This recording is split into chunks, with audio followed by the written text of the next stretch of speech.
Chapter 605. Brother Yin. Yu Qianqiu called out and extended 4 fingers towards Yin Baikong.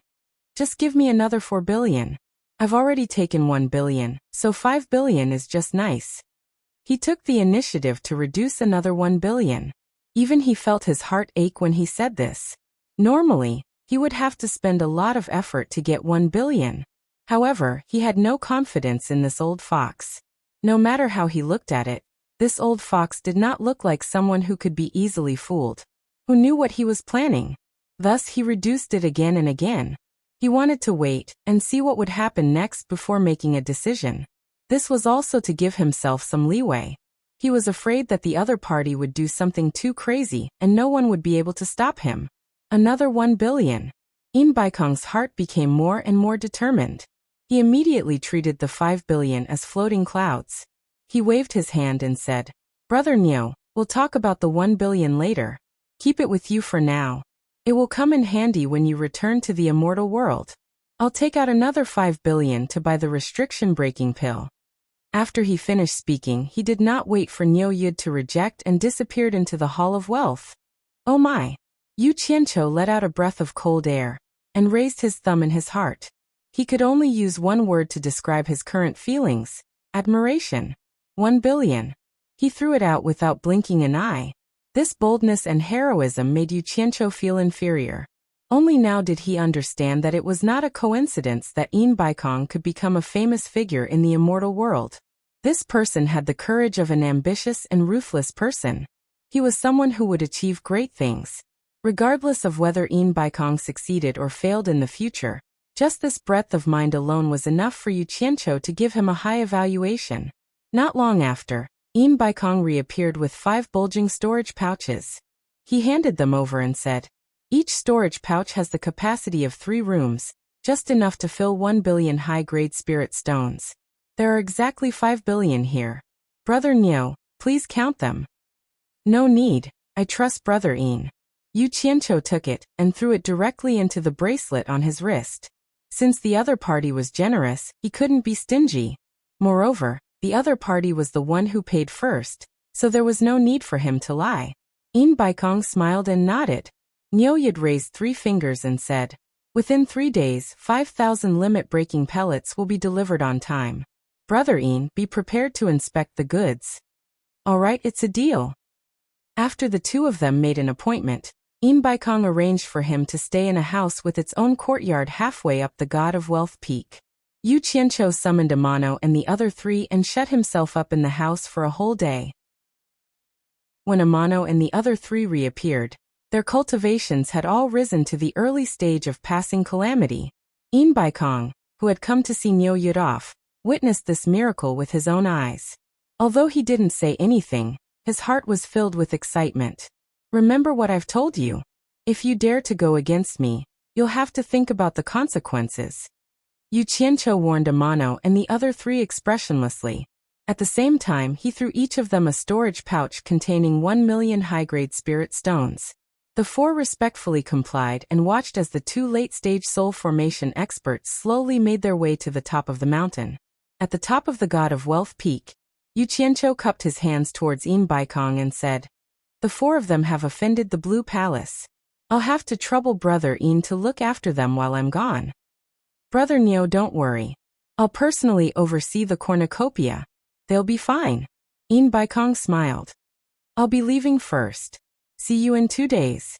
As soon as Yu Qianqiu finished speaking, he immediately stared at the horizon with a solemn expression. He didn't move for a long time. Yin Baikong stared unblinkingly at Yu Qianqiu, afraid to miss a single detail. He really wanted to broaden his horizons and see how immortals used their divine abilities. Suddenly, Niu Yud closed his eyes, put his palms together and placed them between his eyebrows. His mouth was mumbling something. Yin Baikong listened attentively, but he couldn't understand what Niu Yud was saying. He continued to blabber on and on. Suddenly, an eerie and terrifying majestic aura surged out from Niu Yud's body. It was as if everything within a 10-meter radius had entered a different world. The eerie and terrifying aura gathered within a 10-meter radius and didn't dissipate. Gradually, a dense gray fog formed, wrapping around Niu Yud like a large gray ball. Yin Baikong was also within this area. He couldn't help but be secretly alarmed. He discovered that if he didn't circulate his energy to defend himself, he wouldn't be able to withstand it with his cultivation alone. He secretly released his divine sense to investigate. However, just as his divine sense left his body, a bone-deep pain imprinted itself in his mind. He immediately withdrew his divine sense. His divine sense was slightly damaged in an instant. It felt like it was being burned. This kind of pain was almost unbearable. Yin Baikong forcefully gritted his teeth and didn't make a sound. Yu Qianqiu was secretly amused. You actually dared to release your divine sense in the face of such a dense black fire. It must be uncomfortable, right? After deliberately acting mysterious for a while, he disappeared from the world. Even the gray fog disappeared along with him. The mountain peak was calm and tranquil. Yin Baikong looked around and was shocked once again. He couldn't tell how Niu Yud left. In any case, it wasn't teleportation. There wasn't a trace of teleportation in all directions. Niu Yud disappeared into thin air just like that. Oh! Yin Baikong let out a long and painful groan. His wrinkled old face seemed to have crumpled into a lump. Just now, for the sake of his face, he gritted his teeth and didn't make a sound. After confirming that Niu Yud had really left, he revealed a pained expression. He sat down cross-legged. Before recuperating, he smiled bitterly and shook his head. He thought to himself, immortals are indeed immortals. Even if he's just an errand boy, just his aura alone is enough to suppress my divine sense. It's too scary. The moment Yu Qianqiu appeared in Ethereal Palace, he instantly caused a commotion. First, he heard the sound of an alarm. Then Chu Ping appeared with a large group of palace maids. All of them wielded Dharma artifacts and were about to attack him. In the direction of Utopia's army camp, the alarm for a special class battle was quickly blown. While Yu Qianqiu was still in a daze, a black mass of people surged over. In the blink of an eye, Ethereal Palace was completely surrounded. Guan Yu, Chen Feng, Zhang Peng, and even the rarely seen Bai Suzhen appeared. All of them looked at him with malicious intent. Damn it! Are you trying to rebel? Yu Qianqiu was instantly enraged. Suddenly Chu Ping shouted with her sword in hand. Who are you? How dare you barge into Ethereal Palace? Yu Qianqiu opened his mouth and suddenly burst into laughter. He touched his face. He understood what the problem was. It was all because of Niu Yud's image. He had forgotten to revert to his original form. How dare you? Chu Ping's face was filled with rage. The other party had actually ignored her words, and was even mocking her. On the other hand, Bai Suzhen was slightly taken aback. She raised her hand and pressed down on the sword in Chu Ping's hand. She smiled sweetly and said, It's Yu Qianqiu. Bai Suzhen didn't speak easily in Utopia, but the effect of her words was undeniable. The tense atmosphere dissipated in an instant. A few people who were ranked highly in Utopia looked at Yu Qianqiu suspiciously. Yu Qianqiu removed the force that was suppressing his throat and vocal cords to change his voice. He cursed, Damn it! I thought you wanted to rebel. As he spoke, he expended some effort to remove the human skin mask from his face. Perhaps because he had worn it for too long, it was almost sticking to his skin. Then he waved his hand at everyone and said, Guan Yu, Chen Feng, and Zhang Peng stay behind. The rest of you, go back and do what you need to do. With the leader's order, everyone immediately returned to their positions. Chu Ping walked over and took the human skin mask from Yu Qianqiu's hands. She fiddled with it and asked curiously, What is this? Be good. Don't spoil it. It's still very useful. Yu Qianqiu took back the human skin mask and looked around at everyone. This thing is good for disguising. It has the same characteristics as human skin. As long as you don't reveal any flaws when you put on makeup, no matter how high the other party's cultivation level is, they won't be able to see through it. Chu Ping looked at Bai Suzhen with a complicated expression. Then she smiled and said, How did you know it was him? Bai Suzhen faintly smiled and gently said, It's just a feeling. Chu Ping disapprovingly replied with an "Oh," and did not say anything else. Yu Qianqiu put the human skin mask into his storage pouch. Then he took out 5 storage pouches from his bracelet. He threw one each to Bai Suzhen, Chu Ping, Guan Yu, Chen Feng, and Zhang Peng. He smiled and said, "Take a look." It was a little like he was showing off. The 5 of them were puzzled. They used their divine sense to scan the storage pouch. Then they revealed a shocked expression and looked at each other. The storage pouch was filled to the brim with high-grade spirit stones. It was hard to imagine how many there were. With such a dense storage, it was not a few 100,000 or even a few million. It took the 5 of them a lot of effort to count. In the end, they all said the 2 words, 1 billion.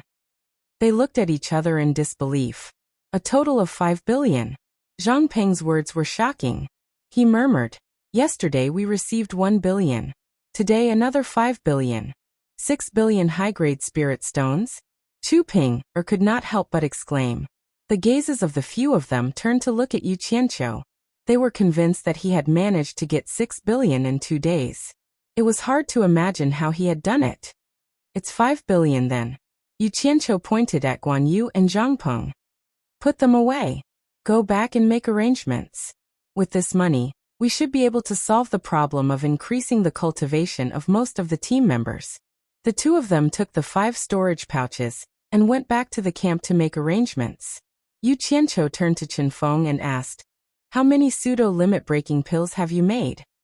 Chen Feng came back to his senses from the dazzling spirit stones and said, "There are almost 30,000 of them." "Why is there so little? I don't know if it's enough." Yu Qianqiu frowned. When Chen Feng heard that, goosebumps rose all over his body.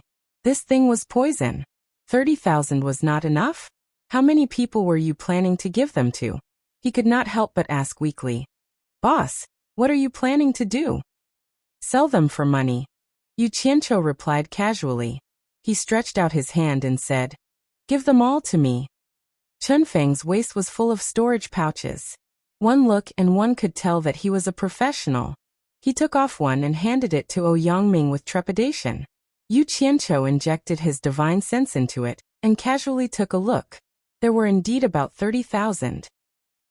He then instructed, "Hurry up and make more. Go."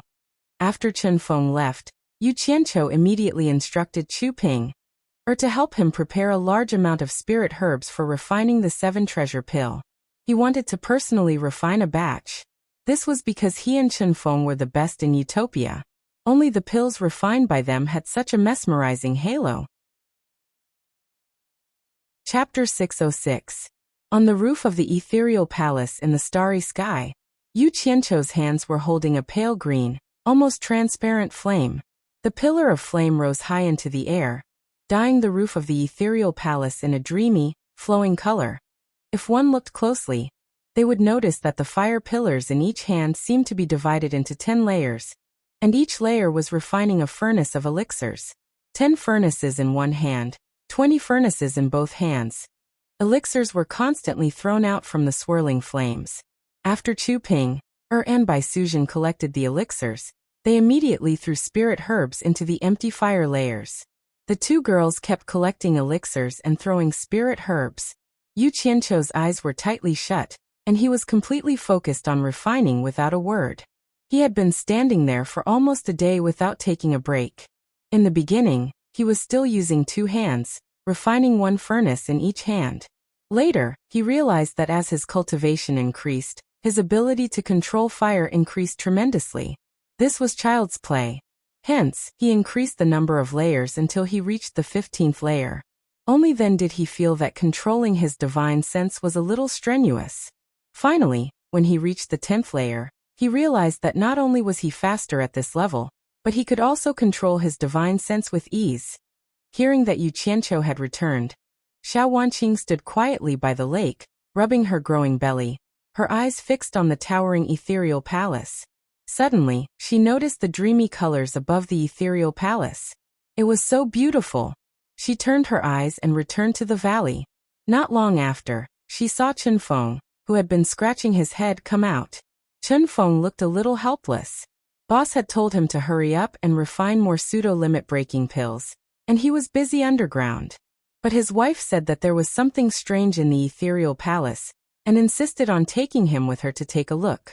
Xiao Wanqing's belly was growing, and Chen Feng didn't dare to make her unhappy, so he accompanied her. The 2 of them flew directly to the top of the ethereal palace, and the scene in front of them immediately stunned them.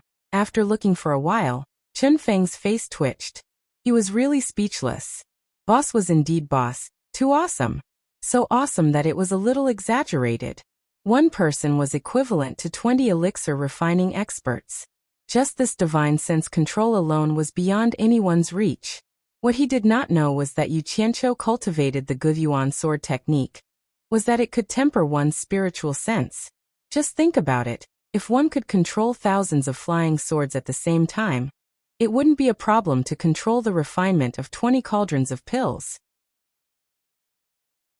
If it wasn't for the fact that the refinement of pills was far more exquisite than sword riding, and the fact that he had to control the fire at the same time, not to mention 20 batches, he could still refine 200 batches.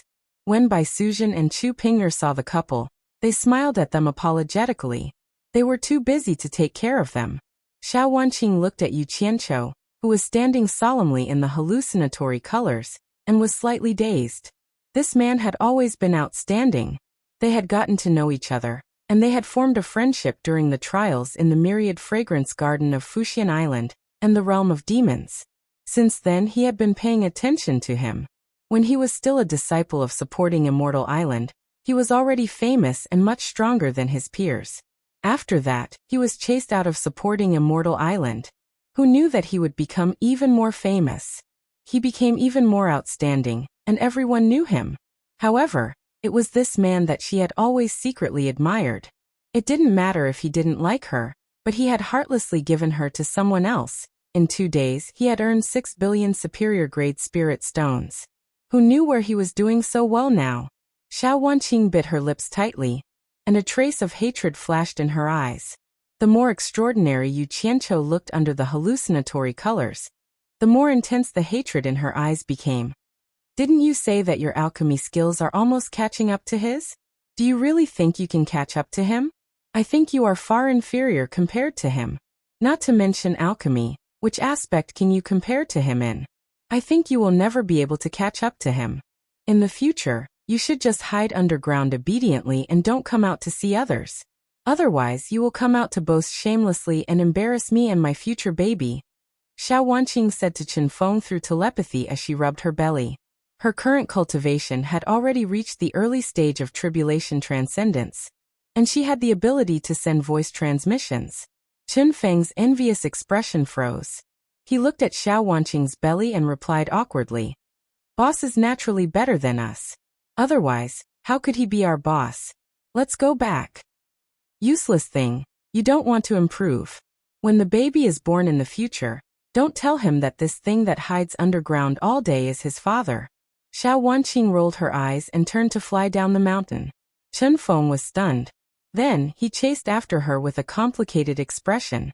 2 days later, Yu Qianqiu opened his eyes and looked at the two women. He smiled and said, "Stop." The two women looked at each other and smiled as they watched Yu Qianqiu finish the last few furnaces in his hands. "How much have you refined?" Yu Qianqiu asked the two of them. Chu Ping'er looked at Bai Suzhen. She knew that Bai Suzhen actually had more say in the entire utopia than she did. Although everyone knew that she was the leader's woman, everyone was respectful to her. However, they were respectful to Bai Suzhen to the point of obedience. They were completely different concepts. This was especially so for the entire Utopia army. She couldn't command them, but Bai Suzhen only needed to calmly instruct them, and the entire army immediately obeyed her orders. Previously, because the purple chaos was getting further and further away from here, Chu Ping'er wanted to reopen a spiritual herb garden closer to the purple chaos. However, she didn't have enough manpower. Therefore, she went to the Utopia army camp to find Guan Yu and Zhang Peng, asking them to mobilize the army for help. At that time, the few commanders were also present. They thought that it was a very simple matter, but who knew that the two of them would hesitate? In the end, Guan Yu smiled bitterly and said, "If the army is used for other purposes, without the leader's orders, no one can mobilize it." With this sentence, Chu Ping'er was so angry that she swung her hands and left. When she returned to Ethereal Palace, she was still fuming. Coincidentally, she bumped into Bai Suzhen, who rarely came out. When the latter saw this, She found it strange and asked her what was going on. After understanding the situation, she immediately brought Chu Ping to the army camp. At that time, Bai Suzhen only said calmly to Guan Yu and the others, "These are all logistical needs. Ethereal Palace doesn't have enough manpower, so please help us. It won't take long for the army." It was just a simple sentence, but the chief instructor, the adjutant, and the few commanders stood solemnly and saluted back. "Yes, sir. We'll carry it out immediately." Then the army quickly gathered. Chu Ping immediately understood everything. She didn't believe that Yu Qianqiu hadn't instructed it. Actually, up until now, she had spent some effort to understand. Yu Qianqiu had a tight grip on the military power of Utopia's army. It seemed like he didn't care much, but he had never relaxed his grip. Even the chief instructor, Guan Yu, and the adjutant, Zhang Peng, only had the right to train and temporarily command. Other than Bai Suzhen, no one else could be mobilized. Therefore, the only person who could completely control Utopia's military power was Yu Qianqiu. However, in Utopia, there was another person who could mobilize the army at will. That was Bai Suzhen. This undoubtedly meant that without Yu Qianqiu around, the number one person in Utopia wasn't Chu Ping, but Bai Suzhen, who rarely showed her face. Bai Suzhen didn't reply. She handed the storage bag in her hand to Chu Ping. At this moment, Chu Ping smiled and said, "I refined nearly 500 batches of 10 pills each. There are almost 5,000 pills. None of them are useless." Hee. Didn't you see who did it? It's only right. Yu Qianqiu chuckled as he took the 2 storage bags and threw them into the bracelet. He looked at the sky and said, "I still have something to do. I'll be leaving first. You guys can go back." "You're leaving so soon?"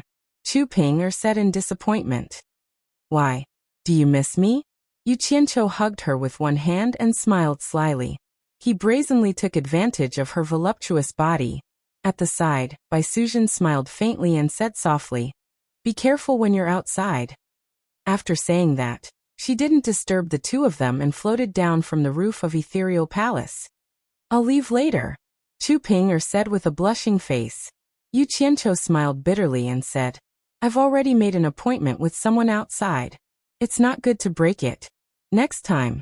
I'll make time to serve you properly next time." "Can't I do it today?" Chu Ping begged. "I really have something to do.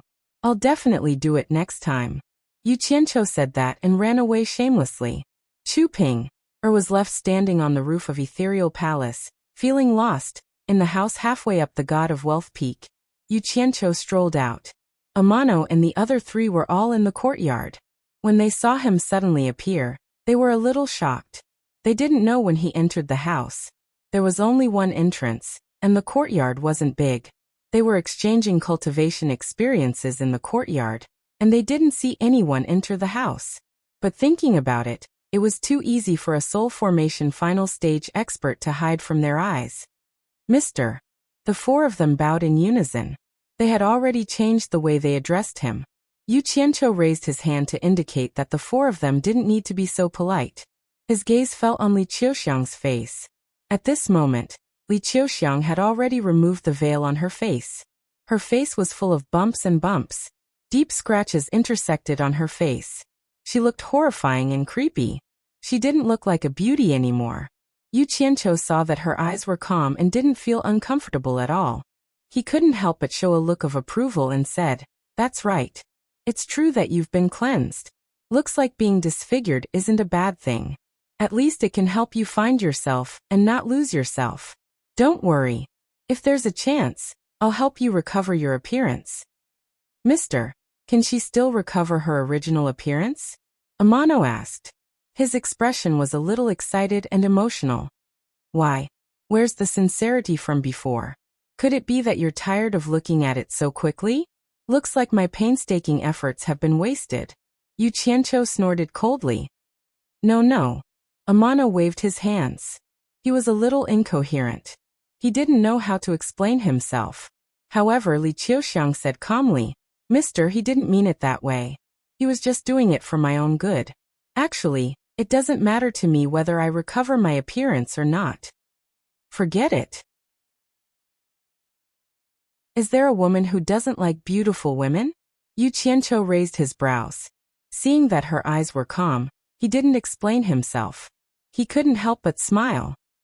When the time is right, I'll help you recover your appearance. With that said, he took out a flying sword and flew toward the mountain top. Chapter 607. At the top of the God of Wealth Peak, under the pine tree, Yin Baikong stood there for 2 days without leaving. His expression was dark and gloomy. Niu Yid's 3-day deadline was already slightly exceeded. It would be a lie to say that he didn't care at all after throwing out 6 billion. Only one's heart knew how it felt to have one's attitude in front of others and worry in the back. At this time, Yin Baikong's tense face gradually relaxed. He saw a figure slowly flying over from the foot of the mountain. His heart relaxed, and a happy smile blossomed on his face. He walked slowly to the front of the hill to welcome Niu Yid. But in his heart, he was somewhat moved. This Niu Yid was indeed amazing. No matter if he entered or left the cornucopia, no one could discover him. Sorry for being late. Yu Qianqiu landed and cupped his hands. He said with some shame. In order to find Yu Qianqiu, I was a bit late. I hope Brother Yin won't take offense. Brother Niu, you're treating me like an outsider. Yin Baikong laughed heartily. He was indeed very happy. Since Niu Yid had returned, it meant that he had made the right bet. A bit late was not a big deal. Yu Qianqiu didn't say anything else. He took out a storage pouch and threw it over, saying, 5,000 restriction-breaking pills, not one less. Brother Yin, please inspect the goods and see how effective they are. No need, I trust Brother Niu. Yin Baikong waved his hand generously. After confirming that there were indeed 5,000 limit-breaking pills, he was already very satisfied. Even if he wanted to inspect the goods, it was not good to do so in front of Niu Yid. This has nothing to do with trust. Since we're doing business, we have to follow the rules to avoid any misunderstandings. Yu Qianqiu strongly requested for the other party to inspect the goods on the spot. All right, we'll do as Brother Niu says and follow the rules. Yin Baikong was very satisfied with Niu Yid's strict attitude. This was the kind of person who was worthy of a long-term cooperation. He immediately summoned Sikongju. Not long after, the latter came back with 5 people. Let's not talk about the long-winded greeting. Yin Baikong gave him a bag of pills. After seeing the 5,000 limit-breaking pills, Sikongju was immediately shocked and looked at his master with excitement. Master was indeed a master. Niu Yid was such a difficult person to talk to, but this old man could do it quietly. He casually took out 5 limit-breaking pills and handed them to the 5 disciples. Then he poured out a pile of spirit stones for the 5 disciples to absorb. Yu Qianqiu watched calmly from the side. He was not afraid of exposing himself at all. He did not have the 7 treasures pill to break through the bottleneck of his cultivation, so they could test it however they wanted. The results of the test were very good. The 5 of them successfully increased their cultivation by 1 level. They were extremely grateful. Yin Baikong smiled and waved his hand, signaling them to leave. After watching them leave the mountain, Yin Baikong turned around and asked, Brother Niu, you said you were looking for Yu Qianqiu. Was it about the 7 treasure pill? Since I've promised, I'll definitely do it well. Yu Qianqiu smiled. That kid was really hard to find, but I finally found him. I've already given him the 7 treasures pill. He also agreed to sell it to the World Trade Association at the original price of 2 million. He'll rush to the World Trade Association in a few days to participate in the Treasure Bowl gathering. Brother Yin, just send someone to contact him at that time. When he mentioned the price, he carefully observed Yin Baikong's expression, who knew that Yin Baikong would only be slightly startled, then immediately recovered his smile and said, That's good. Once he arrives, I'll immediately send someone to find him. At this point he asked in surprise, He's willing to give up on the deal. Brother Niu must have given him some other benefits, right? Of course. Yu Qianqiu nodded. Yin Baikong saw that he was unwilling to divulge any benefits to Yu Qianqiu, so he did not linger on this topic. He changed the topic and asked, When will the next batch of limit-breaking pills be obtained? Yu Qianqiu muttered, I've already made a deposit. Someone from the Immortal world will rush to make it. I believe that in a few days, They'll be able to refine a large batch of limit-breaking pills. As long as you bring cash, you should be able to get the goods during the treasure bowl gathering. Good. Baikong clapped his hands. Brother Neo, please wait for a few days. The headquarters doesn't have much spare money. We can use these few days to gather spirit stones. When the time comes, I'm afraid I'll have to trouble Brother Neo to make another trip to the immortal world. It's not really troublesome. I'm also doing this to earn spirit stones. Yu Qianqiu waved his hand. Baikong chuckled. After the two chatted for a while, Yu Qianqiu suddenly frowned. I won't disturb Brother Yin. I'll contact you when the time comes. I have to go down the mountain to collect the debt. Baikong was startled, then asked curiously, could it be that there's someone here who owes Brother Neo money? Brother Yin, you've forgotten already? Yu Qianqiu chuckled and reminded, that Sleeping Spring Brothel's madam wanted me to compose a poem. She said that she would repay me. I'll go see how she's going to repay me now. Baikong smiled awkwardly. That woman's charm was still fresh in his memory. He cupped his hands and smiled. Brother Neo's interest is not shallow. I won't send you off then. Go ahead, go ahead. Yu Qianqiu waved his hand and threw out a flying sword. He then excitedly floated down the mountain. Watching him leave, Baikong silently sighed. Life was always a choice between gain and loss. In order to gain some, you have to give up some. Actually, to be able to reach this day, he had always been like this. Cutting off his thoughts about that woman, he gathered his thoughts and summoned Sikongju. The moment Sikongju arrived, he took out the storage bag containing the limit-breaking pills and asked, Master, this is? He still couldn't figure out what was going on. I bought this from Neo Yud for 1 million high-grade spirit stones each. Baikong said indifferently. Sikongju did some calculations and was immediately shocked. 5 billion high-grade spirit stones? Then he impatiently asked, Master, didn't we spend 1 billion to recruit Neo Yud to World Commerce Association? He should be refining for us for free. Why is he still collecting money? He's an immortal from the immortal world. What do we use to recruit him? Do we have the ability to recruit him? Moreover, the spirit herbs used to refine the limit-breaking pills are all from the immortal world. Where are we going to find all of them, and in large quantities?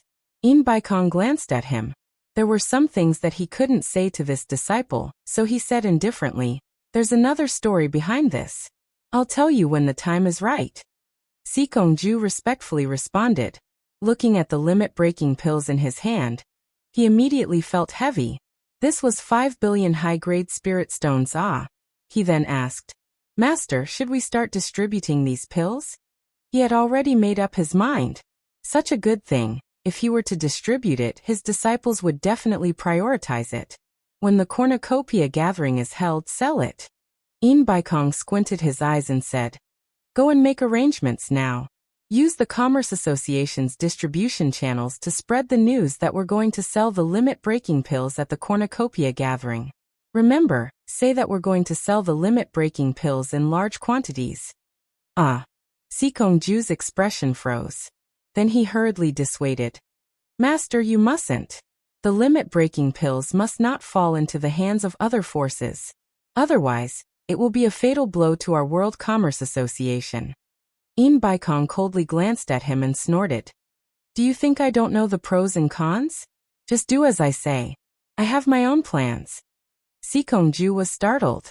Thinking about it, how could Master not understand the pros and cons? He definitely had other arrangements.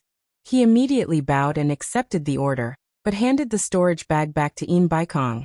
Master, it's not safe to leave this thing on me. It's better for Master to take care of it. He didn't dare to run around with such a precious thing. If he lost it, the consequences wouldn't be something he could bear. Baikong nodded slightly and put away the storage bag. After Sikongju left, he slowly walked to the pine tree and looked at the rolling clouds with a sinister smile on his face. After Yu Qianqiu went down the mountain, he wasn't in a hurry to go to the Sleeping Spring loft. Instead, he wandered around the streets of the cornucopia gathering. Actually, he wasn't really in the mood to play. It was just a habit of his every time he went to a place. He was used to familiarizing himself with the terrain of unfamiliar places in case of emergencies. His appearance immediately caused a commotion in the entire cornucopia gathering. One had to know that for a top expert like him, who would often show their face, let alone wander around the streets blindly, although everyone was in awe, they still secretly sized him up in various ways. Yu Qianqiu didn't care. When he saw a new shop, he would wander in and take a look. As long as he felt that it was something useful, he would buy it wantonly. Spirit stones were thrown out, and piles of things were thrown towards Utopia.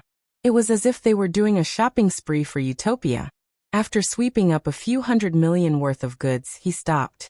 If he continued to sell, he would definitely arouse Baikong's suspicion. After wandering around, he couldn't help but sigh. This cornucopia gathering was indeed a shopping paradise in the cultivation world. The variety was too damn complete. Moreover, there were all kinds of businesses. The World Commerce Association had even opened a casino, a pawn shop, a treasure house, and even a trading company that was starting to take the form of a bank. There was even a bodyguard business.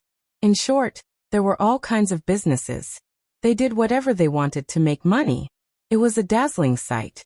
Yu Qianqiu really admired Baikong's business acumen. What a talent! The street in front of him was bustling with activity. Looking at the bustling scene, it was far more prosperous than the other streets. Yu Qianqiu looked left and right, and found that this street was somewhat familiar. After thinking for a bit, wasn't this where the sleeping spring loft was? He didn't expect that after walking around, he would still end up here. However, he was a little puzzled. The last time he came here, it wasn't this lively. Could it be that something happened? With his hands behind his back, Yu Qianqiu walked over curiously. As soon as he entered the street, the crowd immediately parted to make a path for him to pass through without any obstacles. Ignoring the respectful gazes of the people on both sides, he looked left and right and looked around. Suddenly, he noticed a graceful woman walking out of the sleeping spring loft in front of him.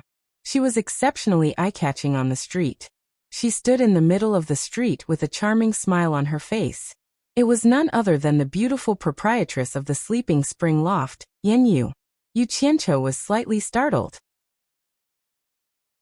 A smile appeared on his face as he strolled over. I thought that Senior had already left Cornucopia. I didn't expect to see you again.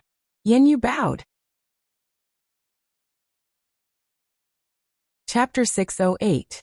Yu Qianqiu wasn't afraid of losing his status as a senior expert. He laughed without the slightest scruple and said, I haven't gotten the repayment you wanted, so how can I leave so easily? His hand had already wrapped around her waist, and was caressing her up and down. His behavior made everyone speechless. Senior really knows how to joke. Yu giggled and twisted, trying to take the opportunity to break free.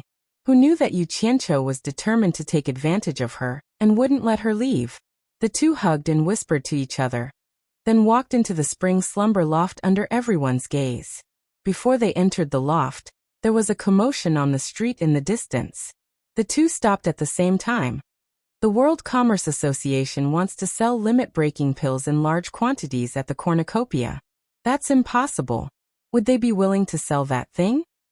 Why not? The World Commerce Association has already put up an announcement. The voices of the crowd kept coming. Yu Qianqiu subconsciously let go of Yu's waist and muttered with a frown. What's Baikong doing? He never believed that Baikong would sell limit-breaking pills because the World Commerce Association couldn't just sit back and watch other forces grow stronger, let alone give others such an opportunity. Previously, he thought Baikong was just saying it casually. Now that he even put up an announcement, it seemed like he was serious. Yu took the opportunity to silently size up the frowning and contemplating him at a close distance. The more she looked, the more puzzled she became. Yu didn't give her the feeling of an old monster who had cultivated for more than 1,000 years. He lacked the air of an old man, but he was a soul formation final stage expert. It was really strange. It was said that when a woman saw the man she liked, all the other party's shortcomings could be seen as advantages. Could it be that she was thinking of love? Thinking of this, Yu's cheeks couldn't help but flush slightly. Yu Qianqiu shook his head. He couldn't figure it out, so he didn't think about it for now. Then he put on a grin and shamelessly put his arm around Yanyu. The two of them kissed as they walked in. The surrounding men were envious and sighed inwardly. Raising one's cultivation was the way to go. There were many wastrels in the brothel, and the sounds of wild bees and butterflies were endless. Yu Qianqiu turned his head and chuckled. Your business is booming. It's all your fault. Yanyu rolled her eyes at him. What does that have to do with me? This is my first time here. Yu Qianqiu chuckled. To his surprise, Yanyu did not take him upstairs, but directly passed through the hall to the backyard of the Spring Slumber building. The incessant sounds disappeared, and an elegant and unique bungalow sat quietly in the backyard. There was a small pond beside the bungalow. The lotus flowers in the pond were slender and beautiful. The scenery in the backyard was elegant, completely different from the style of the sleeping spring loft in front. Yu Qianqiu could not help but be slightly startled. Headliner Yan brought me here. Could it be that you want to have a secret affair with me? Yu Qianqiu cackled. His eyes were looking at places that he should not be looking at, very arrogant. It's all because of Senior's good deed. You've made my sleeping spring loft restless even if I wanted to. Yanyu explained the reason why the sleeping spring loft was so popular. Then she coquettishly said, I was afraid that I would disturb Senior's peace, so I brought Senior to my place. Yu Qianqiu was startled. He did not expect that his poem would make the sleeping spring loft so popular, but it was also within his expectations. Just imagine, with the fame of Niu Yud and Yin Baikong, if they joined hands and left a poem outside the sleeping spring loft, there would only be an endless stream of people coming to pay their respects. This is your place? Yu Qianqiu subconsciously asked. He looked around and walked to the outside of the elegant bungalow. He casually pushed the door open and entered. Yanyu gritted her teeth as if she had made up her mind. A resolute expression flashed across her face as she braced herself and entered. As soon as she entered the door, she saw a pair of hands reaching out and forcefully pulling her in. Then she heard the sound of the door closing. Yanyu was startled. Although she was already prepared, she did not expect the other party to be so direct and impatient. She could not help but cry out. What are you doing? Of course I'm asking for a reward. Didn't you already agree? Why are you still being so reserved? Yu Qianqiu hugged her and laughed. Regardless of whether she agreed or not, he had already quickly stripped her clean and directly threw her to the side of the couch. That infinitely alluring and tender white body was covered in panic, causing a certain person to pounce over like a big bad wolf. Yanyu was actually also at the early stage of tribulation passing, but at this time, she was panicking and did not know what to do. A brocade quilt was flipped up and covered the two of them. Yanyu's cries of alarm rang out from inside, and not long after, a painful groan was suddenly heard. The flipping brocade quilt was startled by this painful groan and stopped. Yu Qianqiu's head stretched out from the quilt, and looked at the beautiful face below him with a face full of astonishment. After a long time he said dully, Is this your first time? Yanyu bit her lips and stared at him with her big round eyes, appearing abnormally pure and bright, but she did not say a word. You're in a place like this. How is this possible? Yu Qianqiu did not dare to believe it. But her reaction, as well as the urgency when they first entered Melon Alley, made him feel that something was wrong. What exactly is going on? Yu Qianqiu asked again with half of his body propped up. However, Yanyu still bit her lips and looked at him, not saying a word. Yu Qianqiu scratched his head and said, Damn it. It's already like this. Let's discuss it after we're done. He pulled up the quilt, and the endless amorous and beautiful scene was completely revealed in the moans. After a long time, the two of them, who had been tossing and turning for a long time, finally stopped. They were covered with the same quilt and lay side by side. The comfort on Yu Qianqiu's face had not yet dispersed, but then he was startled. It was unknown what he thought of, but he abruptly lifted the quilt, startling Yanyu so much that she shyly curled up together. Seeing the red spots on the bed, Yu Qianqiu's expression twitched for a long time. He powerlessly pulled the quilt and lay down. Looking at the ceiling, he muttered absent-mindedly, What the hell? How is this possible? To be honest, Yu Qianqiu did not have the slightest interest in ordinary brothel girls. But this Yanyu was indeed very attractive, which greatly aroused his lustful heart. Thus he had the thought of playing around, and after that, they would not owe each other anything. Who knew that she was actually a virgin? It was simply too inconceivable. A brothel madam. No matter how he looked at her, she did not look like someone who had not experienced the world. Failure. You did it on purpose. Tell me, who instructed you to do it? Yu Qianqiu turned his head to look at her, and asked in a deep voice. Thinking back to the series of events that had happened previously, this lady boss seemed to have designs on him. He was not the kind of person who would be unable to move when he saw a woman. How could he let his guard down? Lying on the side, Yan Yu, who had just experienced the world and was so shy that she did not dare to move, stiffened when she heard that. She bit her lips so hard that they almost bled. She said in a trembling voice, I did it on purpose. I took a fancy to Senior Nyo's profound cultivation, and wanted to climb up the high branch. Humph. Yu Qianqiu snorted coldly. Expressionlessly, he quickly got up and put on his clothes. Without hesitation, he opened the door and went out. He did not even close the door. Yan Yu, who was lying on the bed with half of her breasts exposed, did not move at all. The flush on her face had long disappeared, and in its place was a deathly gray. She had lost her usual radiance, and her eyes were dull and lifeless. 2 streams of clear tears flowed down her temples and dripped down her hair. Why are you crying? Is it because I've seen through your plans? The voice that had clearly left just now sounded again. Yin Yu turned her head to look. Who else could it be other than Niu Yud? She had clearly heard him leave, but she did not know when he had returned. He stood expressionlessly by the bedside and looked at her, covering her chest with the quilt. Yin Yu sat up and said angrily, get out of here. Don't let me see you again. It will be as you wish. However, there are some words that you must remember. Yu Qianqiu said expressionlessly, leave cornucopia as soon as possible. The further the better. It's best to find a place where no one can find you and live in seclusion. How could the furious Yan Yu listen to these words? She shouted again. I don't need you to tell me what to do. Get out. Bitch, shut up. Yu Qianqiu was furious. He grabbed the brocade quilt and threw it to the side. Yan Yu calmed down a lot after being fooled by him. She quickly took a pillow to cover her body that was not easily exposed. Yu Qianqiu pointed at her and warned her word by word. You remember this. Leave cornucopia as soon as possible. The further the better. Find a place where no one can find you and live in seclusion. Do you understand? Yan Yu was not stupid. She was just blinded by shame and anger just now. After calming down a little, she immediately heard some deeper meaning in Yu Qianqiu's words. Is something going to happen in cornucopia? Is he warning me in advance? Yan Yu's eyes suddenly burst with a strange look. She stared at Yu Qianqiu with a somewhat affectionate expression. Yu Qianqiu was almost speechless by her gaze. He immediately waved his hand and scolded. Damn it. Idiot woman, I can't be bothered with you. With that he turned around and left. Wait. Yan Yu shouted. What? Yu Qianqiu turned his head back angrily.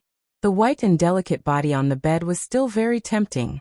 So he bent down to pick up the quilt on the ground, and threw it back on the bed. Yan Yu pulled the quilt and wrapped herself in it. She stretched out a jade arm, and pointed at Yu Qianqiu's head. She whispered, I accidentally scratched the back of your left ear just now. Your disguise was exposed. You'd better fix it before you leave. Yu Qianqiu was stunned. He raised his hand and touched the back of his ear. Sure enough, there was some injustice.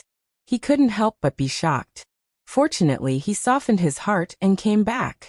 If he went out and met someone with ill intentions, he was afraid that he would be exposed immediately. He immediately fixed it in a hurry. After that, he immediately fled. Before leaving, he didn't forget to throw a curse. Damn it. Women are really the source of trouble. Women can't be touched casually. Yan Yu, who was wrapped in the quilt, gritted her teeth and tightened her face. After Yu Qianqiu fled, especially after hearing his curse, she couldn't hold it in anymore. She burst out laughing. She covered her head with the quilt and hid under it, giggling nonstop. After a long time, her head popped out. She stared outside the door with eyes full of happiness. She bit her lip and said, I don't care who you are. And I don't care what will happen to Cornucopia. Anyway, I won't leave. If you have the ability, leave me alone. Give me a reason to give up. Chapter 609. In the house halfway up the God of Wealth Peak, Yu Qianqiu shut himself in his room. He felt great when he was indulging himself just now. But now he was like a youth who had lost his footing. He leaned back in his chair and was very unhappy. Along the way, he thought about killing Yin Yu to silence her, but after a few hesitations, he couldn't bring himself to do so. If it was an ordinary piece of trash, he would really kill her after he was done with her. But she was a, damn it. Annoyed, he then became absent-minded again. Everything was fine, but he kept thinking about the pond in the courtyard with the slender and elegant lotus flowers. He murmured, untainted from the mud? Pa. Suddenly, he gave himself a slap and shook his head, deciding not to think about it anymore. Since she had pointed out his flaws, she probably wouldn't reveal his secret. He was worrying for nothing. I'll be fine after a nap. Yu Qianqiu comforted himself, then listlessly tossed and turned on the bed. Millennium Kingdom's Blue Palace was bustling with activity. With Pei Fong, Qi Jiujuan and Ouyangdao as the leaders, they had invited the lords of dozens of countries to conspire in the Blue Palace. With Niu Yud's alliance, the world commerce was like adding wings to a tiger. Imagine if the world commerce's strength soared with the help of the limit-breaking pill.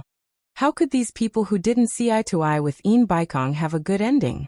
Thus, everyone prepared to unite and take advantage of the world commerce's fledgling strength. The initiator of this matter was Pei Fong. Not to mention the fact that Yin Baikong was his enemy, that Niu Yud had killed his disciple in front of everyone in the cornucopia, and even said that he would wait for Fatty Pei. How was this any different from slapping his face?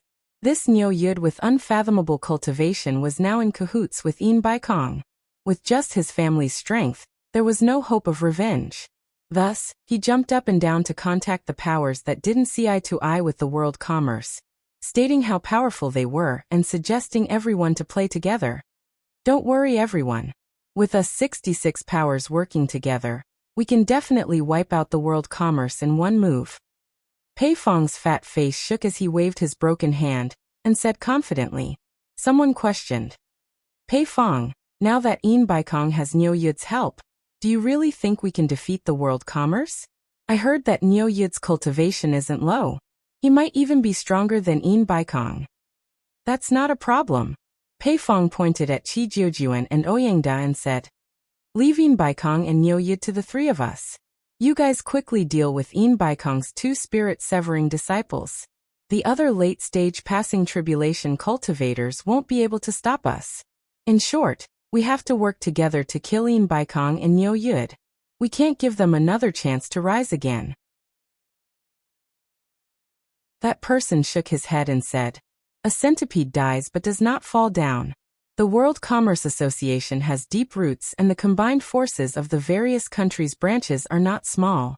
If we were to launch a life-and-death counterattack, of course those insects and shrimps wouldn't be able to do anything to us, but our forces would definitely suffer a heavy blow.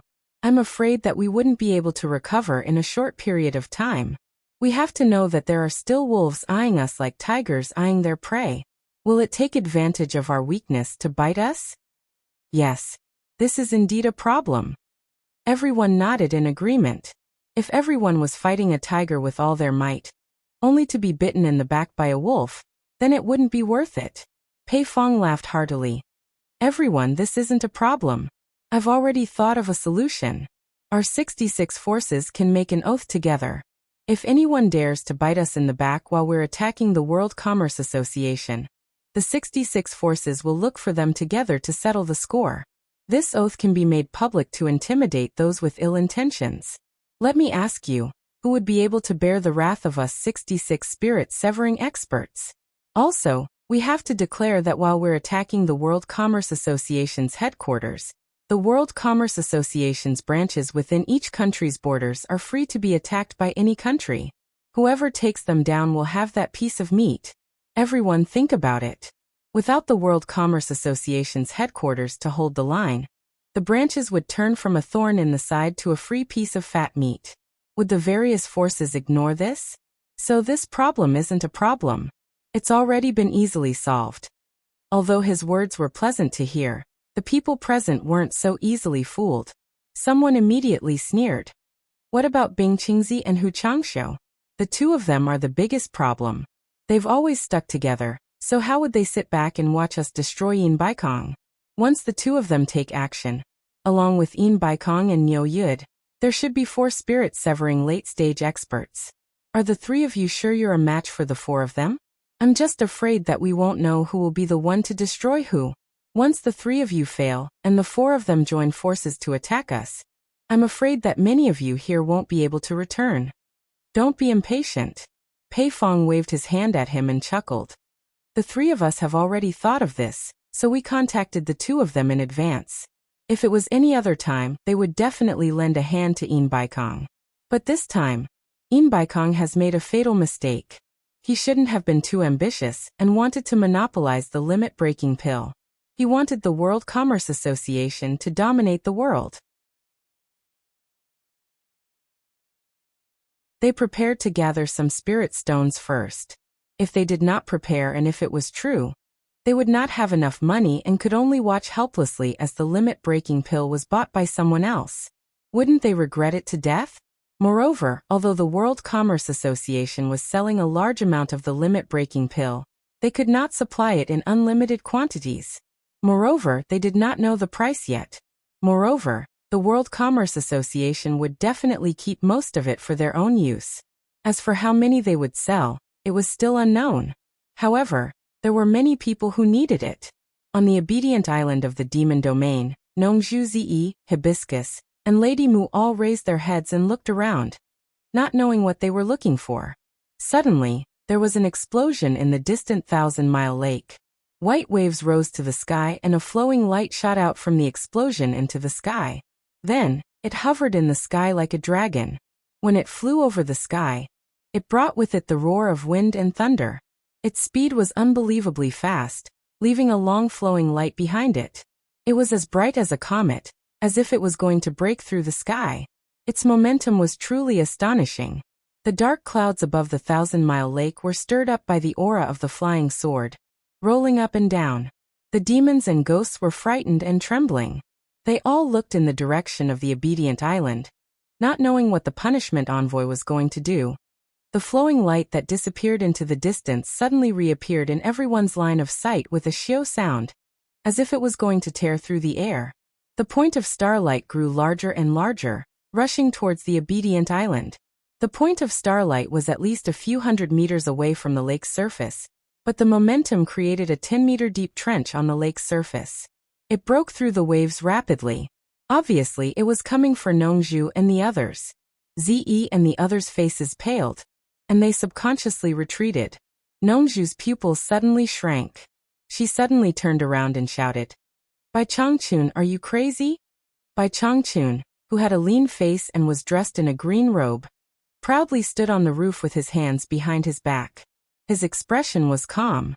The point of starlight stirred up huge waves that rose to a height of several hundred meters and rushed towards the obedient island. Only then did Bai Changchun wave his sleeves. Bang! The huge waves were instantly shaken into a sheet of white and scattered back. A flowing light passed through the water curtain and floated beside Bai Changchun. When the flowing light faded, a simple and unadorned flying sword could be seen floating in the air. The girls looked at each other, but Nongzhu's eyes lit up. She teleported to the roof and asked with a smile, "Old Bai, what do you think of this sword?" "It's barely passable." Bai Changchun replied indifferently. The flying sword flashed into his storage pouch. Chapter 610. Barely enough? Nongzhu was shocked and then smiled bitterly. "Forget it, we don't have anything in common. Tell me about your disciple." "He's with Yin Baikong, making a limit-breaking pill and stirring up a storm in the cultivation world. What does he want?" "That's his own business. Why do you worry?" Bai Changchun looked into the distance with his hands behind his back. When Lanfeng sent a message saying that he wants to go to the cornucopia, He doesn't know that Niu Yud is Yu Qianqiu yet. I'm afraid it will cause some misunderstanding, Nongzhu said. Bai Changchun flashed down and walked towards the house. Say what you want to say, don't beat around the bush. Nongzhu followed him and smiled. I know I can't hide it from you. Hibiscus wants to see Yu Qianqiu, but she's too embarrassed to ask you. Bai Changchun stopped and turned to look at Hibiscus. You want to go to the cornucopia? Hibiscus came to call her master anxiously, but she couldn't speak for a long time. She just nodded embarrassedly, indicating that she wanted to go. Nongzhu grinned and said, I'm going to take these two girls to broaden their horizons. But this time, Yu Qianqiu made too much of a ruckus. I heard from Wen Lanfeng that many lords from various kingdoms will go there for the restriction-breaking pill. With so many monsters gathering in the cornucopia, I'm worried that something will go wrong if I take these two girls with me. Don't beat around the bush. Bai Changchun looked at her coldly. Nongzhu's expression froze, and then she rubbed her hands and said cheerfully, You know you are the only one who can control those monsters. For the sake of Furong's safety, can I borrow the thing on your waist? She pointed to a black jade pendant with cloud patterns on Bai Changchun's waist. It was only the size of half a palm, and was engraved with the word Bai. Bai Changchun stared at Hibiscus and didn't say anything. He untied the jade pendant on his waist. He waved his hand and released a cloud of golden mist. His fingers shot a spell at the jade pendant. The golden mist surged and instantly drilled into the jade pendant. Then he opened his palm, and the jade pendant gently floated towards Hibiscus. Unexpectedly, Nongzhu grabbed it and turned it over and over in her hand. She was so happy that she couldn't close her mouth. She clicked her tongue and said, This is a good thing. Bai Changchun stared at Nongzhu coldly. The smile on Nongzhu's face froze. She awkwardly threw the jade pendant to Furong, waved her hand and said, Hang it on your body quickly. This is the amulet given by your teacher. Hibiscus obediently tied the jade pendant to her waist. At this time, Bai Changchun said to her, If you encounter any trouble that you can't solve, you can inject your zhenqi to activate the thing inside. Yes. Hibiscus bowed respectfully. Ziyi's face was filled with envy as she stared at the jade pendant on her waist. Nongzhu couldn't bear to see her daughter like this, so she looked around Bai Changchun's body to see if there was anything more memorable to pick up. Bai Changchun could not be bothered with him. Without another word, he turned around and went in. Lingfang Valley was a place with a very special geographical location. It was adjacent to 3 countries at the same time, and Baiwan country was one of them. However, it didn't belong to any of the 3 countries, so it was surrounded by the 3 countries. The area was actually not big. It was just a continuous valley that was lush and green all year round. Flowers bloomed and withered. Mountain springs and streams filled the valley. It was like a paradise, very elegant and quiet. Outside the mountain, there was a mountain road that led into the valley. On the road, there were common people coming and going. Although it was a mountain road, it was very smooth. As long as there was a pothole, there would be people who would volunteer to fill it with rocks. On both sides of the mountain road, there were many stone tablets, which led to the depths of the valley. In the depths of the valley, there was a continuous stretch of houses, where the fragrance of medicine floated all year round. Outside the houses, there were many men and women who were busy. There were many common people sitting in the tents that were built. Most of them came from the surrounding 3 countries, and they had traveled long distances to seek medical treatment. All the treatments here were free of charge. There was only one rule. If you are sick, see the doctor. If you are not sick, don't stay. Although the place was a little far, to the poor people, it was a blessed land. Behind the continuous stretch of houses was a stone mountain. On one of the smooth mountain walls, the 2 words Medicine Hut were carved, which were very conspicuous. There were many caves in the belly of the mountain for people to live in. Inside the belly of the mountain, there was a winding stone staircase that led straight to the top. The top of the mountain was very flat, and there was a small courtyard. A tall and thin man in gray walked out of the courtyard. His face was handsome and indifferent. People in the cultivation world called him Old Ninth Xian. He was the oldest among the 9 brothers of the Xian family, but he had the highest cultivation level. He had already reached the early stage of soul formation. He lightly walked toward the edge of the cliff. On the edge of the cliff, there was a protruding mountain rock that was suspended in the air. On top of the rock stood a graceful woman in a fluttering green robe. She was staring at the people coming and going on the mountain road in the distance. This woman was one of the 4 great people in the cultivation world, a middle-stage soul formation cultivator, the master of Lingfang Valley, the world's #1 genius doctor, and the world's #1 beauty, Lu Yanqing. Old Ninth Exian walked to the edge of the cliff and looked at the graceful figure with her beautiful hair fluttering in the wind. A trace of love flashed in his eyes, but it disappeared slightly and was deeply hidden. Then he bowed and said, "Master, I heard that you are going to the cornucopia. Are you going to buy something? Then why bother you to go in person? Disciple will go." In his impression, because his master's appearance was the best in the world, she would cause a commotion wherever she went. So she had never liked that kind of chaotic place with too many people. But he didn't know why this time she had to go to the most lively and mixed-up cornucopia. Lu Yanqing, who had her back to him, said lightly, "I want to see what's so magical about the limit-breaking pill that it can forcibly improve people's cultivation. Medicine is 30% poisonous. If the medicinal properties are not balanced, I don't know if there will be any side effects." Her clear voice was touching. "In that case, why don't disciple accompany master? I can also help master." Old Ninth Exian said respectfully, "No need, you should stay and look after the house. That way I can rest assured. I have already informed Old Third to accompany me." Lu Yanqing said, "Third brother?" Old Ninth Exian was stunned. He couldn't figure out why master would pick a wild person like Third brother to accompany her to the cornucopia. At this moment, a figure swept over from behind the mountain. After landing, he trotted over and bowed to Lu Yanqing's back. "Master, I'm here." If it wasn't Old Third Exian, who else could it be?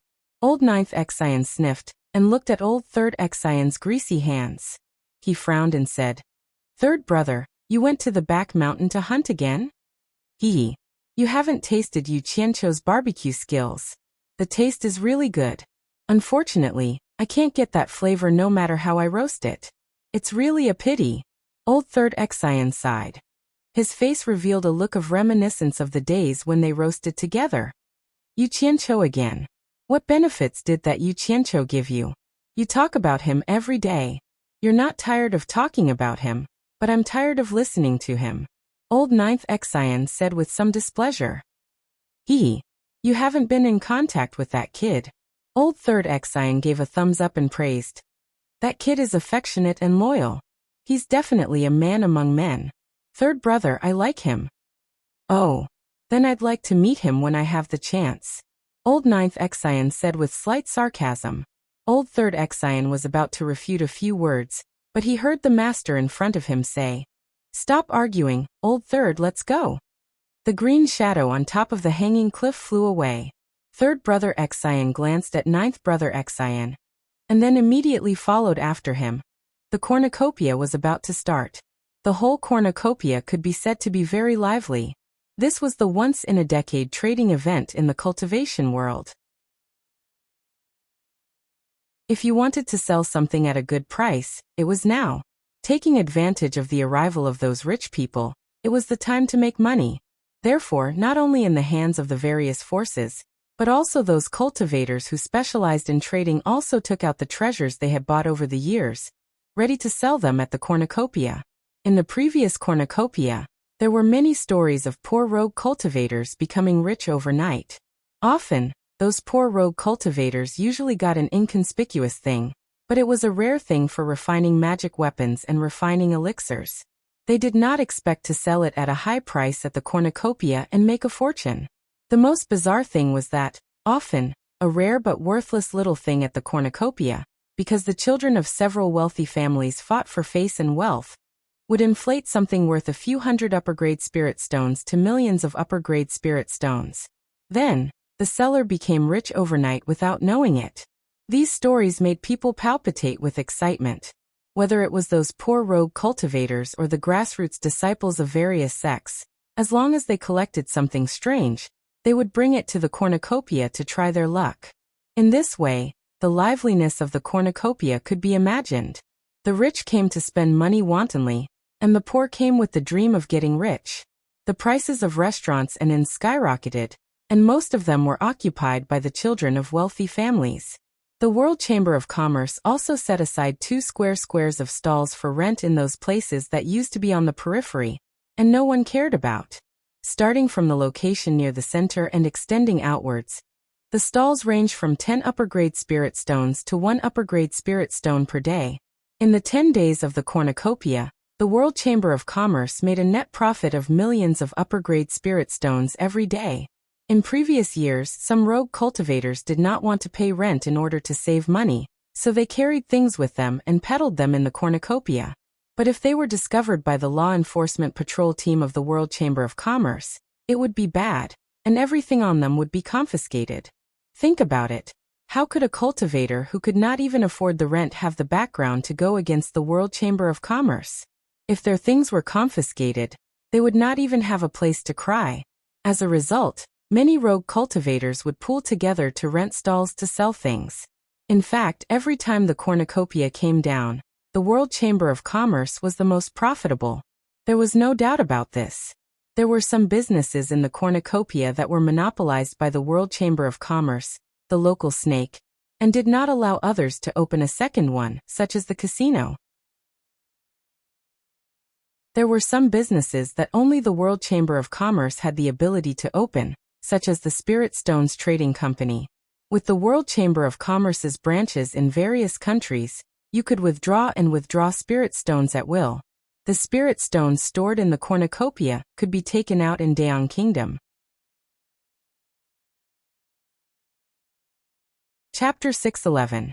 Of course, as far as Yu Qianqiu knew, although the Spirit Stone Trading Company already had the embryonic form of a bank from his previous life, it was clearly not so perfect yet. There would be no interest when spirit stones were deposited. Instead, one would have to pay a certain percentage of remuneration when withdrawing. This was because many people carried large amounts of spirit stones on them and felt unsafe, so they would rather pay some remuneration to the trading company and withdraw them here. For example, if an itinerant cultivator made a windfall at the treasure bowl gathering, but with his cultivation and background, once he left the treasure bowl without the protection of the World Trading Company, he would likely be robbed. What should he do? No problem. The Spirit Stone Trading Company would provide you with convenience. You only needed to pay a small portion of the remuneration and deposit a large amount of spirit stones in the trading company. When traveling, if you lacked money, you could withdraw it at any time from the World Trading Company's branch. It was up to you to withdraw as much or as little as you wanted. It didn't matter if it was distributed multiple times. The Spirit Stone Trading Company would never embezzle a single spirit stone from you. In terms of business reputation, the World Trading Company could be said to be the model for the entire cultivation world. Due to the daily fighting and death in the cultivation world, it was said that people often died before they had the chance to take out their spirit stones to enjoy. If no one provided the correct information to take them out, then these spirit stones would naturally become ownerless. It was rumored that the World Trading Company could earn over 100 million high-grade spirit stones from this windfall every year. If your cultivation was low and you found some treasure at the treasure bowl gathering, you might be robbed on your way home.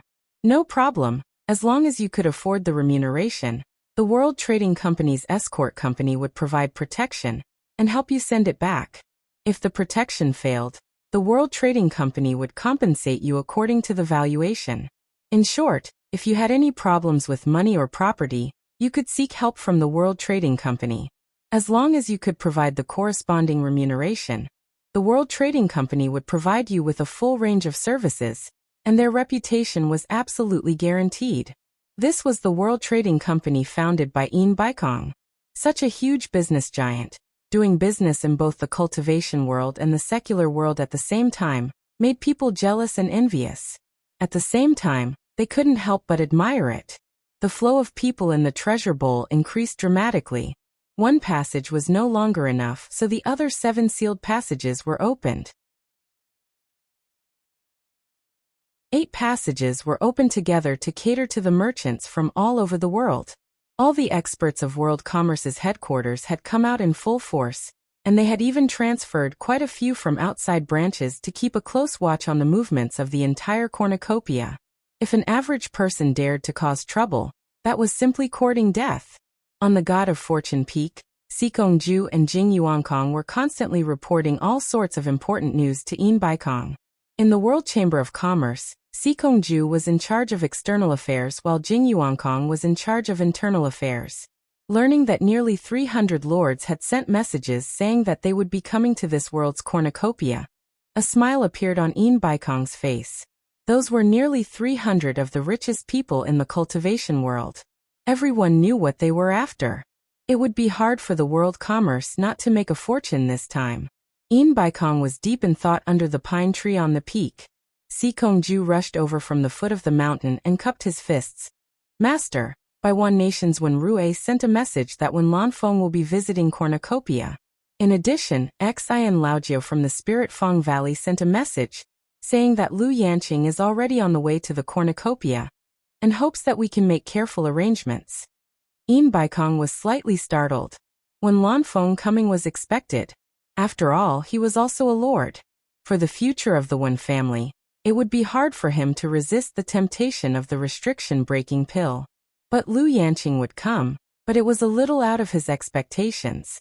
That woman had participated in a cornucopia many years ago, and had never come again.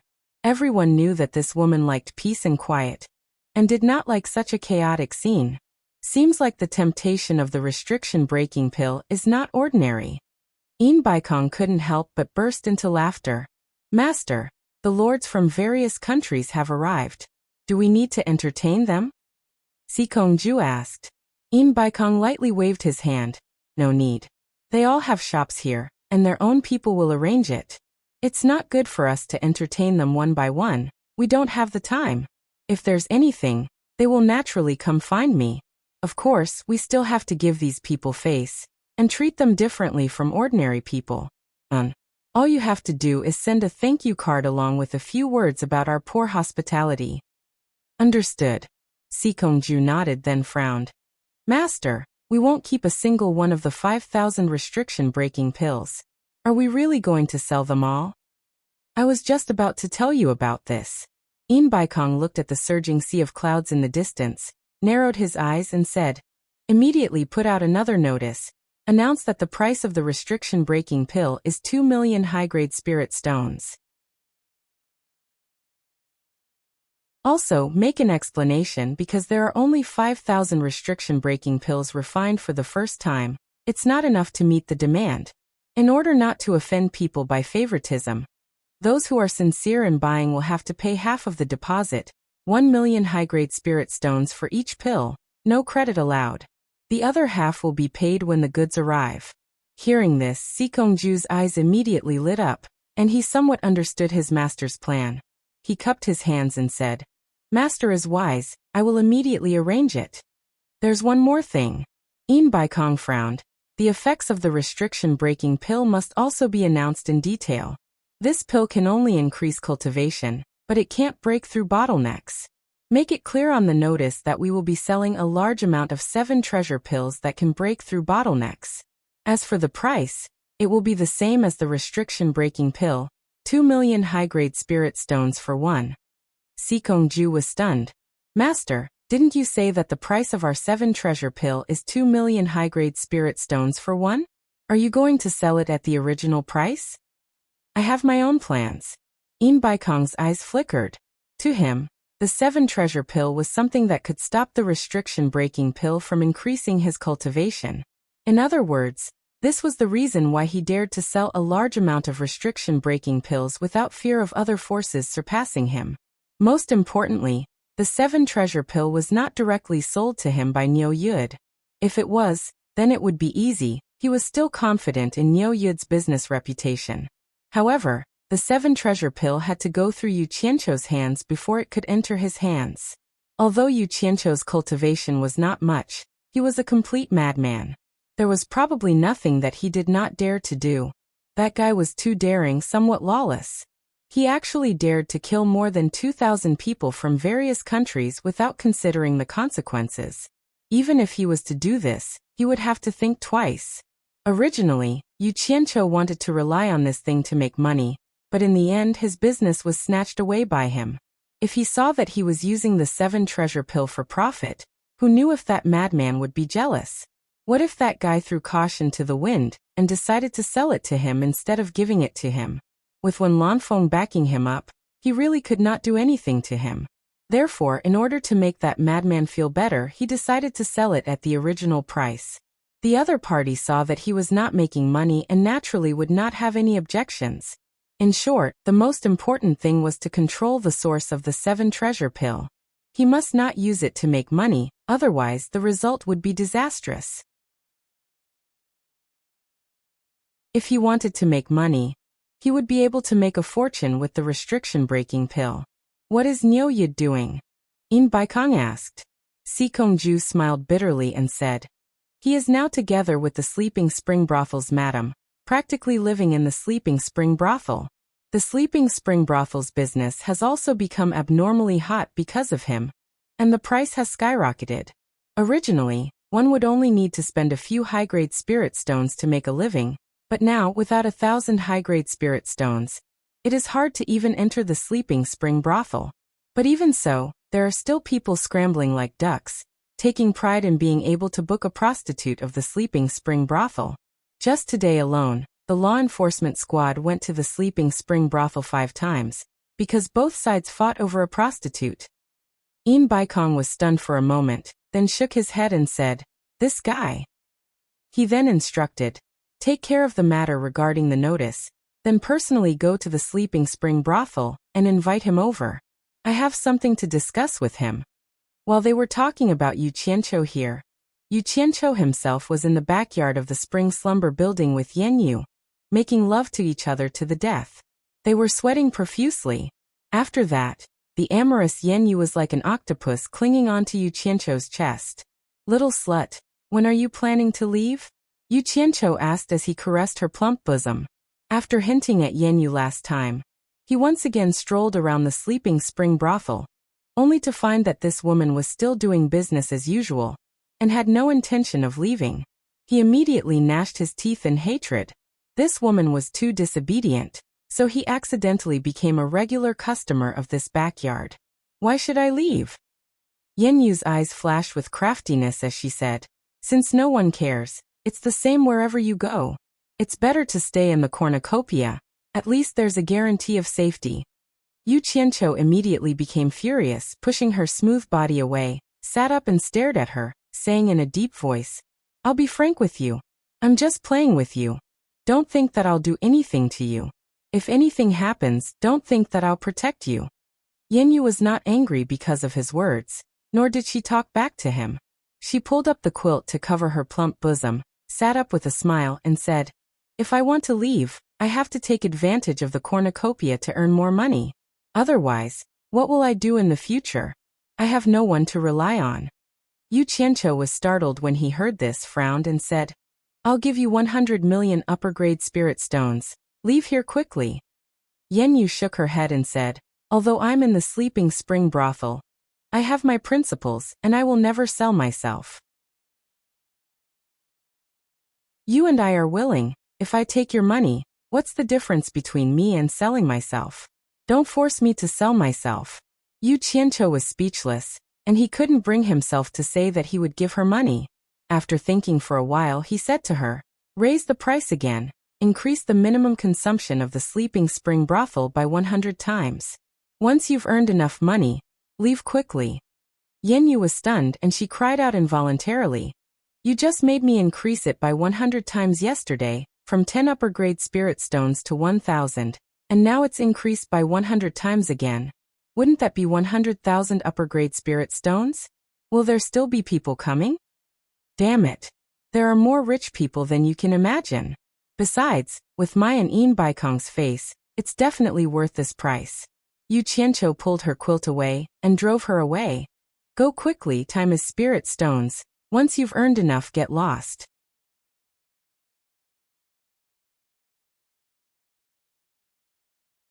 Chapter 6:12. After tidying up, Yen Yu quickly went to the front hall to make arrangements for the price increase. When the notice for the minimum consumption of 100,000 upper-grade spirit stones was posted, like a stone that caused 1,000 ripples, the news quickly spread in cornucopia, and everyone thought that Sleeping Spring Loft had gone crazy.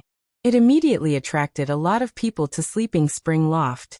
Everyone wanted to see if someone would be so generous for a prostitute. However, to everyone's surprise, there was still an endless stream of customers. Yen Yu stood in front of the door and watched the crowd's reaction with a smile. Seeing this, she immediately relaxed. A few cultivators in brocade clothes surrounded an arrogant middle-aged man and squeezed into the crowd. The people clearing the way kept yelling, "People in front, make way. Don't block the door."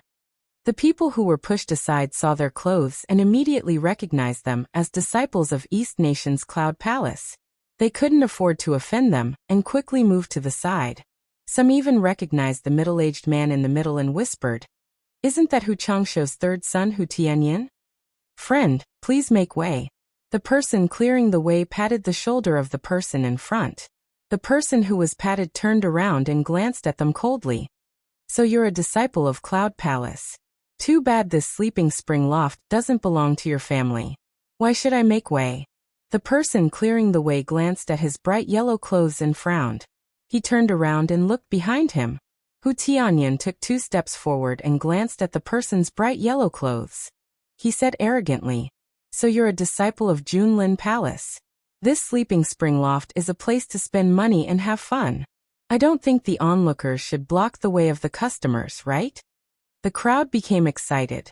Hu Changsho and Qi Jiujuan were both soul formation final stage cultivators.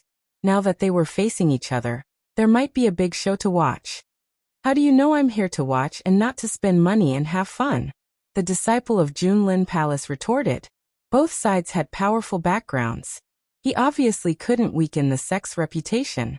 Otherwise, he wouldn't be able to explain himself when he returned.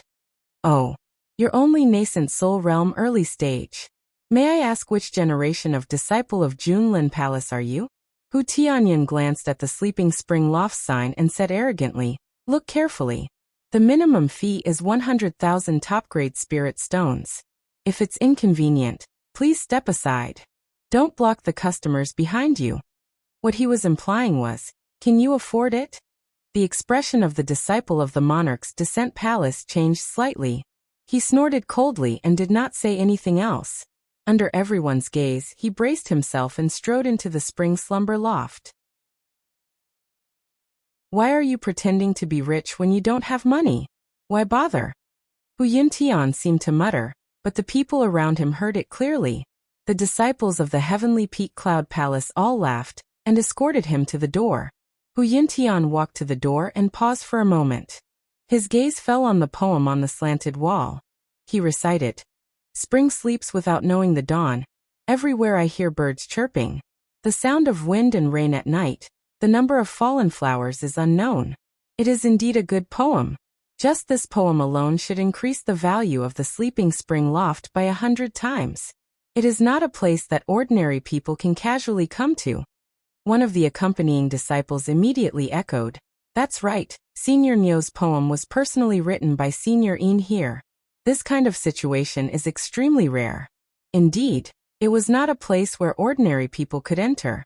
The price should have been raised long ago, and not just anyone could barge in. Otherwise, it would be a disgrace to the statuses of the 2 seniors." Hu Yintian smiled faintly. As soon as he turned around, his eyes lit up. His gaze fell directly on Yen Yu, who was standing at the door. He lightly clapped his hands and said, "With such a stunning beauty in the Sleeping Spring Loft, 100,000 upper-grade spirit stones is indeed not a lot. It is worth the price." As he said this, he pointed at Yen Yu and said to the people beside him, "Make the arrangements. She will accompany me today." As soon as these words came out, the surrounding people were in an uproar. Yen Yu's expression changed slightly, but she still stood there with a smile. Hu Yintian looked back in confusion. Someone beside him tugged at him with some fear and whispered, "Third young master, your words are a little too much. She is the owner of this place, and Senior Nyo is now living here."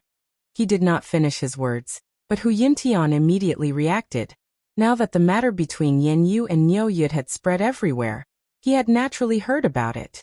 Although he was arrogant, he also knew that there were some people he could provoke, and some people he could not. Niu Yud dared to slap Fatty Pei's face in public. He was a person that even Yin Baikong had to be polite to. He was not someone that Hu Yuntian, the third young master, could afford to offend. He immediately strode in front of Yen Yu, bowed and apologized. So it is Owner Yen. It was I who spoke rudely. Please forgive me, Owner Yen. The surrounding crowd suddenly sighed. Yen Yu had climbed up to a high branch, and now even Hu Changsho's son had to be courteous to her. Things were really different now. It is not your fault for not knowing. Please come in. Yen Yu smiled and waved her hand. After Hu Yuntian and the others bowed, they did not dare to be presumptuous anymore and walked in. Fortunately, these words were not heard by Yu Qianqiu in the backyard. Otherwise, Hu Yuntian might be in some trouble today. Yen Yu stood there for a while longer, and a few more waves of people came in. When they passed by her, they all respectfully saluted and said, Headmaster Yen. They were all disciples of famous sections. Ordinary cultivators indeed couldn't afford such a high price. The crowd couldn't help but sigh. A group of disciples of famous sects actually bowed respectfully to a brothel proprietress. This was simply unheard of. Just as Yen Yu felt that it was inappropriate for her to stand at the door, and was about to turn and leave, a burst of exclamations came from the street. Most of the crowd in front of Sleeping Spring House immediately dispersed and rushed to the street. Yen Yu was startled. She immediately called over a shop assistant and ordered him to see what was going on. Not long after, the shop assistant ran back to inform her that the World Commerce Association had announced new information about the sale of limit-breaking pills. In the backyard, Yu Qianqiu, who was lying naked on the bed, was humming a tune when he suddenly heard the exclamations coming from the distant street.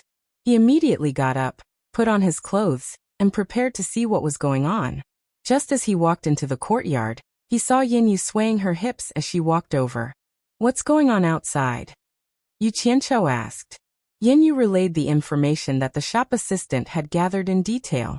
The restriction-breaking pill costs 2 million high-grade spirit stones each. Those who wish to purchase it must pay a deposit of 1 million. Yu Qianqiu said a few words, his eyes narrowed slightly, and then he let out a series of cold laughter.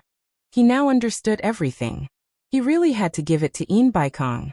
This old fellow's business mind was really amazing. His wishful thinking was really good. No wonder he dared to say such arrogant words. If there were tens of thousands of limit-breaking pills that cost 1 million high-grade spirit stones, he would have eaten them all. At first, he thought that Yin Baikong was just trying to brush him off when he said he would sell limit-breaking pills.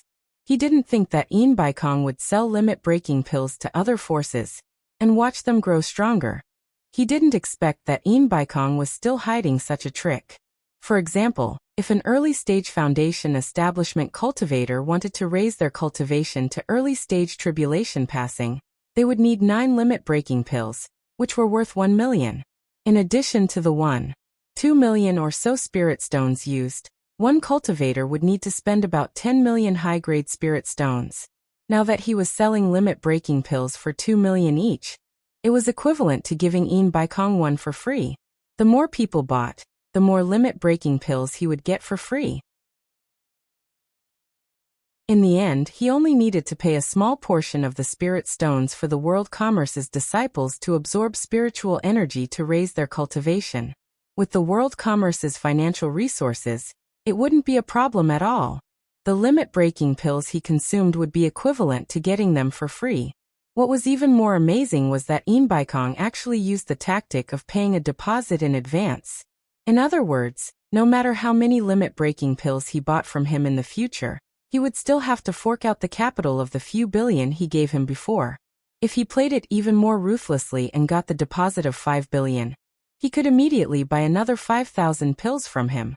He wouldn't even have to fork out the capital, because once the previous 5,000 limit-breaking pills were delivered to the buyer, the original capital of the few billion would be recovered. Yin Baikong didn't have to bear any risk at all, because if he played it this way, the 5,000 limit-breaking pills he had on hand would put him in an invincible position. Amazing! He had succeeded in this gamble, and was now sitting on the fishing platform. Previously, he really thought that Baikong would need to mobilize a large amount of the world commerce's working capital to buy the pills. Now that he saw the situation, he decisively made a move and got back the capital with interest. In the future, he wouldn't need to mobilize a single cent of the world commerce's working capital. With his methods, no one from the various countries would be able to escape his grasp. Perhaps some people would say that 2 million per limit-breaking pill was too expensive, and that no one would buy it. But the real limit-breaking pill was so miraculous that it couldn't be bought for 2 million per pill. Moreover, for the various countries, starting from accepting a disciple and nurturing him to the early stage of tribulation passing would take many years, including daily expenses. Even if they spent 40 to 50 million high-grade spirit stones, they still might not succeed. Now they only needed to spend 10 million high-grade spirit stones.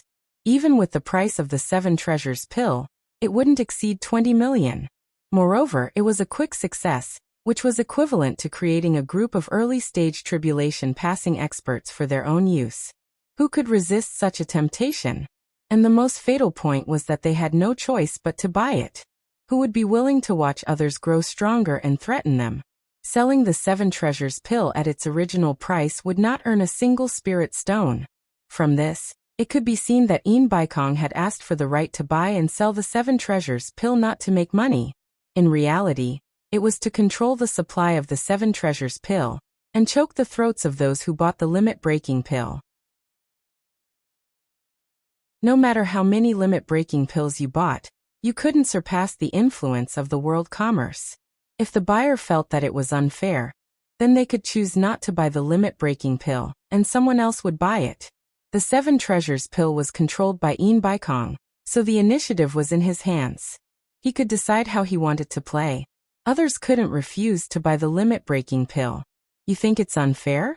You don't want to buy it? Fine, I won't force you. I can sell some of the 7 treasures pill to your opponents, as long as you can sit tight. If everyone buys it, that's fine too. It's not that I won't sell the 7 treasures pill, but I'll sell it slowly. However, I don't know when I'll be able to sell it.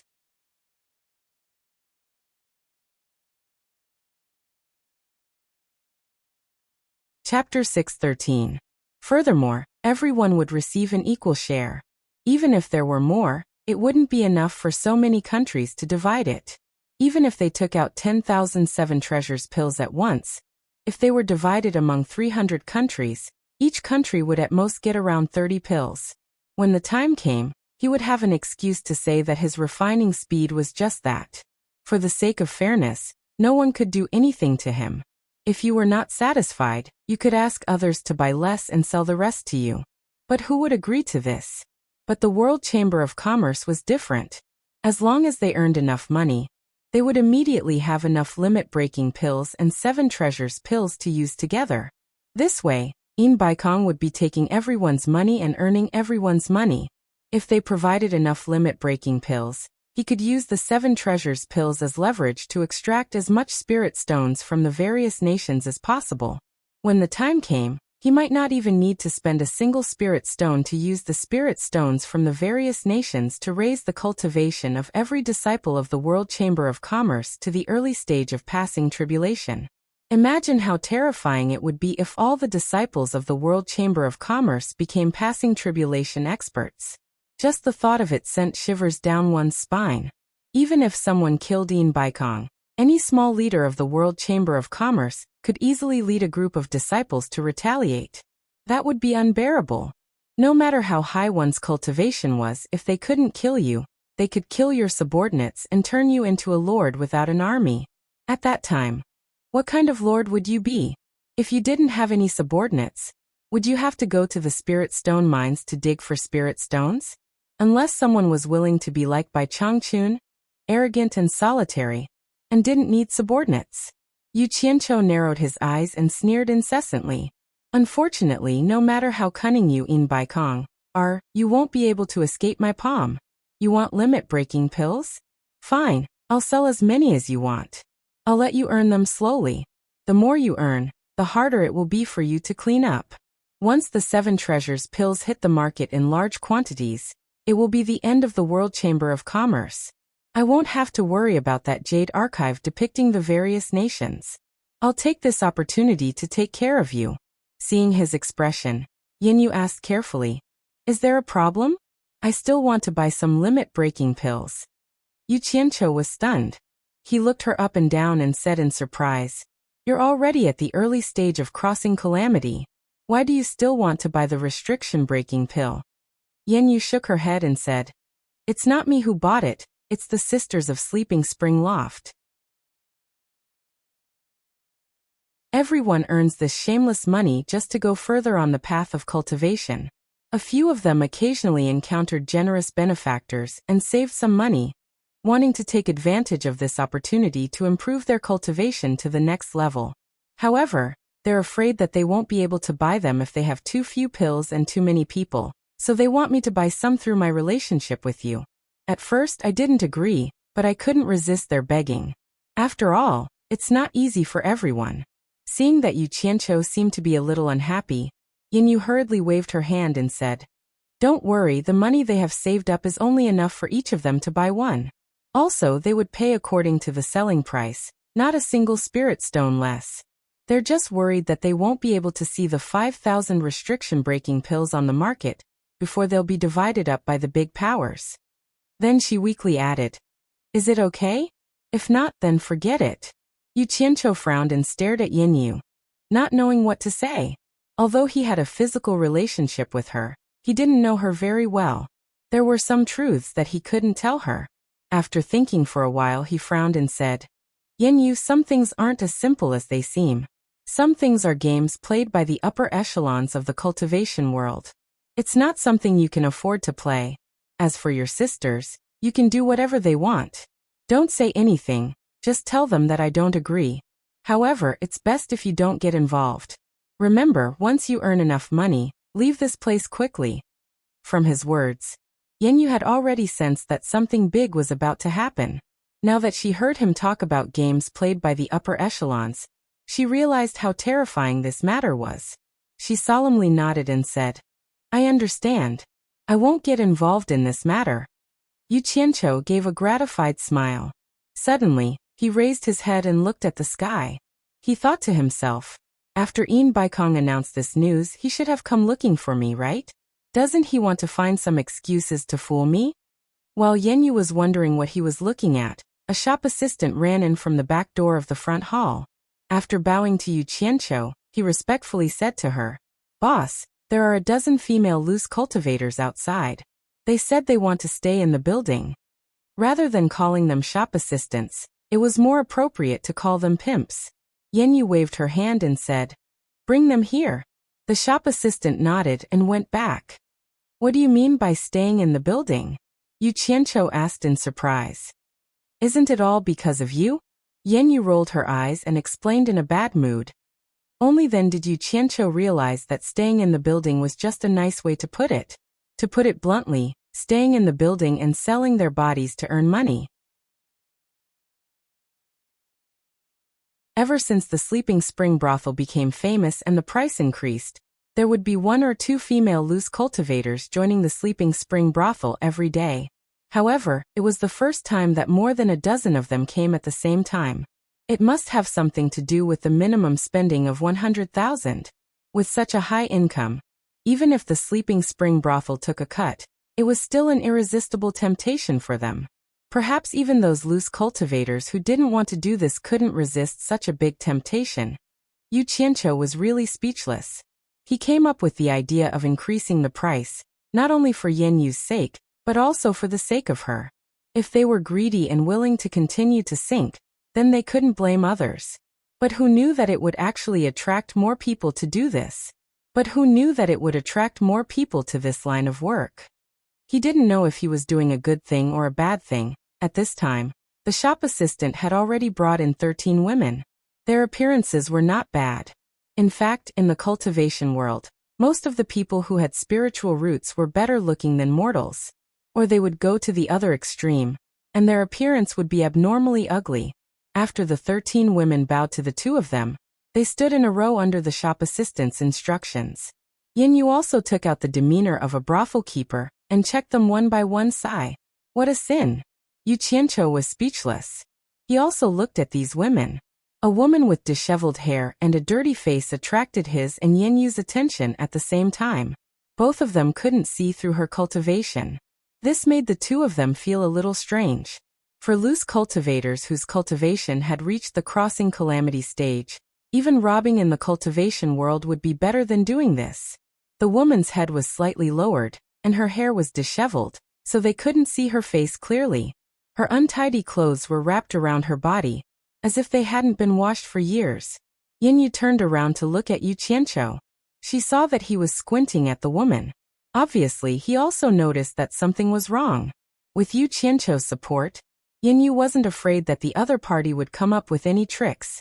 She then stood in front of the women and started lecturing.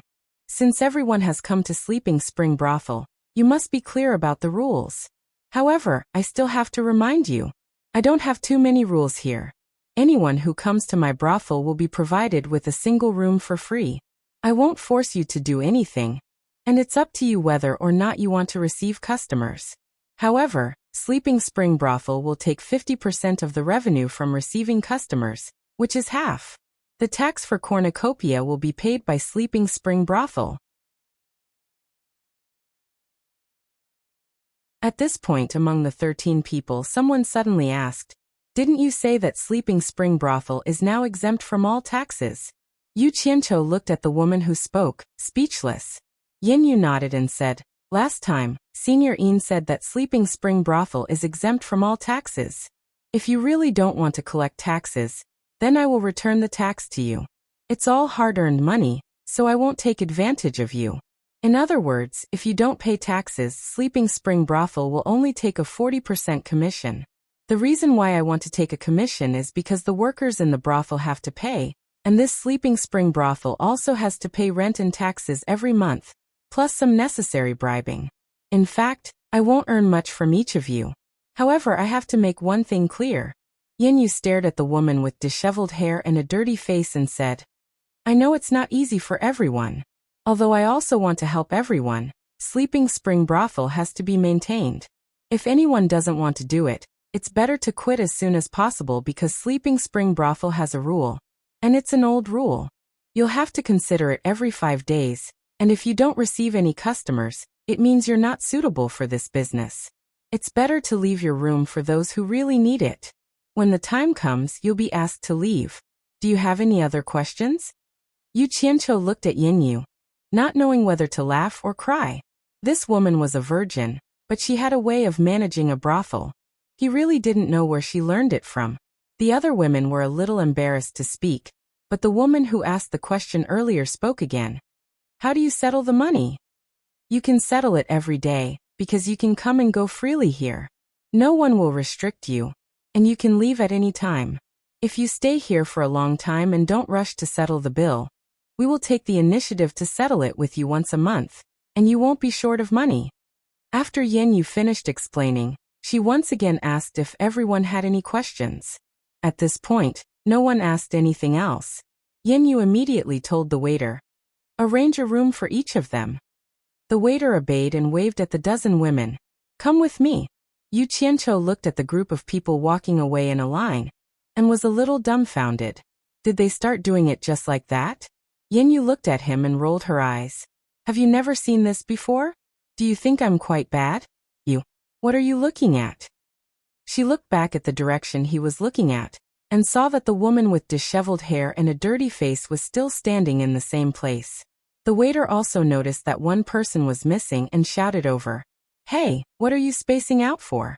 Come with me." The woman with disheveled hair and a dirty face raised her head and smiled charmingly at Yin Yu. "Honey, I have something to talk to you in private. I don't know if it's okay?" There was a charm hidden in her laughter that made people's bones go soft, and her eyes were also overflowing with charm. But her face was really dirty, and her appearance couldn't be seen clearly. As soon as Yu Qianqiu heard this voice, he was startled. He felt that it was very familiar, so he stared at her suspiciously and carefully looked at her. Yin Yu's expression was also slightly stagnant. Then she waved to the waiter and said, "You take them to go first."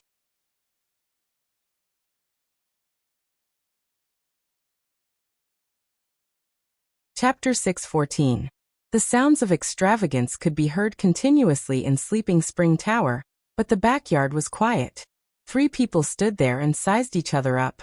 You must be Senior Nyo Yud, whose name has shaken the world, right? The unkempt woman asked respectfully. There was a hint of puzzlement in her alluring eyes. She seemed to have seen this Senior Nyo somewhere before. Hence, she sized up Yu Qianqiu bit by bit. Yu Qianqiu nodded without saying a word, but his heart trembled. That gaze was too familiar. It was a gaze that could charm all living things. And it was exactly the same as the 100 Charms beauties. However, the unkempt and dirty attire made it impossible for others to see her true appearance. Yu Qianqiu suppressed the shock and bewilderment in his heart, and sent a private message to Yen Yu. Yen Yu, let her return to her original appearance. Yen Yu understood what he meant and said to the unkempt woman, I don't care who you are.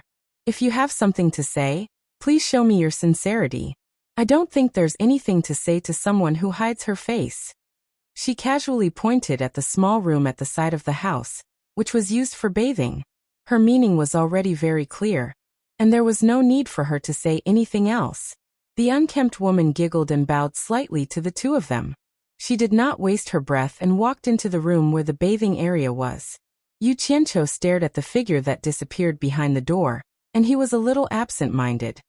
He noticed that not only did the woman's gaze resemble the 100 Charms beauties, even her laughter was the same, although her disheveled hair and dirty face covered her true appearance. As long as she made a sound or revealed a frown or a smile, her overflowing charm could not be concealed. But why would the 100 Charms beauty appear here? Yu Qianqiu frowned. He was almost certain that it was her, but he did not dare to be certain before he saw her true appearance. After all, the 100 Charms beauty was the master of a cult, and there was no way she would come here so easily. Once her identity was exposed, it would be too dangerous. Yen Yu looked at the room, then at Yu Qianqiu's expression. She felt that there was something off about his expression. The sound of water splashing in the enclosure stopped. After a while, the wooden door creaked open. The 2 people in the courtyard were stunned at the same time. Yen Yu's eyes were filled with amazement, while Yu Qianqiu was speechless. A beautiful and graceful figure leisurely walked out. Her light muslin was like fog as she walked, and her charming smile was dazzling. She was truly a peerless beauty that could turn all living things upside down. Who else could it be other than the 100 Charms beauty? The enchantress of 100 Charms walked in front of the 2 of them, and casually spun her arms in a circle. The spring scenery under the light muslin was lively and fragrant. Every frown and every movement was full of charm. Then she bowed and said, Master, how is my sincerity?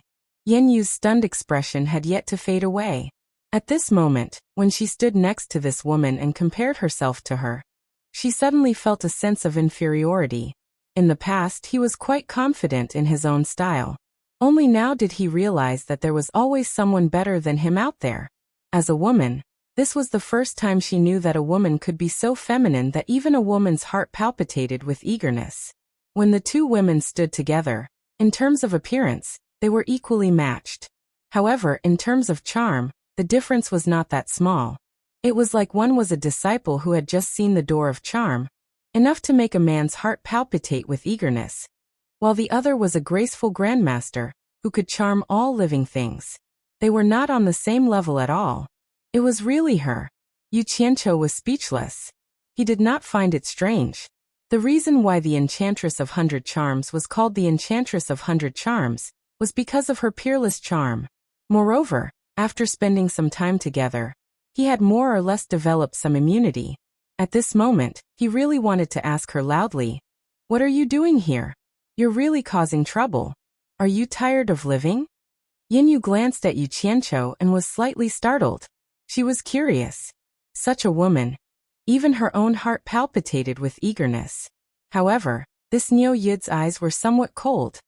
No wonder you want to conceal your true appearance. With your charm, once you reveal yourself, I'm afraid you won't be able to reach the cornucopia. Yen Yu could not help but praise. She then asked, Don't you have something to say to me? Please speak. A wise person does not lie in front of others. The Enchantress of 100 Charms said to Yen Yu indifferently. I want to find a place to stay here. Her eyes were always faintly discernible at Yu Qianqiu, still a little puzzled. Yin was startled. She shook her head and said, I'm afraid I'll have to disappoint you. I don't know what you want to do and I don't want to know. However, my spring slumber loft is a group of people with a poor life. We are weak and can't afford to cause trouble. Please find another place to stay. I'm sorry. The Enchantress of 100 Charms explained. Mistress Yen has misunderstood. I'm definitely not here to cause trouble. I just heard about the bustle of the cornucopia and wanted to come and take a look.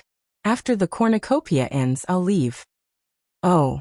Yen said disapprovingly, there are many cornucopia restaurants and inns. Although it's a little expensive, I'm sure this sister isn't someone who lacks money to spend. Mistress Yen has a good eye. I really don't want to be harassed too much, and I don't dare to cause trouble. The Enchantress of 100 Charms smiled bitterly as she looked at her figure. Yin was silent. Indeed, with her beauty, if she were to show her face in public, it would indeed cause trouble. This was the sorrow of women. She paused and said, Then why did you choose to stay in my spring slumber loft? The Enchantress of 100 Charms turned around and bowed to Yu Qianqiu. She said, It's naturally because of Senior Niu. Senior Niu's cultivation is profound, and his name shakes the world. With Senior Niu in the spring slumber loft, who dares to touch the people of the spring slumber loft? Yu Qianqiu was speechless. You really know how to choose a place. In Wuxia, you hid in the myriad flower loft, and here, you want to hide in the spring slumber loft. But why do I keep bumping into you in this kind of place? Just at this moment, a figure suddenly appeared in the courtyard. Sikongju suddenly appeared and nodded slightly to Yenyu. The latter quickly returned the greeting, Senior Sikong. Sikongju glanced coldly at the Enchantress of 100 Charms and paused slightly. He then bowed to Yu Qianqiu and said, Senior Niu, my master invites Senior to the God of Wealth Peak for a chat. They really came. Yu Qianqiu nodded and glanced at the Enchantress of 100 Charms. He transmitted his voice to Yenyu. This woman's background isn't ordinary. Keep her for now. She won't be a hindrance to you. He casually threw out a flying sword and stepped on it, flashing towards the peak of the God of Wealth Peak. Sikongju glanced at the Enchantress of 100 Charms again and flew into the sky. This person is the spirit-severing expert, Sikongju? The Enchantress of 100 Charms asked with a burning gaze.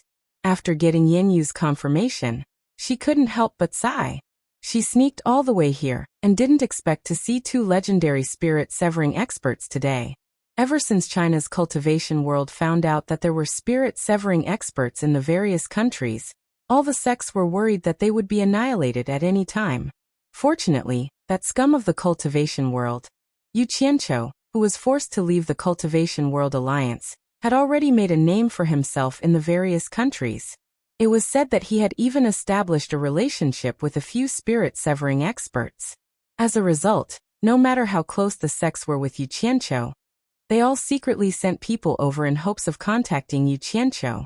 When the Enchantress of 100 Charms heard that there was a #1 expert in the cultivation world, she was immediately shocked. This was because she remembered that Yu Qianqiu had once told her that his master was an invincible figure in the world.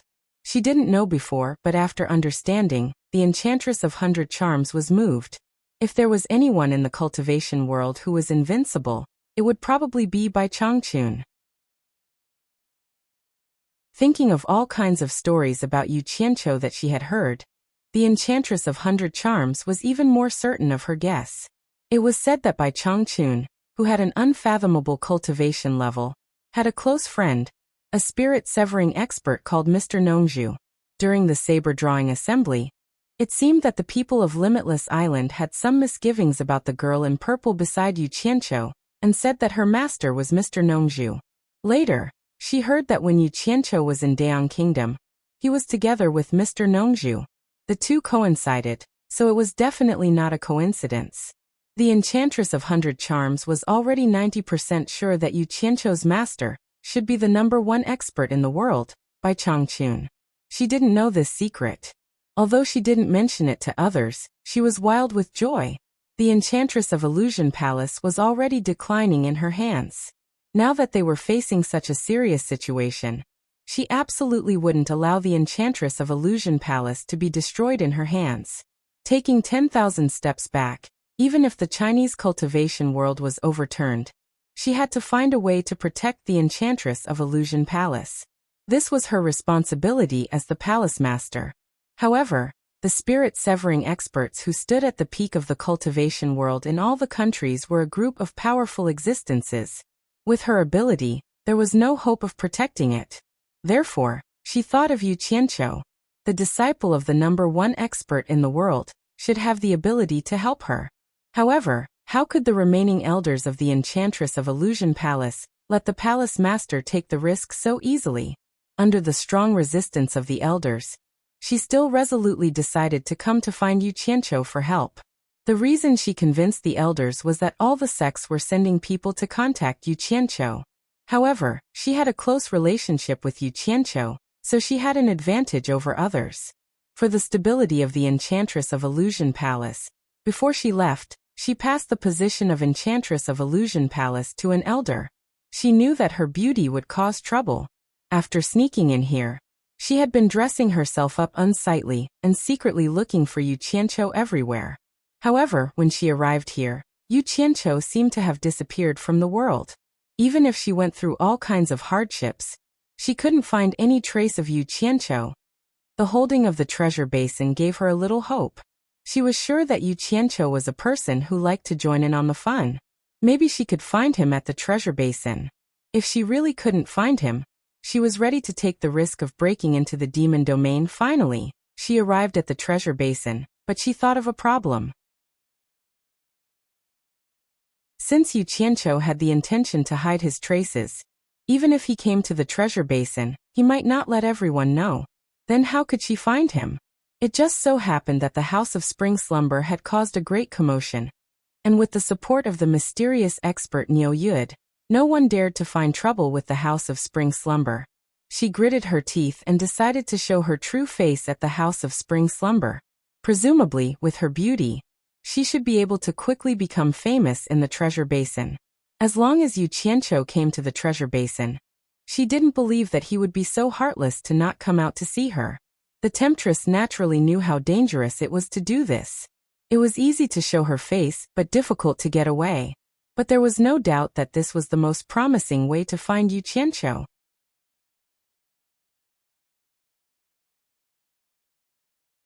Chapter 6:15. The Cornucopia Assembly opened with a bang. The Cornucopia Assembly, the headquarters of the World Chamber of Commerce, suddenly became the focus of the entire cultivation world. The scale of the Cornucopia Assembly this time was far larger than any previous one. The number of participants greatly exceeded the expectations of the World Chamber of Commerce, and the entire Cornucopia Assembly was already overcrowded. At the end of the day, the reason why the heroes of the cultivation world were willing to participate in the banquet was probably because of the restriction-breaking pill. Crooks and honest folk mixed together, and this was often the time when accidents were most likely to occur.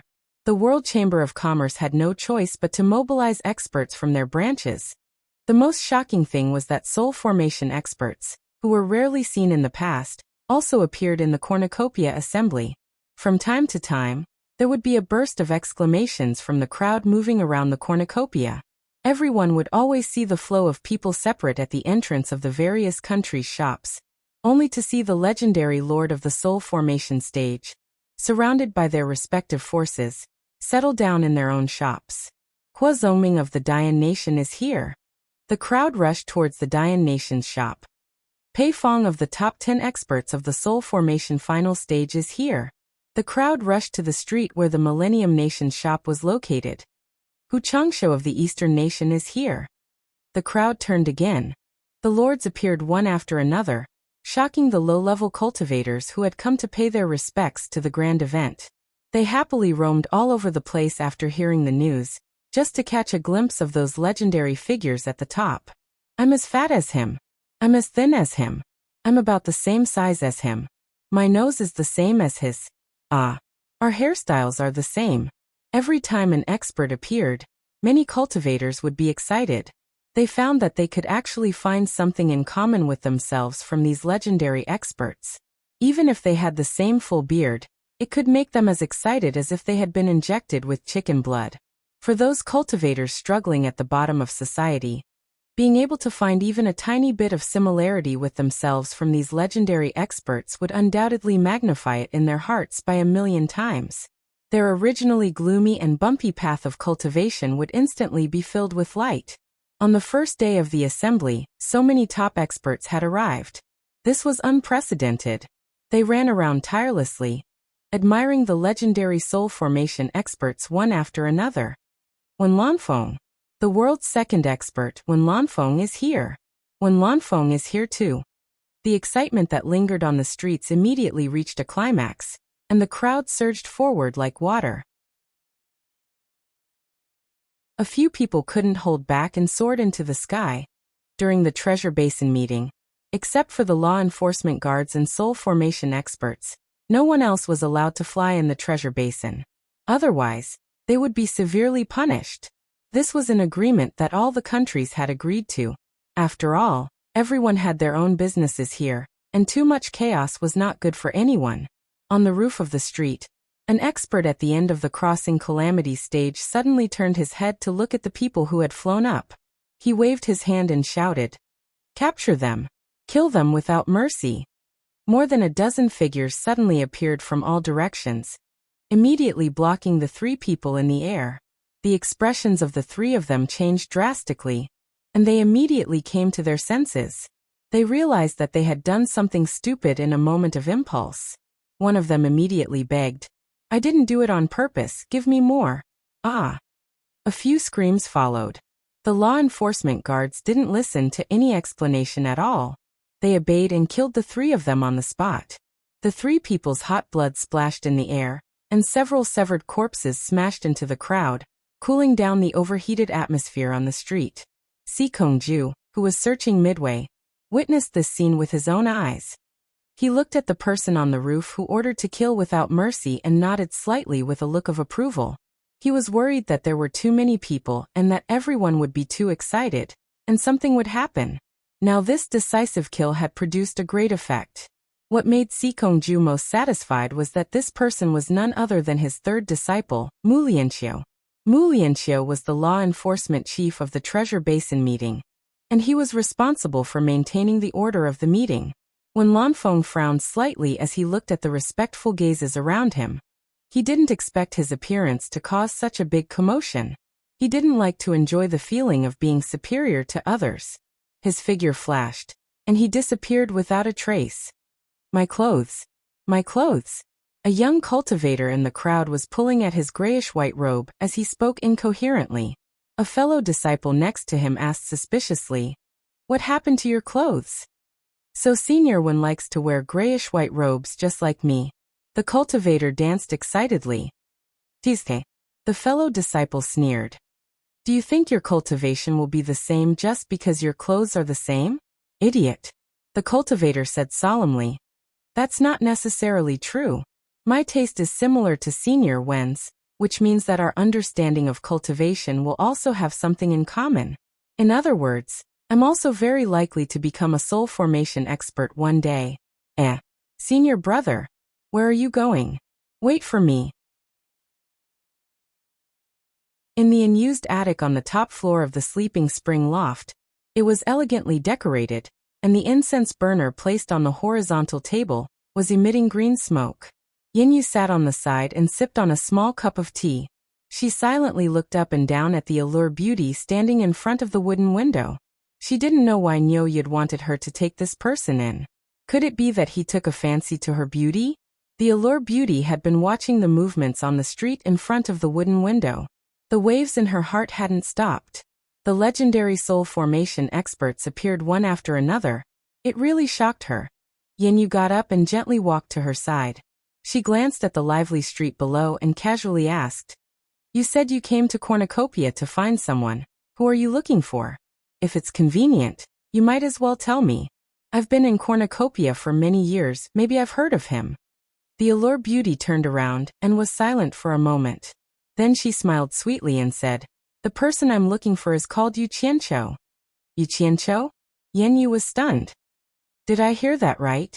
You came to Cornucopia to find that murderous butcher Yu Qianqiu? The allure beauty nodded with a smile, but there was an imperceptible bitterness in her smile. Yin Yu smiled bitterly.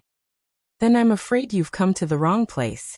Now that there are so many soul formation experts here, almost all of them are people that Yu Qianqiu has offended.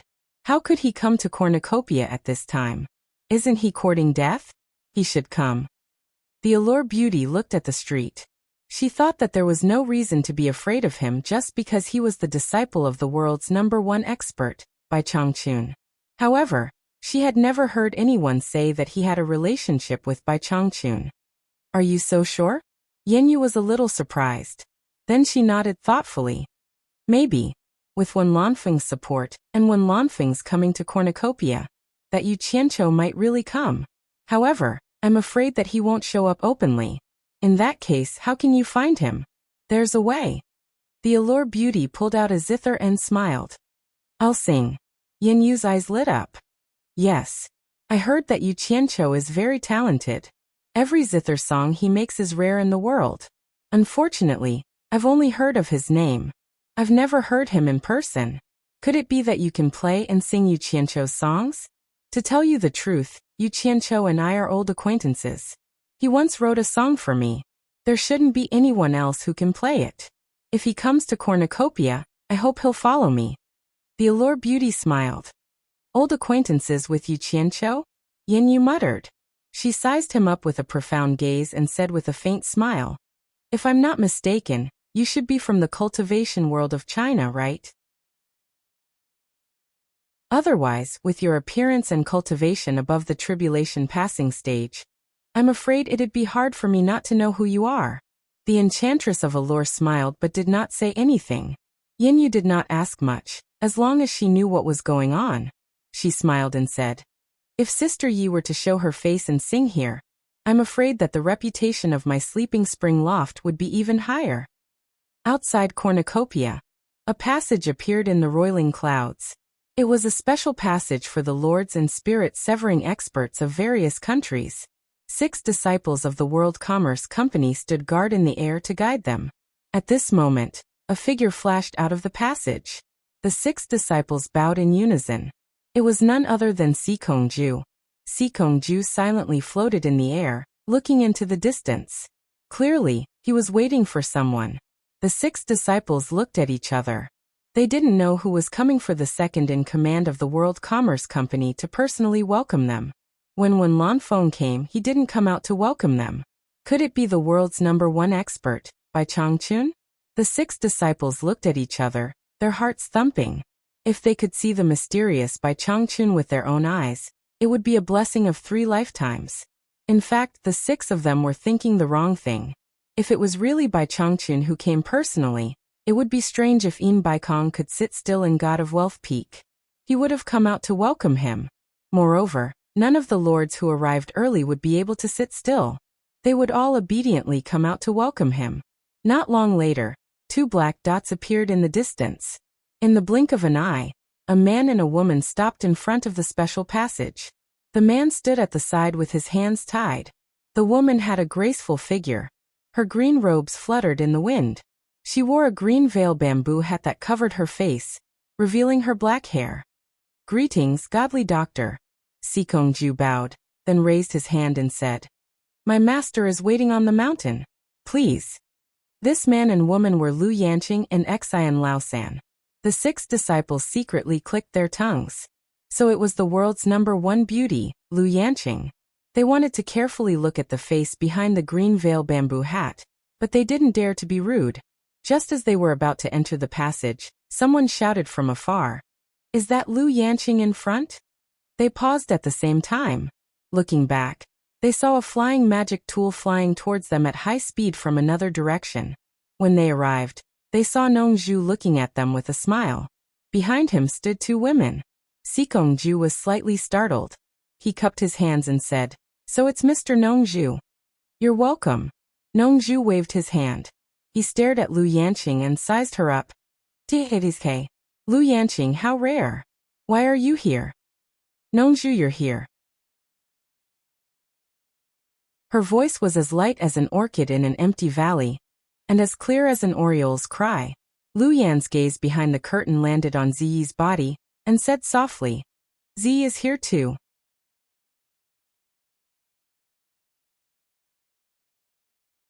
Chapter 6:16. Greetings, Senior Lu. Ziyi stuck out her tongue and smiled. Obviously, it was not the first time she saw Lu Yanqing. Furong did not know any of them, but she also followed suit and bowed. "Nongzhu, who is this lady?" Lu Yanqing looked at Furong and asked in confusion. Nongzhu laughed and said, "Her name is Furong, an old friend's disciple. She came with me to see the cornucopia." Nongzhu had many friends, but not many could be considered old friends. Lu Yanqing's gaze suddenly stopped at Furong's waist. On the black jade pendant with cloud patterns, there was a frightening word by engraved on it. Nongzhu's old friend's disciple? Lu Yanqing's breathing quickened slightly. It was not the first time she saw this jade pendant, but now it was worn on this slightly shy woman. Then her master is, so it's Lady Furong. Lu Yanqing's gaze moved, and she rarely took the initiative to greet a junior. Old Xian had seen Furong in Daong Kingdom, but they had never spoken. This girl was hanging out with Nongzhu at that time, so he did not find it strange. But seeing that his master valued her so much, he was somewhat curious. Sikongju was not blind, so he naturally saw the jade pendant. He had also seen this jade pendant before. His pupils suddenly shrank and the expression on his face twitched. He looked at Furong and swallowed his saliva with difficulty. He rarely cupped his hands and said to Furong, "So it's Lady Furong." The 6 disciples were also not fools. They also felt that the atmosphere was a little strange. Sikongju actually took the initiative to bow to a junior. The gazes of the 6 people also fell on Furong with uncertainty. Who was this? Furong timidly returned the greeting to the 2. She did not know what the jade pendant on her waist meant, and did not know how much pressure it was for the people who knew this jade pendant. Nongzhu looked on from the side, and was quite satisfied. She admired herself for using Yu Qianqiu to seduce Furong, and then using Furong to steal a jade pendant from Bai Changchun. It was a rare opportunity to borrow the tiger's might. She laughed and said, "Don't dawdle here. Let's go in first." "Please." Sikongju waved his hand solemnly. Then he led them into the cornucopia, and the group headed straight for the God of Wealth Peak. Not long after Baikong sent Niu Yud away, Sikongju arrived with a few people. Nongzhu retracted her flying magical item, then immediately cupped her fists at Baikong and said, "Baikong, congratulations. You're going to be rich again." "Nongzhu is here." Baikong replied indifferently. He never had a good impression of Nongzhu. This guy relied on the fact that Bai Changchun was his good friend to never put him in his eyes. If it weren't for Bai Changchun, he would have killed him several times when they didn't get along. Nongzhu smiled and did not take it seriously. In his heart he thought, "I know that you and Grandpa don't get along, so I specially got you a nemesis today." Baikong smiled at Lu Yanqing, raised his hand and laughed. "Rare guest, rare guest. My cornucopia is greatly honored by Divine Physician Lu's presence, haha. Brother Yin is too humble. I hope I won't disturb you." Lu Yanqing bowed. I can't even invite an esteemed guest. How can I disturb you? I actually hope you come and disturb me every day." Baikong laughed heartily, then turned to Sikongju and instructed, "Arrange a quiet courtyard halfway up the mountain. Don't let anyone disturb Divine Physician Lu." Most of the other powers had their own places to stay in Cornucopia, but Lu Yanqing's Spirit Fong Valley did not have any shops in Cornucopia, so naturally, they had no place to stay. They couldn't let one of the 4 eccentrics stay in an inn in Cornucopia, right? Baikong was not that bad. Moreover, Lu Yanqing was such a delicate beauty. Although Baikong was old, he had always been interested in protecting beauties. Most importantly, there were too many people in the cultivation world who owed Lu Yanqing a favor, including Baikong himself who owed Spirit Fong Valley a favor. Don't look at how she stood aloof from worldly affairs, and her cultivation wasn't very high, but no one could underestimate her power. As for whether she used it or not, that was another matter. But then again, to be able to be recognized as one of the 4 eccentrics, none of them were simple. Baikong, arrange a quiet courtyard for me as well. Look at me, it's not safe for me to wander around with two girls. Nongju asked without any trace of politeness. In Baikong coldly glanced at her and snorted. You, Mr. Nongju, have a wide range of connections. Do you think you don't have a place to stay? You're not joking, right? His words meant rejection. At the side, Lu Yanqing was speechless. She glanced at Hibiscus through the green veil, then closed her red lips again. She wanted to say something to In Baikong, but after thinking about it, she felt that it was inappropriate. After all, this wasn't her territory, so she couldn't help In Baikong make decisions. Then forget it. Nongju shrugged her shoulders indifferently, then turned to Hibiscus apologetically. Hibiscus, my face is a little small, and I've made you suffer. Come, let's go to the inn at the foot of the mountain, and see if there are any empty rooms. I believe that if we look from one to another, we'll definitely find one. Z, come, let's go down the mountain. It's all right, Hibiscus said weakly. She didn't think that there was any difference between staying at the foot of the mountain and the top. Z pouted her lips at In Baikong. In Baikong snorted coldly. This Nongju was obviously pretending to be pitiful. How could this old man's god of wealth peak be a place that anyone could stay at? Lu Yanqing's expression became strange. Why did she feel that Nongju was deliberately tricking In Baikong? If In Baikong really offended that person with that person's thunderous methods, he wouldn't be able to argue at that time. This cornucopia association. What a joke. If this girl was really that person's disciple, then she would have offended that person's entire family. Who would dare to not give that person face?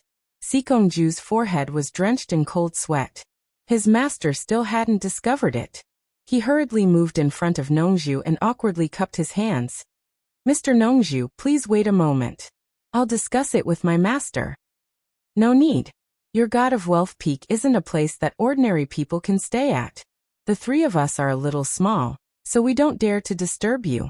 I'd better bring my two girls along to beg for a place to stay. Nongju sneered sinisterly. Yet his face revealed an expression that said, just you wait and see. I'll teach you a lesson when the time comes. Lu Yanqing's red lips slightly opened as she secretly smiled bitterly. This Nongju really wanted to trick In Baikong. Begging on the streets. Sikongju almost choked to death by these words. He repeatedly smiled apologetically. Mister, please wait a moment. Before he could finish, he heard In Baikong shout. Sikong, what are you trying to do? This was really rebellious. A disciple actually went against his master's words. Master. Old man, take a good look first. Sikongju almost cried. He hurriedly transmitted his voice to In Baikong. Master, look at that girl called Furong. The jade pendant on her waist. This disciple seems to have seen it somewhere before. Since things had already escalated to this point, he didn't dare to say it out loud. If he said it out loud, it would put his master in a difficult position. At that time, he would definitely blame himself for not saying it earlier.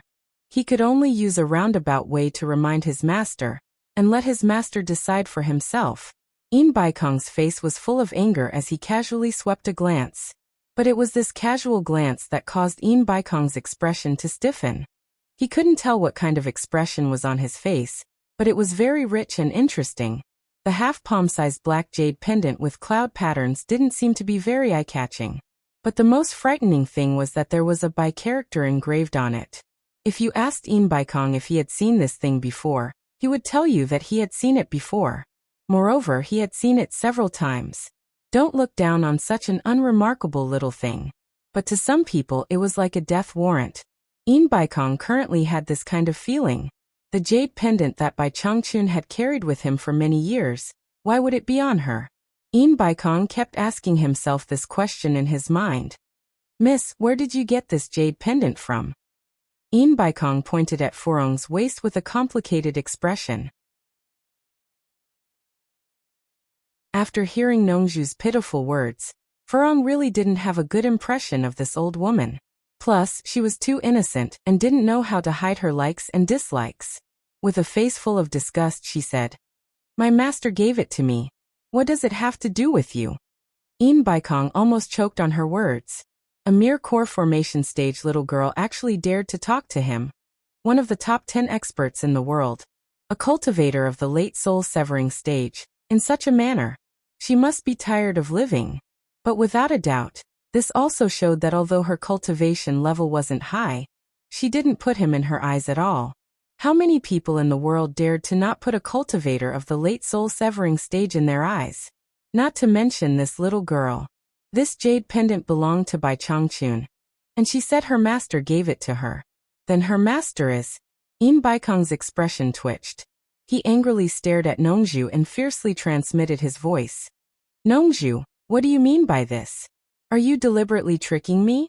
Are you trying to sow discord between me and Bai Changchun? Arrogant? Scared you to death. Nongzhu's stomach was already overjoyed, but on the surface, she coldly transmitted her voice back. Don't think that just because your cultivation level is high, you can wrongly accuse others.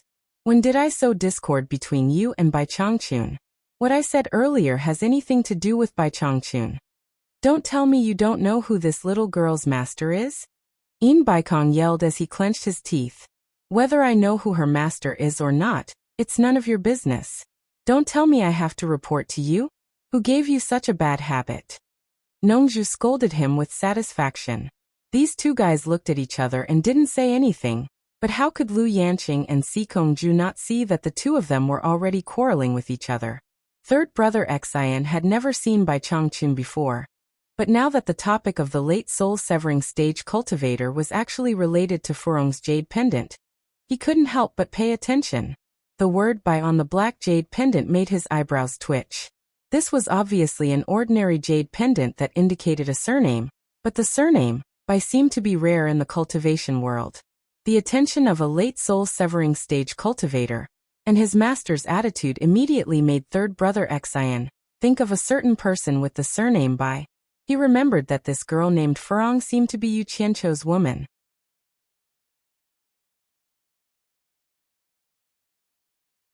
Chapter 617. Yin Baikong's good mood these few days disappeared in an instant. Every time he met this guy, he would feel disgusted for a while, but he couldn't do anything to him. Suppressing the anger in his heart, he transmitted a message. Nongzhu, don't go overboard. Don't think that no one in this world is Bai Changchun's match.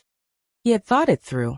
If Nongzhu was persistent and attracted by Changchun's attention, he could only ask Niu Yid for help. He didn't believe that an immortal couldn't deal with Bai Changchun. Nongzhu was stunned. Was there anyone in this world who was Bai Changchun's match? The old fox wouldn't joke about this. She subconsciously asked, who? There's always someone better, it's none of your business. Yin Baikong transmitted. I'll arrange a house for you halfway up the mountain.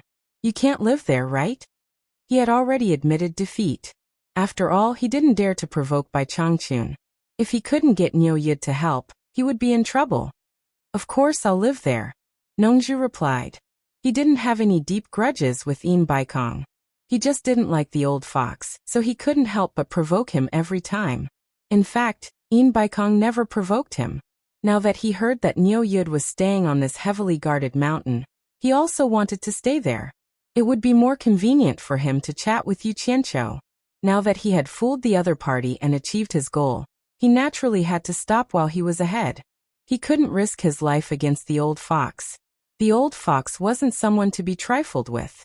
However, he was still pondering over the old fox's words. Was there really anyone in this world who was old Bai's match?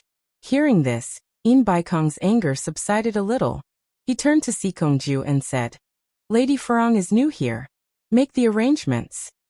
He didn't mention Nongzhu, but Furong. It was obvious that he was giving Furong some face. After that, he floated into the Hall of Wealth to avoid any more awkwardness. Third brother Xian looked at Furong and confirmed his guess. She should be that person's disciple. Divine Dr. Lu, Mr. Nongzhu, Lady Furong, please follow me. Si Kongju personally led them down. Not long after, Si Kongju rushed over from the foot of the mountain and rushed into the Hall of Wealth. The slightly gloomy Yin Baikong seemed to have eyes on the back of his head as he asked in a deep voice, Has everything been arranged? It's done. Si Kongju cupped his hands and said, Master, Bing Qingzi brought Yan Juexing into the cornucopia. Yin Baikong suddenly turned around. His eyes narrowed as he said with a mischievous smile, You still dare to come, you've got guts. Niu Yid's foresight is extraordinary. Last time we were fooled by Bing Qingzi. Yin Juexing. There must be something mysterious about this kid. Arrange for someone to keep an eye on him. Be careful not to alert the enemy. If you find him leaving the cornucopia alone, tell me immediately. I'll deal with him myself. Sikongju's eyes lit up. No wonder Master didn't pursue the matter from back then. It seems that this Yin Juexing is still a problem. If that's the case, then the matter from back then still had merit. He immediately replied, "Don't worry, Master. There are many people in cornucopia now. No one will find out if 1 or 2 people are inserted to monitor Yin Juexing. I'll arrange it right away." There weren't many people in Bing Qingzi's group. They only brought Yin Juexing and Man Hu.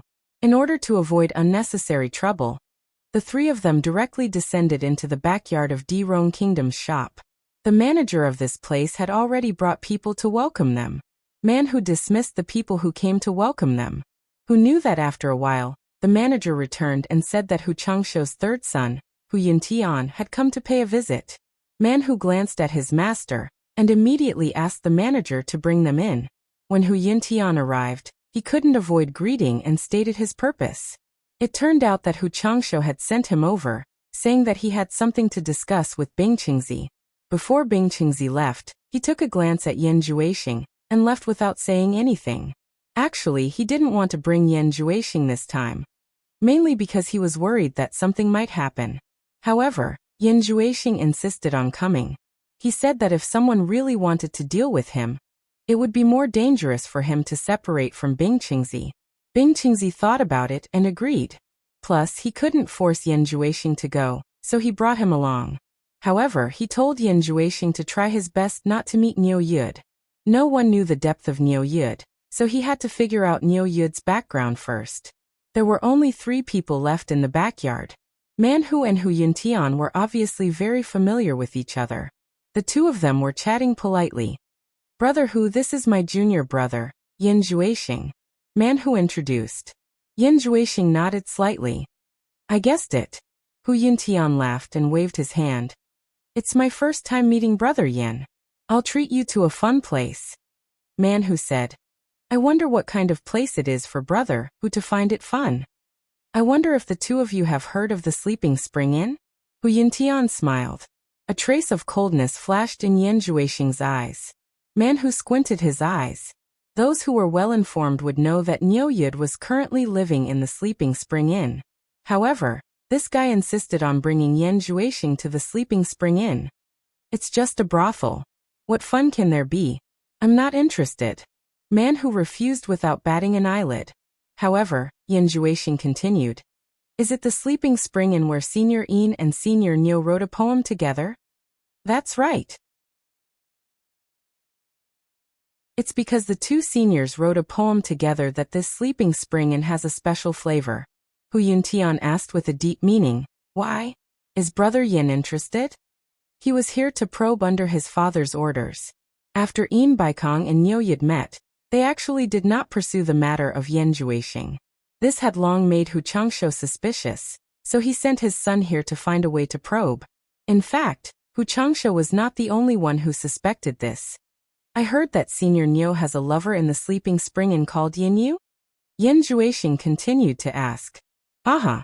Speaking of that Yin Yu, Senior Niu's eyes are really good." Hu Yintian laughed. "Eldest senior brother." Yin Juexing smiled at Man Hu and said, "The Sleeping Spring Inn is famous in the world. Plus, it's hard to refuse Brother Hu's hospitality. Why don't we go and take a look?" Man Hu was startled, but he knew that Yin Juexing was hard to persuade. There were some things that even his master could not persuade, so there was no point in persuading him. Thus he did not say anything.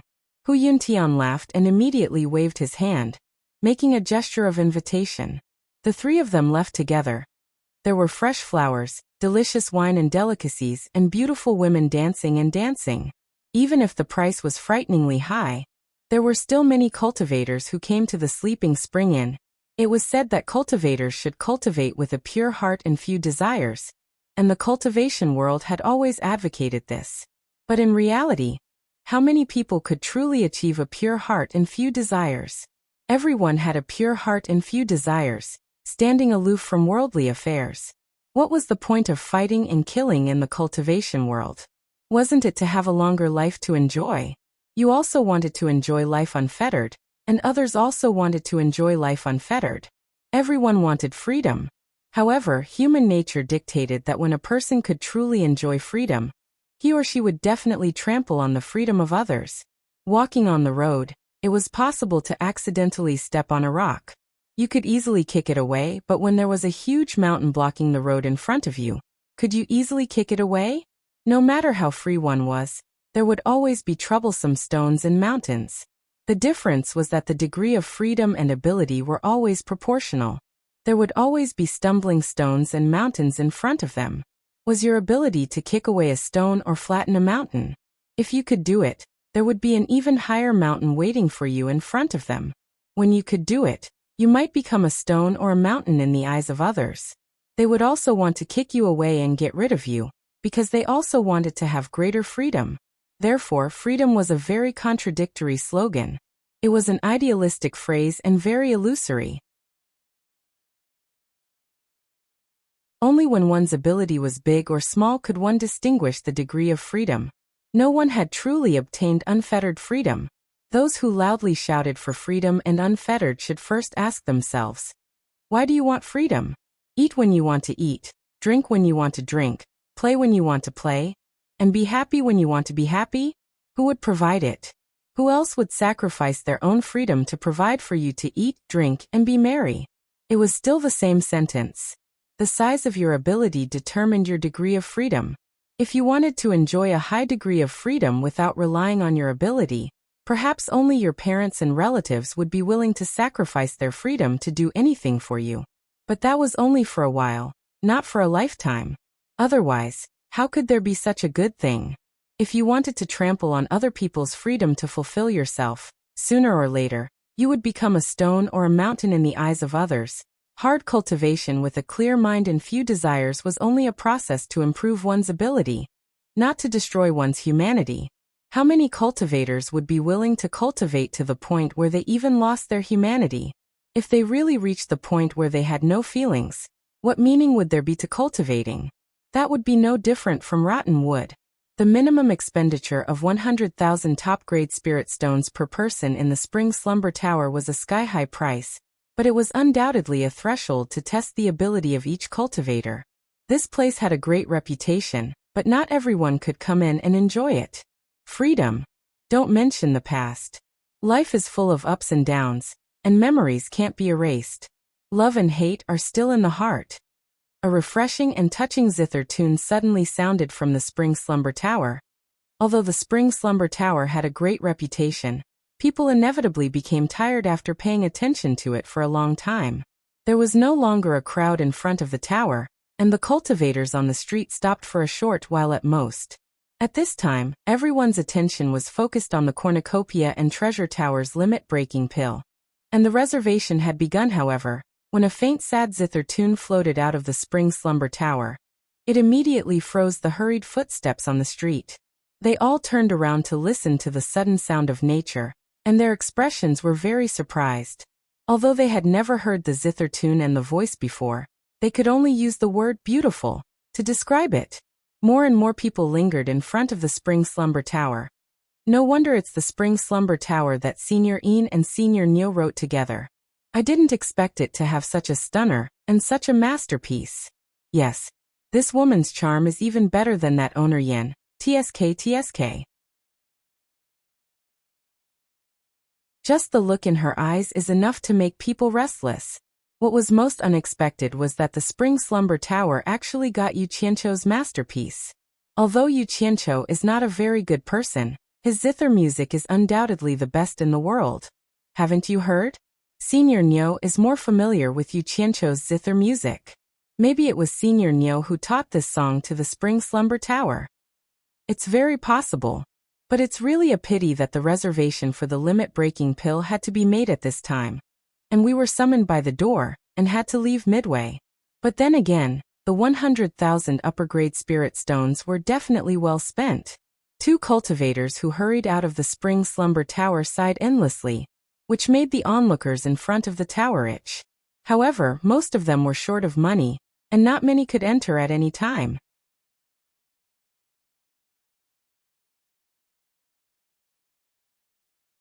Chapter 6:18. Halfway down the God of Wealth Peak, among the lush greenery, flying beams and painted rafters were faintly discernible. Large and small houses blended together with the shade of greenery. Other than some of these houses for distinguished guests to rest, most of the houses were for the World Chamber of Commerce's high-ranking people to live in. After Nongju occupied a house, she looked around in a good mood. Compared to the surrounding houses, the house arranged by Sikongju was definitely considered outstanding among the nearby buildings. It was large and imposing enough, and should be the kind reserved for the most distinguished guests to live in. It seemed that she had benefited from Furong. Otherwise, it would be strange if the old fox didn't drive her down the mountain. Nongju glanced at the two girls who were also looking around and said happily, "There are many rooms here. Both of you go pick one you like to live in." The two girls looked at each other hesitantly. It seemed that there was nothing to be picky about where to live. Finally, Zi asked weakly, "Master, didn't you say that Yu Qianqiu would come to Cornucopia? Where is he?" Nongju was startled.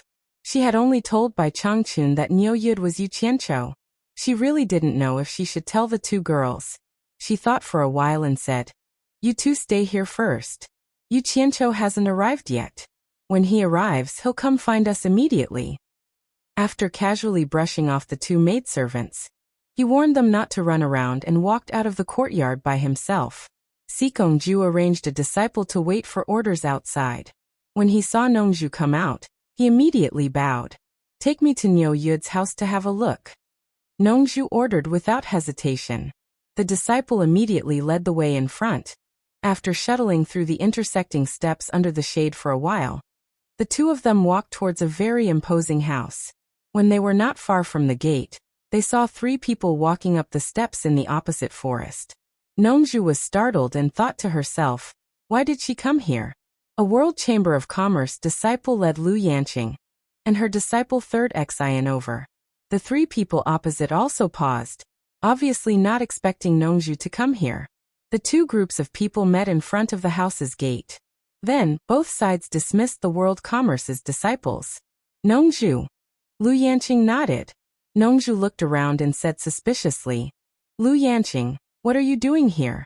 Could it be that he's looking for Niu Yud?" As he said this, he glanced towards the inside of the house. Lu Yanqing lightly explained, "I met Niu Yud at the Ghost Manor. At that time, he said that Lao San brought Yu Qianqiu to meet him in Deyang City. When I went back to ask Lao San, he said that he didn't remember this. I came here today to let third brother and Niu Yud meet, and see if the third brother Xian that Niu Yud mentioned is my disciple." Nongju was speechless and thought to herself that Yu Qianqiu must have lost his mind. Could Xian Laosan bring Yu Qianqiu to meet Niu Yud? Wasn't this lie a little too ridiculous? He didn't know that Yu Qianqiu was angry that Fang Ming used his name to pick up girls, so he casually lied. If Yu Qianqiu knew that the mysterious woman was Xian Laosan's master, Lu Yanqing, he wouldn't have said such a thing even if he was beaten to death. There's such a thing. Nongju laughed. Little did he know that the eyes behind the gauze hat were carefully observing the changes in his expression. Perhaps Amano Li Qiuxiang and Highway heard the commotion outside, so they walked out. As for Mo Xiaojun, he was sent by Yu Qianqiu to Treasure Tower to inquire about the market. Li Qiuxiang had never seen Lu Yanqing, but Tian Yi and Highway looked at each other. Wasn't this woman wearing gauze hat the mysterious woman that appeared in the Ghost Manor that day? How could she appear here? Nongju and the other two stared at the horrifying and ugly Li Qiuxiang. They must have heard about this woman's horrifying actions in the treasure bowl. "May I know who you are looking for?" Tian Yi cupped his fist and asked. In fact, he had already guessed that the three people were looking for Niu Yud. It was impossible for them to be here. Xian Laosan glanced at their cultivation and answered, "I'm Xian Laosan from Lingfang Valley." Then he pointed to Lu Yanqing and Nongju respectively and explained, "This is my master, the master of Lingfang Valley, and this is Mr. Nongju, the master of Purple Bamboo Forest in the South Sea. We're here to visit Senior Niu Yud." Tianyi and the other two were shocked. They didn't expect that the two famous masters of spirit severing stage had arrived. They immediately bowed and said, "Greetings, seniors." "Don't be so polite." Nongzhu waved his hand and said, "Where's Niu Yud? Is he here?" "Senior Niu is not here," Tianyi said respectfully. "Where is he?" Nongzhu frowned and said, "Do you know where he is? It's not our place to ask about Senior Niu's whereabouts. We don't know where he is either. He should be at the foot of the mountain." Tianyi replied. They were not well informed. Those who were well informed naturally knew that Niu Yud was either at the God of Wealth Peak or at the Spring Slumber Tower. But he couldn't say it out loud. When Niu Yud was not here, Nongzhu and Lu Yanqing looked at each other and didn't say much. They turned around and left. Tianyi and the other two saw them off. Nongzhu and Lu Yanqing walked shoulder to shoulder on the steps of the mountain. Xi and Lao Sen followed them from afar. Nongzhu was still trying to figure out where Yu Qianqiu had gone. Suddenly, she heard the beauty beside her ask, "Nongzhu, I heard that you know Yu Qianqiu and Niu Yud?" "Oh." Nongzhu was slightly stunned. Then she immediately laughed and said, "I like to make friends." "Nongzhu, tell me honestly, is Lady Furong Bai Changchun's disciple?" Lu Yanqing asked. "Haha. Beauty Lu, there is no need to ask so clearly." Nongzhu paused and said, "Anyway, what you see is the truth." Lu Yanqing nodded slightly and said, "I just find it a little strange. Bai Changchun has never been defeated in his life. He is extremely arrogant. When his cultivation reached the early stage of deity transformation, he was already invincible. Now his cultivation is so terrifying that no one knows how deep it is. Being invincible must be lonely. So he fades out of the world and quietly stands in the demon region. He looks down on the world because there is no one in the world who is worthy of his attention. He is an insurmountable monument, an immortal legend. Ordinary people and things can't enter his eyes. And from what I see, although Lady Furong has extraordinary talent, she is not a genius. Plus, the opening of the East Holy Land is not far away. Why would he accept a female disciple at this time?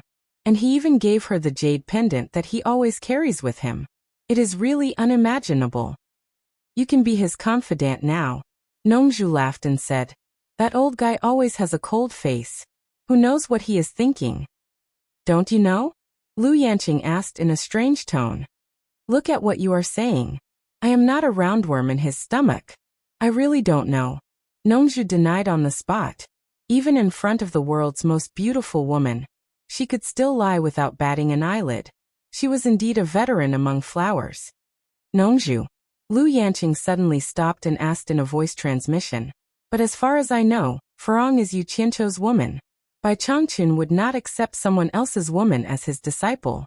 Also, after when Lanfeng returned from the demon region in defeat, he suddenly announced that he would support Yu Qianqiu. This is not Wen Lanfeng's character at all. Also, Ziyi seemed to have been with Yu Qianqiu when they were in the Chinese cultivation world. What was going on?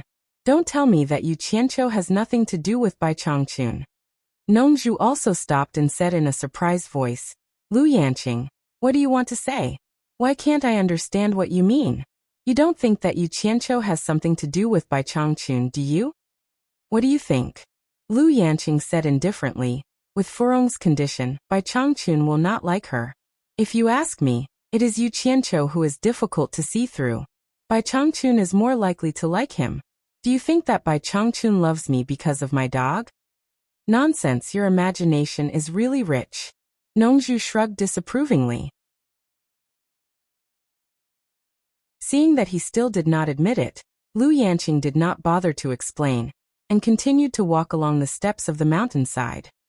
"You think what you want, I just won't admit it." Nongzhu secretly laughed. After a few steps, she suddenly heard Lu Yanqing's voice. "Maybe others don't know, but I know that Yu Qianqiu is Niu Yud." Nongzhu couldn't find it funny anymore. She stood still and stared at the graceful figure walking up the stairs with her eyes and mouth wide open. After a long time, he cursed under his breath and quickly followed after them. The two of them stood in a pavilion on the mountainside without saying a word. Third brother Xian was very conscious and did not follow them. This pavilion was built in a relatively prominent position and could enjoy most of the scenery of the cornucopia. They stood in silence for a while.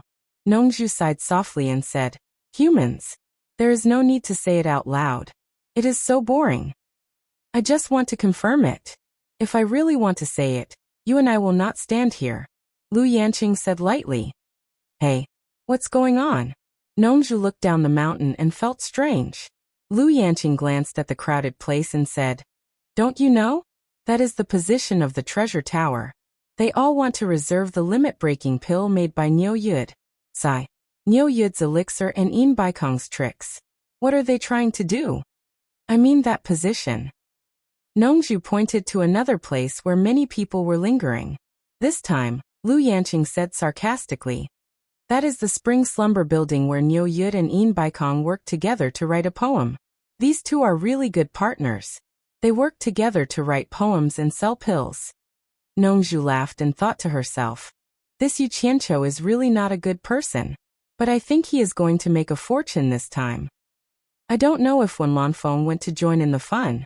Why don't we go to the Wen family shop and have a look?" Nongju changed the topic and said, "Is it convenient for you to go?"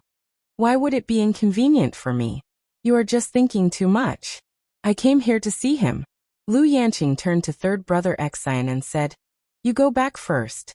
You don't need to follow me." Then she took the lead and flew towards the direction of the Wen family's shop. Nongju winked and chuckled, then flew into the air and followed coincidentally. The Wen family's shop was diagonally opposite the Sleeping Spring Tower. The two landed in the backyard of the Wen family's shop. Immediately a guard shouted, "Who are you? How dare you trespass here?" Obviously he did not know them. "What are you shouting for?" Nongju said disdainfully. Wen Lanfeng's voice came from the upper floor of the shop. "Is it Nongju? Come straight up."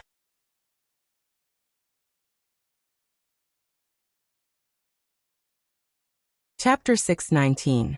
Mr. Nongju? The man was shocked on the spot. Everyone in the Wen family knew that Nongju was Wen Lanfeng's best friend. So he bowed and apologized. Nongju would not argue with him. She waved her hand casually and went upstairs in the shop. The top floor was empty and clean.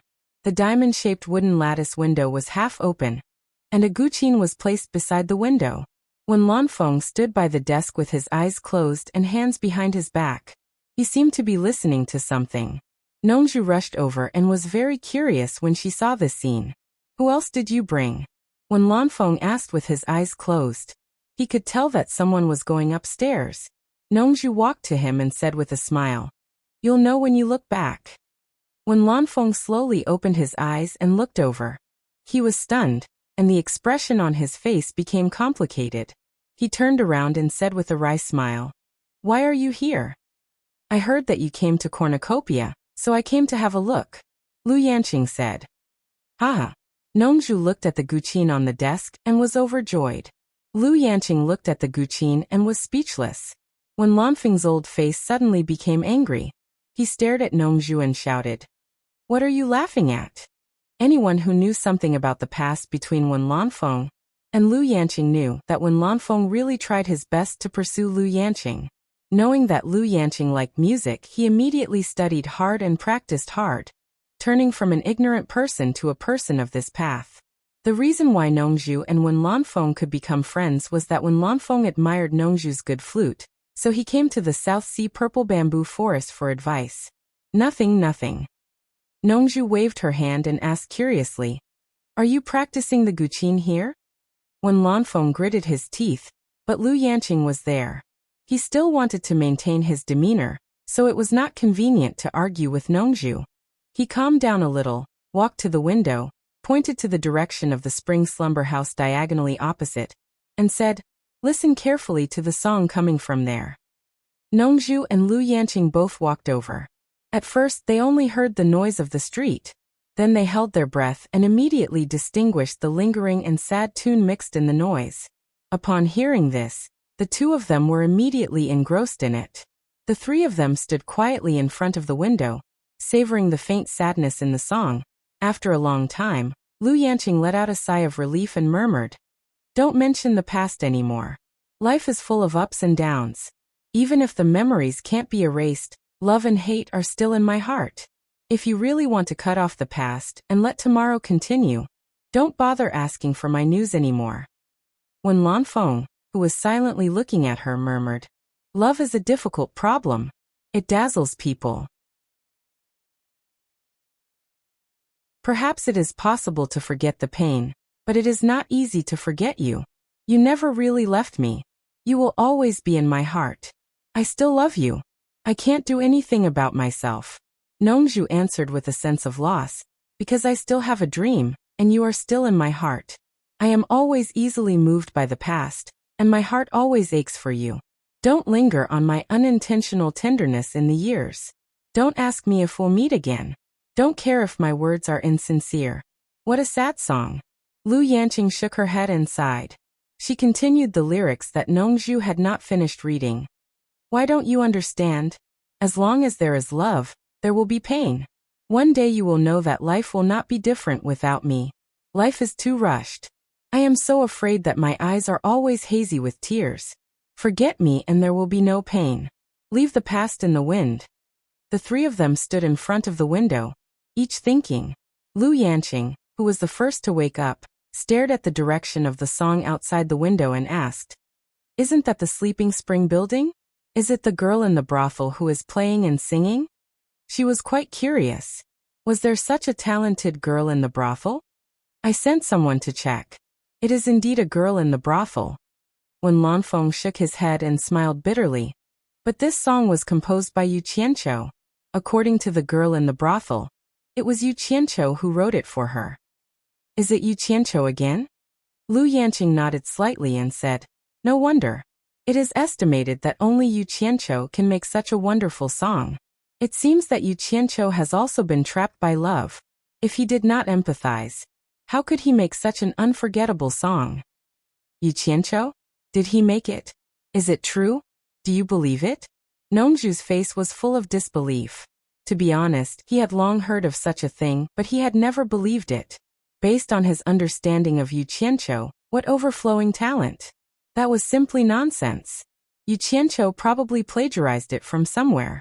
But so far, it seemed that everyone recognized Yu Qianqiu's talent. Now even when Lan Feng and Lu Yanqing thought so. What the hell? You don't think it was Yu Qianqiu? When Lan Feng asked curiously. He believed that Nongju knew more about Yu Qianqiu than he did. Lu Yanqing also stared through the gauze curtain with burning eyes. "I'm not sure." Nongju smiled and immediately changed the topic. "When Lan Feng, why are you here? Do you want to buy some limit-breaking pills? Or?" He looked at Lu Yanqing. Although he did not finish his words, his meaning was obvious.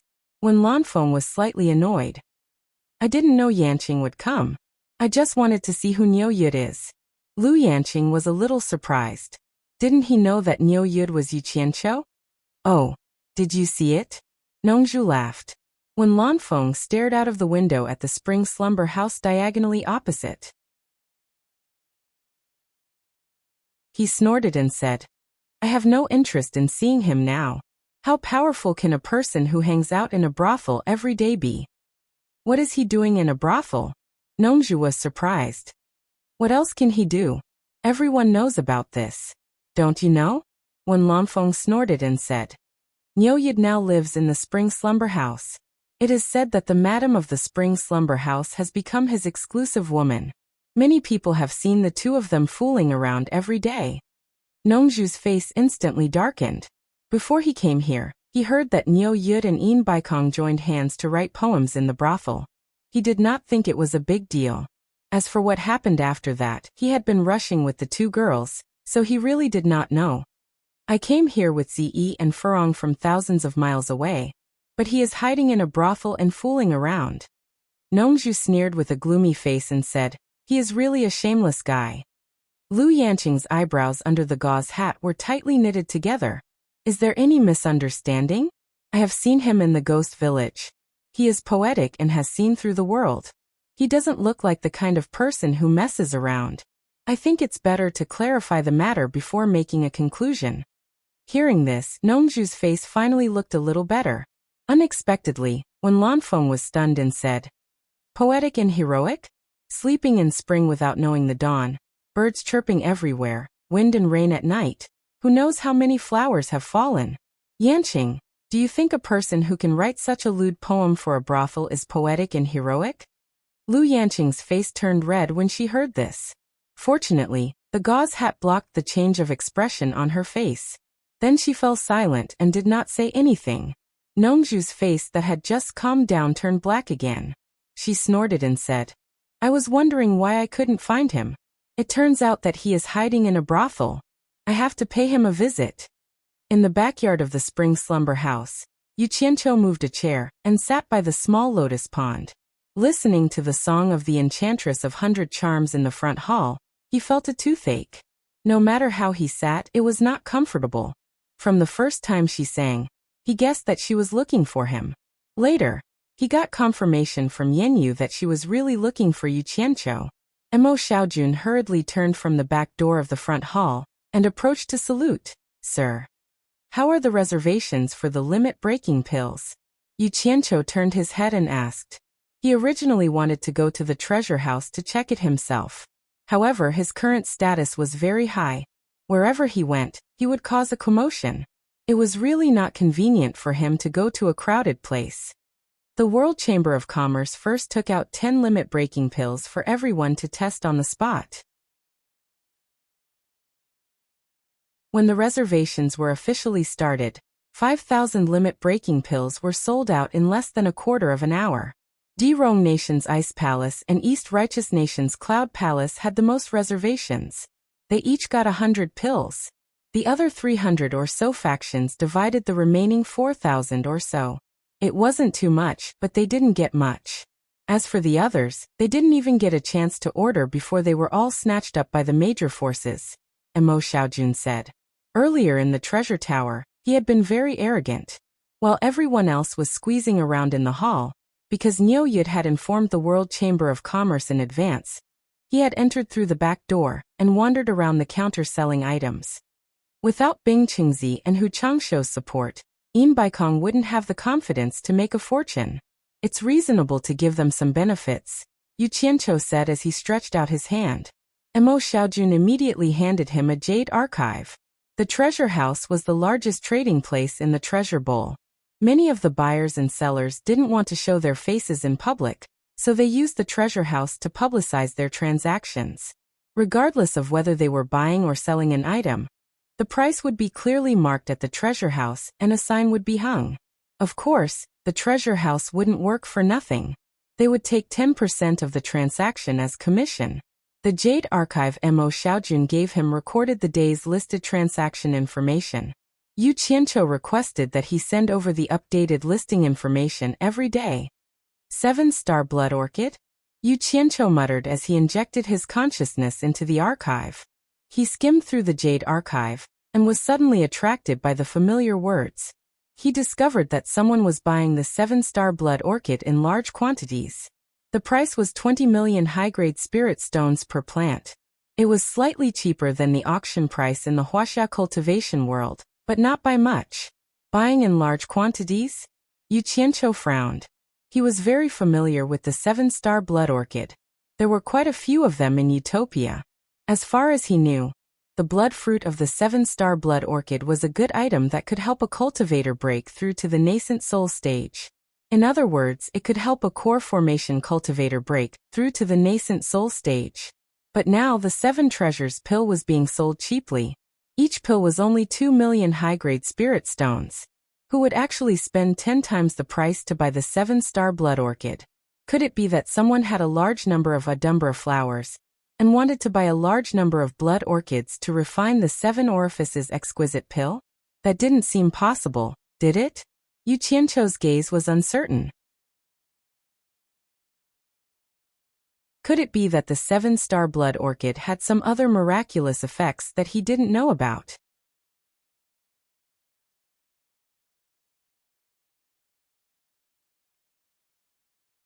Chapter 620. After mulling over it for a long time, he became suspicious of this matter, so he made a mental note of it. After injecting his divine sense into the Jade Archive, he went through all the information in it. He realized that there were quite a lot of items that had been purchased. They were densely packed and dazzling. Furthermore, most of these items that could be traded in the treasure tower were extremely valuable. Each item was worth more than 10 million high-grade spirit stones.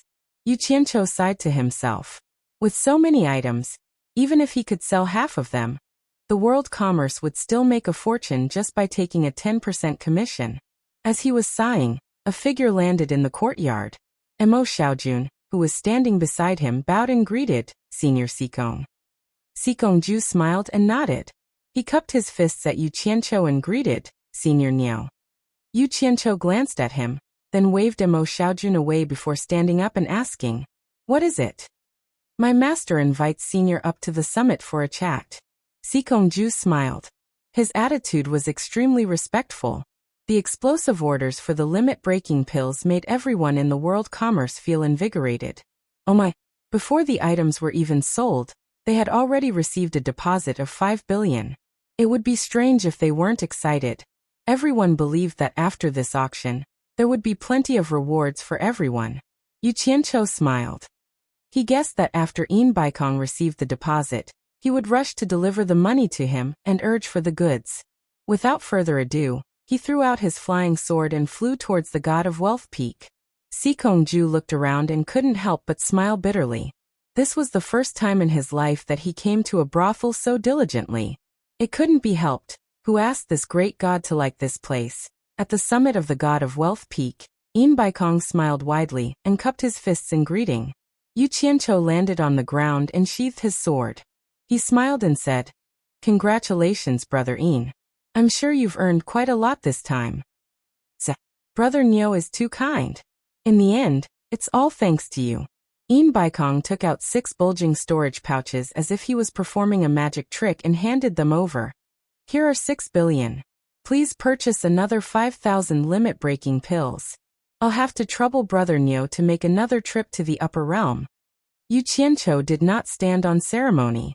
He took the storage bag and put it away.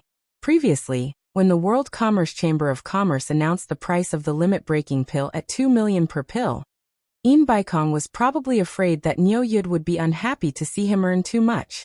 So he invited him over to placate him. Then he solemnly vowed, "After estimating the financial resources of the various forces, we set the price of the limit-breaking pill at 2 million per pill. Of course, I, Yin Baikong, will not let Brother Niu suffer a loss. The remaining 1 billion from last time will be Brother Niu's. You don't have to return it." The price of the limit-breaking pill also rose from 5 billion for every 5,000 pills to 6 billion. "Brother Niu, what do you think?" This was the first time in Yin Baikong's entire life that he was a buyer who took the initiative to raise the price. The purpose of doing this was naturally to prevent Niu Yud from feeling indignant and refusing to cooperate with him. Actually, his worries were unnecessary. Even if he did not increase the price, Yu Qianqiu would not go back on his words. Of course, if he increased the price, Yu Qianqiu would not object.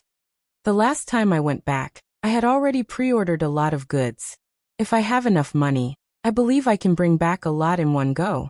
Yu Qianqiu smiled and said, "Brother Yin, why don't you buy a lot in one go? It will save me a lot of trips." Brother Niu might not know, but the number of people participating in this year's auction far exceeds the previous years. The flow of spirit stones is too large, so it is impossible to transfer too many idle spirit stones at once. We can only rely on the money from the sale of the limit-breaking pill. I hope Brother Niu can understand. Yin Baikong tactfully refused. When doing business, one must have the courage to take risks, but there was no need to take risks now. Since he could safely earn money, why should he take such a big risk? He was not crazy. Who knew what the situation in the immortal world was like? If something unexpected happened, he could minimize the loss to the greatest extent. "I understand." Yu Qianqiu nodded with a double meaning and said with a smile, "I will go now." "Wait a moment." Yin Baikong waved his hand and asked, "I wonder when Brother Niu will return." Yu Qianqiu pondered for a moment, then said in a low voice, "Last time, I have already pre-ordered a lot. This time, I can just go and get the goods directly. I should be back in half a day." "Very good." Baikong clapped his hands and praised, but his smile suddenly disappeared. He frowned and asked, Brother Niu, the cornucopia has already begun. Why is that Yu Qianqiu not here yet? I am still waiting for his 7 treasure pills. According to the estimated distance, he should arrive in 2 days. Yu Qianqiu looked at him and said with a smile, Don't worry, if he doesn't keep his promise, then he can't blame me for standing him up. At that time, I will directly purchase the 7 treasure pills and sell them to you. Haha, that would be for the best. Baikong's face was full of smiles, but he heard Niu Yid say, I will be back as soon as possible. Niu Yid suddenly disappeared in front of him. Baikong was startled and quickly scanned the surroundings with his divine sense. There were no abnormal fluctuations in the surrounding airflow. Niu Yid had disappeared just like that. Baikong couldn't help but let out a breath of cold air. Niu Yid's departure this time was even more bizarre than the last time. In the backyard of the sleeping spring loft, Yu prepared a plate of washed and open melons and fruits. The arrangement was very exquisite, and she personally brought it over with a smile. However, she found that there was no one sitting on the chair beside the lotus pond, and there was no one around either. Walking into the bungalow, she found that it was also empty. So mysterious, where did he run off to this time? Yu complained and placed the fruit plate on the table inside the house. After a moment of daze, she turned around and walked out the door, but suddenly found that there were 3 more people in the yard, 2 men and 1 woman. The woman was dressed in a green robe and had a slim and outstanding figure. Her face was covered by a green veil and a bamboo hat, so her appearance could not be seen clearly, but her temperament was extraordinary. The 2 men were also outstanding, and one of them was so handsome that no one dared to look directly at him. Even Yu, who had seen many things, felt her heart palpitate. She admitted that she had never seen a man with such outstanding appearance. The 2 men and 1 woman coldly looked at her. The 3 of them were Nongzhu, Wen Lanfeng and Lu Yanqing. Yu felt a little strange. Niu Yid lived here, but there were still people who dared to trespass? She turned around and found that the cultivation of the 3 people was not something she could see through. However, the 3 of them had the temperament of being above others, so she did not dare to look down on them. She respectfully said, May I know what the 3 of you are here for? Look at your appearance, you look like a prostitute. Nongzhu's face was full of disdain, and she coldly snorted. Are you that Yu? The other party ridiculed her as soon as they arrived, and Yu bit her lip. She did not dare to offend them without knowing their background. Forcing a smile, she said, Yes, I am Yu. Are you looking for me? Who do you think you are? Are you worthy of us looking for you? Nongzhu spoke rudely again, and the expression on his face was even more disgusted. Nongzhu, be careful when you speak. I did not offend you. Lu Yanqing could not bear to listen anymore, and immediately warned him. Then she softly said to Yu, Master Yan, please tell Niu Yid that Lu Yanqing, Wen Lanfeng, and Nongzhu are here to visit. Ah! Yu could not help but exclaim, and the grievance in her heart suddenly turned into anxiety. She glanced at Lu Yanqing, and then fell on the bamboo flute on Nongzhu's waist. The last one was a tall man in a gray robe. Needless to say, he should be the 2nd master in the world, Wen Lanfeng. She immediately bowed in fear and trepidation and said, Yu greets the 3 seniors. Don't be so polite. Lu Yanqing glanced around. If Niu Yid was here, it was impossible that he did not hear this. She could not help but ask, Is Niu Yid not here? Yu replied, Senior, this junior also does not know where he went. 2 of the 4 great men had come, and the world-famous Mr. Nongzhu was not very polite to her. She was under a lot of pressure. Yan Zhuixing, Man Hu, and Hu Yuntian walked out of the crowd in front of the Sleeping Spring building. The first 2 looked at the poem on the wall and looked at each other. Hu Yuntian listened to the zither music drifting from inside, and was startled. He said, Why is there such a beautiful song today? Wasn't there before? Yan Zhuixing asked. It wasn't when I came yesterday. Hu Yuntian shook his head, and then waved his hand and said, Come, let's go in and have a look. As soon as the 3 of them stepped into the building, they were immediately surrounded by a few women. Yan Juexing was not interested in these women, and did not even bother to look at them. He looked around the layout of the building. The first floor was the lobby to welcome guests, and there was nothing worth seeing. The turtle slave led the three of them to the second floor, where the zither music and singing were drifting from, and immediately saw a hall full of guests. Hee. Yesterday we were all hiding in our rooms to listen to the birds. Why are there so many people sitting in the hall today? Hu Yuntian laughed and said. When his gaze fell on the amorous woman in the middle of the hall, he suddenly could not laugh anymore, and his eyes almost popped out of their sockets. The central hall on the second floor was usually used for singing, dancing, and music performances. At this moment, there was a half-meter-high round table in the middle of the hall, and on it was a red velvet carpet. A charming woman wrapped in red gauze sat on the top of the table, playing the zither and singing softly. The red gauze could not cover the two exposed snow-white and round thighs, and with the red velvet carpet, her snow-white skin was even more conspicuous. The visual difference in color made people's blood boil. The woman's watery and seductive eyes wandered from time to time. It could be said that she was overflowing with charm, and the group of guests almost drooled. The turtle slave who led the three of them up found an empty seat in the middle of the hall, and raised his hand to guide the three of them. Three honored guests, please follow me. Who would have thought that Hu Yuntian would grab his lapel? His eyes would not let go of the charming woman, but his mouth would ask the turtle slave. What a flirtatious beauty! Why didn't I see her yesterday? What is her name? The turtle slave did not dare to offend the guests, and could only awkwardly smile. She came to the Sleeping Spring building yesterday, and only went on stage today to perform. Her name is Yi Kun. Yi Kun. Hu Yuntian laughed mischievously, and his hand that was grabbing the lapel loosened. The three of them followed the turtle slave to a table near the periphery. When Hu Yuntian saw that it was too far from the center, he immediately became unhappy, and said in a deep voice, I want a seat near the front, quickly arrange it.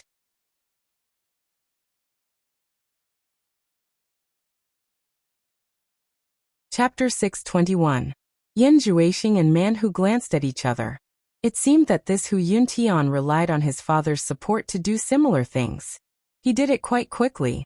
The tortoise slave was speechless. The Cloud Palace's third young master was not someone he could provoke, but the front seats were already full. He couldn't just drive them away. What's more, those who could come here to throw money, which one of them did not have a bit of background? Who could he provoke? He immediately said with a sullen face, Senior Hu, the front seats are full. Hu Yuntian's face sank. He was used to being domineering.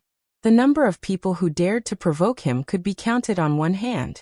Now a little tortoise slave dared not give him face. He stared coldly at the tortoise slave, and his body faintly emitted a murderous aura. The people in the hall suddenly felt the murderous aura. They all suddenly woke up and turned their heads to look. Those who could spend 100,000 high-grade spirit stones to sit here and play had some knowledge. They recognized who it was at a glance. Hu Changsho's son was making trouble, but no one present dared to say anything. But the enchantress of 100 Charm was still calmly playing the zither and singing. Brother Hu, Man Who said from the side, he can't make the decision, why do you make things difficult for him? He glanced around and said, This is Cornucopia's territory. Even if you don't give Senior Neo face, it's not good to make Senior In lose face. Hu Yuntian glanced at him and restrained his murderous aura. He snorted coldly and sat down in an empty seat. Man Hu and Yan Juexing also sat down. The tortoise slave repeatedly thanked and quickly left. After a while, he brought 3 girls to accompany the guests.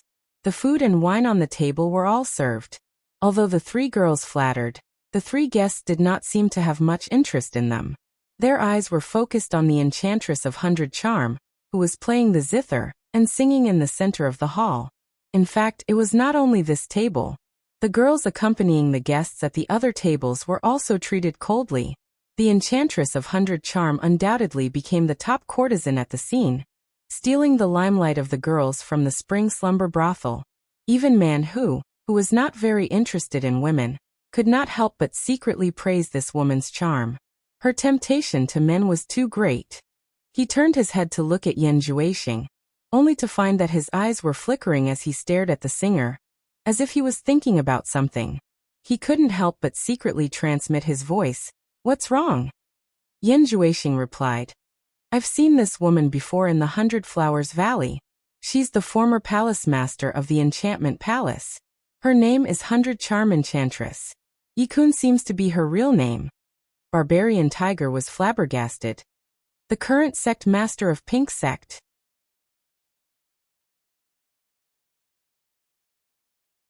Why would she show her face here?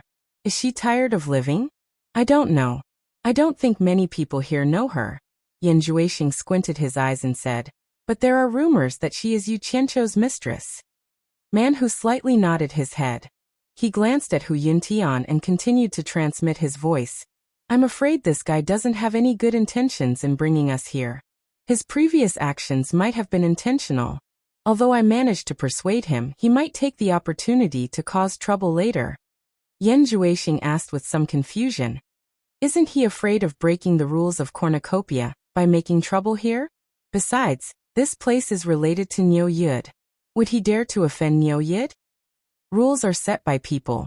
They can restrain most people, but Yin Baikong's rules can't restrain people like us. Man Hu said worriedly. I suspect that he's making trouble to lure Niu Yud out and let you meet him. I'm afraid there's a backup plan. Hu Changshou invited Master, and he invited us here. I'm afraid the father and son have already discussed how to deal with it. We have to be careful. Yan Juexing nodded his head slightly. He glanced at Hu Yuntian coldly, and a trace of killing intent flashed in his eyes. When the song Laughing at the World of Mortals ended, there was a continuous burst of cheers in the hall. The Enchantress of 100 Charms slowly stood up, bowed to the audience, and said with an enchanting smile, Thank you everyone for coming to support me. Let's call it a day. I'll sing for everyone tomorrow. After saying that, she walked down the stage, intending to leave. Not to mention her seductive posture, her hot and seductive figure was even more eye-catching. The crowd booed. Hu Yuntian stood up and shouted, Wait! His figure flashed and blocked in front of 100 Charm Enchantress. His eyes unscrupulously swept up and down her body. He laughed and said, It's a waste to use such beauty to sing. It's better to come with me. He raised his hand and grabbed her arm. 100 Charm Enchantress's body seemed to inadvertently move slightly to the side, causing Hu Yuntian's hand to grab empty air. She giggled and said, Even if I don't sing, I can't sell my body. The spectators sitting in a circle all shook their heads and thought it was a pity. Since this woman was fancied by Hu Yuntian, it would be difficult for her to get away. I'm not asking you to sell your body. I'm just asking you to come with me.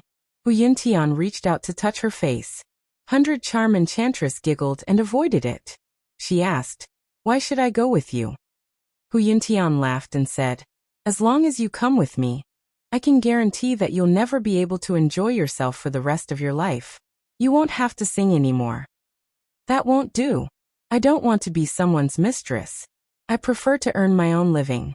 100 Charm Enchantress took 2 steps back and slightly bowed.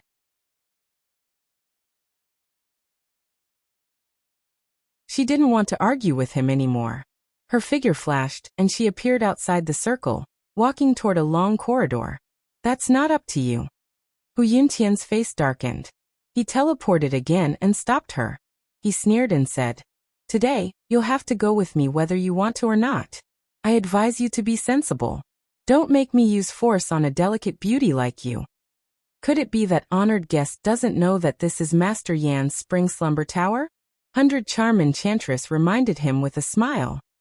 It's because I'm giving Master Yan face that I'm being polite to you. Otherwise, why would I be so long-winded with you?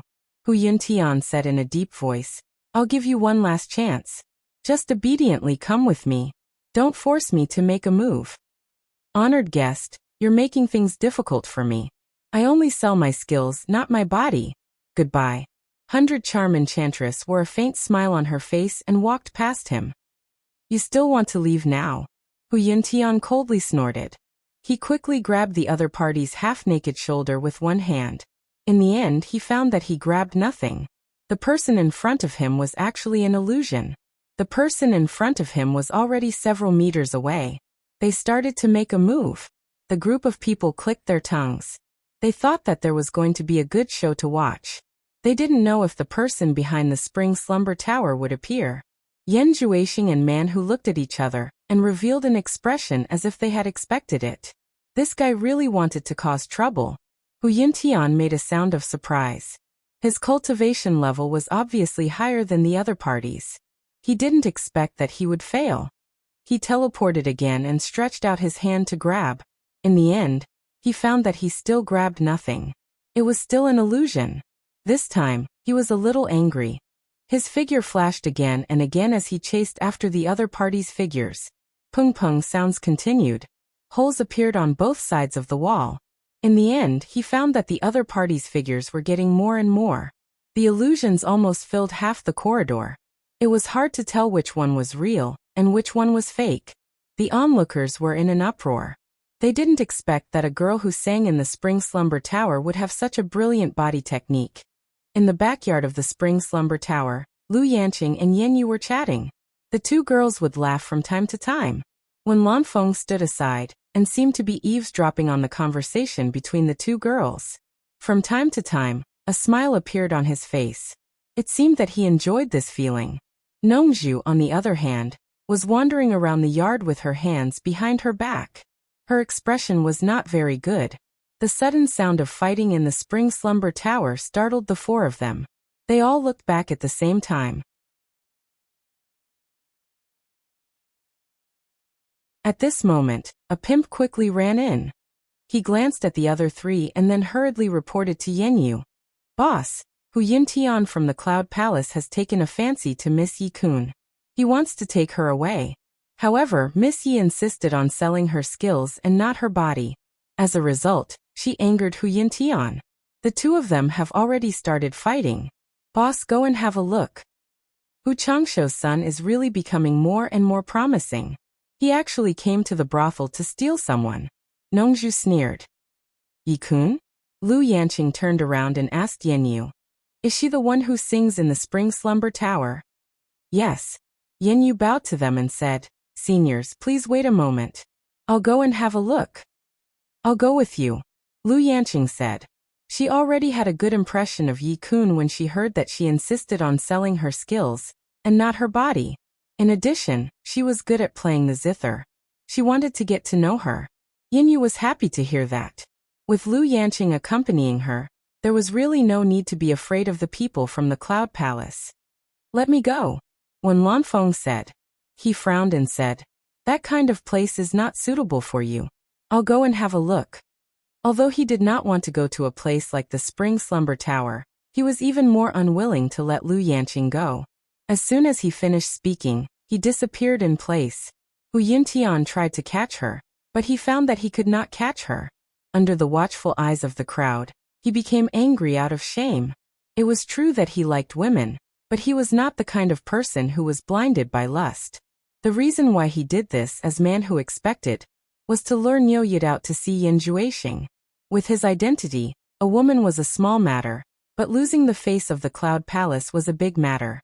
For a moment, he actually had a murderous intent, and was ready to destroy the flower. "Hey, did you notice that this woman's movement technique is a bit like the South Sea purple bamboo forest's Mr. Nongzhu's great art of transposition?" Someone curiously said. Man Hu slightly shook his head. He had seen Ziyi's great art of transposition at the sword drawing conference. Although it was a bit similar to this woman's, this movement technique was much worse than the great art of transposition. Yan Juexing said, "This should be the phantom great art of the former Phantom Palace." When Man Hu nodded in agreement, he suddenly said, "Hu Yintian is going to kill." Beauty of 100 Charm naturally felt it. She suddenly panicked a little. With the opponent's ability, once he started to fight with her, she was afraid that this little movement technique would not be able to stop him. Now she was a little regretful. She did not expect that with Niu Yid's support in the Sleeping Spring building, there was still someone who dared to use force. If she had known this earlier, she would not have shown up. Just when she was thinking about where to escape, there was a sudden uproar in the lobby, and then it became abnormally quiet. Someone indifferently said, "Hu Changsho's son is really more and more promising." He actually came to the brothel to kidnap a woman. When Lanfeng's long hair was draped over his shoulders, he stood with his hands behind his back. No one knew when he appeared in front of the entrance of the long corridor. He directly borrowed Nongzhu's words.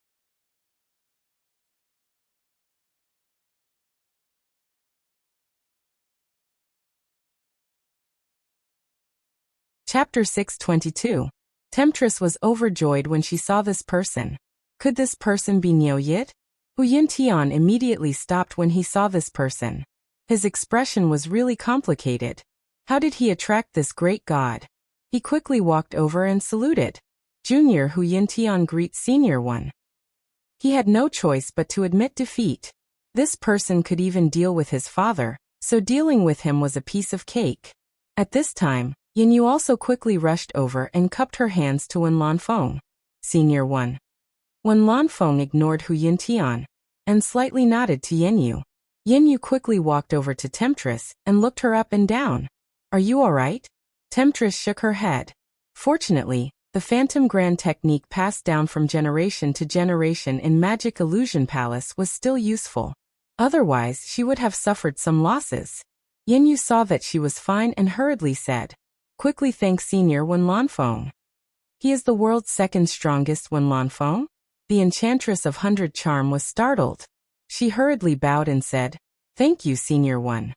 In her heart, she was hesitating whether she should inquire about Yu Qianqiu or not. Wen Lanfeng just glanced at her indifferently, and then stared at Hu Yintian. "If you dare to cause trouble again, tell Hu Changshou to be ready to collect your corpse." He left a cold snort and disappeared. Hu Yintian stood there with an awkward expression. There was no reason for him to lose face today. Yan Zhuixing and Man Hu were secretly amused. This guy didn't lure Niu Yit out, but he lured Wen Lanfeng out. He was really unlucky to have shot himself in the foot.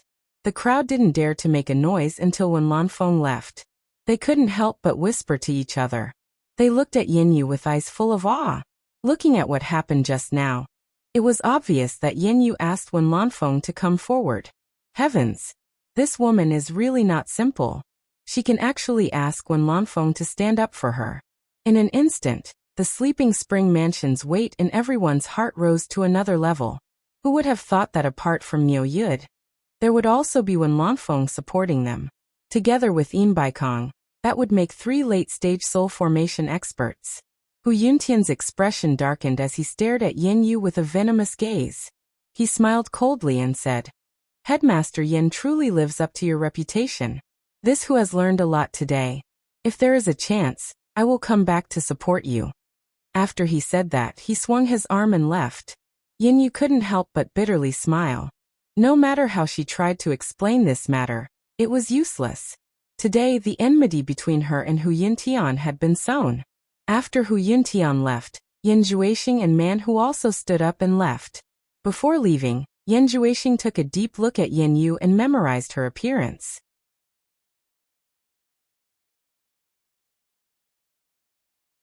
The reason why he agreed to Hu Yuntian's request was that he wanted to meet this head Yan who was on good terms with Niu Yit. Perhaps he would be useful in the future. It should be known that Niu Yit had caused him a lot of trouble. Niu Yit had almost deprived him of the freedom to walk freely in the cultivation world. Many people were eyeing him covetously. What happened here spread in Cornucopia that day, when Lanfeng actually came forward to support Spring Slumber Loft. Spring Slumber Loft's reputation skyrocketed again, somewhere under a big tree in the primeval forest outside Cornucopia. Yu Qianqiu sat there in a daze for a long time.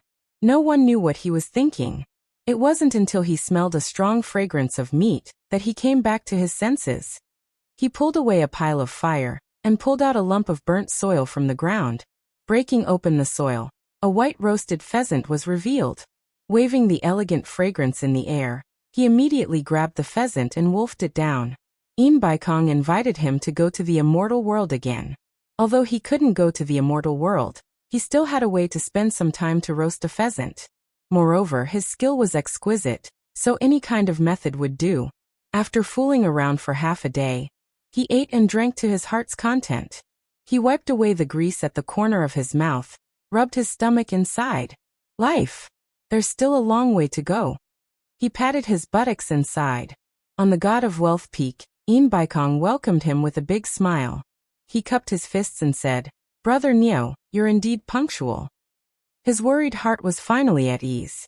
His gaze inadvertently fell on Yu Qianqiu's head and he was startled. Yu Qianqiu wanted to say a few polite words, but after seeing Baikong's reaction, he subconsciously touched his head. There was something as soft as cotton. He casually took it down to take a look. It was actually a brown pheasant feather. Damn it! He must have gotten it when he was slaughtering the pheasant. Yu Qianqiu casually tossed it away, and the wind blew it away. He laughed and said, "It's just a chicken feather." He then took out a storage bag and handed it to Baikong. "There are 25,000 limit-breaking pills in here. You can count them." Baikong was pondering about the problem of the immortal world's chicken feather when he was suddenly pulled back to reality by the 25,000. He injected his divine sense into the bag and saw that there were indeed 25,000 limit-breaking pills. He couldn't help but let out a breath of cold air. This bag was worth 50 billion high-grade spirit stones. He asked in confusion, "Brother Niu, what do you mean?" "To be honest, you're only buying 5,000 at a time. It's too risky for me to travel back and forth between the immortal world and the mortal world."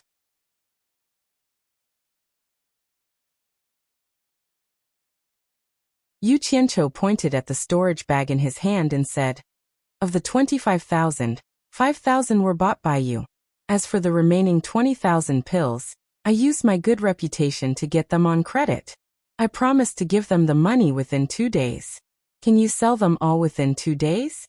If not, I'll return the goods to them first. Otherwise, it'll ruin my good reputation." Baikong was stunned for a while, then his old face blossomed into a smile. Not to mention 2 days, he could even sell them all in 1 day. Currently, the limit-breaking pills were in short supply in the market. Not to mention 20,000. He could even sell 100,000.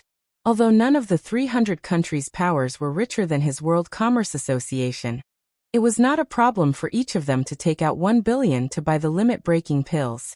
Pooling together, they would have 300 billion. These 20,000 pills were only a few tens of billions. Most importantly, he had to pay before taking the goods. He was always on tenterhooks and taking risks. Now all the goods were in his hands. He didn't have to worry about not being able to sell them. What was there to worry about? This was simply giving him money. Within 1 day, Baikong passionately raised a finger and said solemnly, "I'll deliver the 24 billion high-grade spirit stones to Brother Niu on time. If you can't sell them, my World Commerce Association will think of a way to pay for them. It will not affect Brother Niu's reputation in the immortal world." Yu Qianqiu nodded seriously and said, "Good, then it's settled. If you go back on your word, don't blame me for being hostile." These words carried a hint of warning. Baikong's eyes flashed and he laughed. "Brother Niu, don't worry. Just come back within 1 day to get the money. Go back to your work. I won't disturb you anymore." Just as Yu Qianqiu turned around, he turned back and said, "I found Yu Qianqiu before I came. He's on his way here. He should be able to reach the World Chamber of Commerce in 2 days at most. I've gathered 5,007 treasure pills for him. Brother Ian, you better pay him as soon as possible. I got those things on credit this time. 7 treasure pills are worth 2 million per pill. 5,000 of them are worth 10 billion. Adding the limit-breaking pill, it's a total of 34 billion. Will Brother Ian have any problems with such a large sum? If it's not convenient, you can tell me now so I can deal with it." Baikong thought for a moment. 34 billion. The 5,000 pills that he had previously ordered could be delivered to the buyer, so he was still short of 29 billion. In other words, he had to sell 15,000 pills in 1 day and convert them into 30 billion. Adding the 5 billion, it would be enough. As for the remaining 10,000, he was prepared to hold back.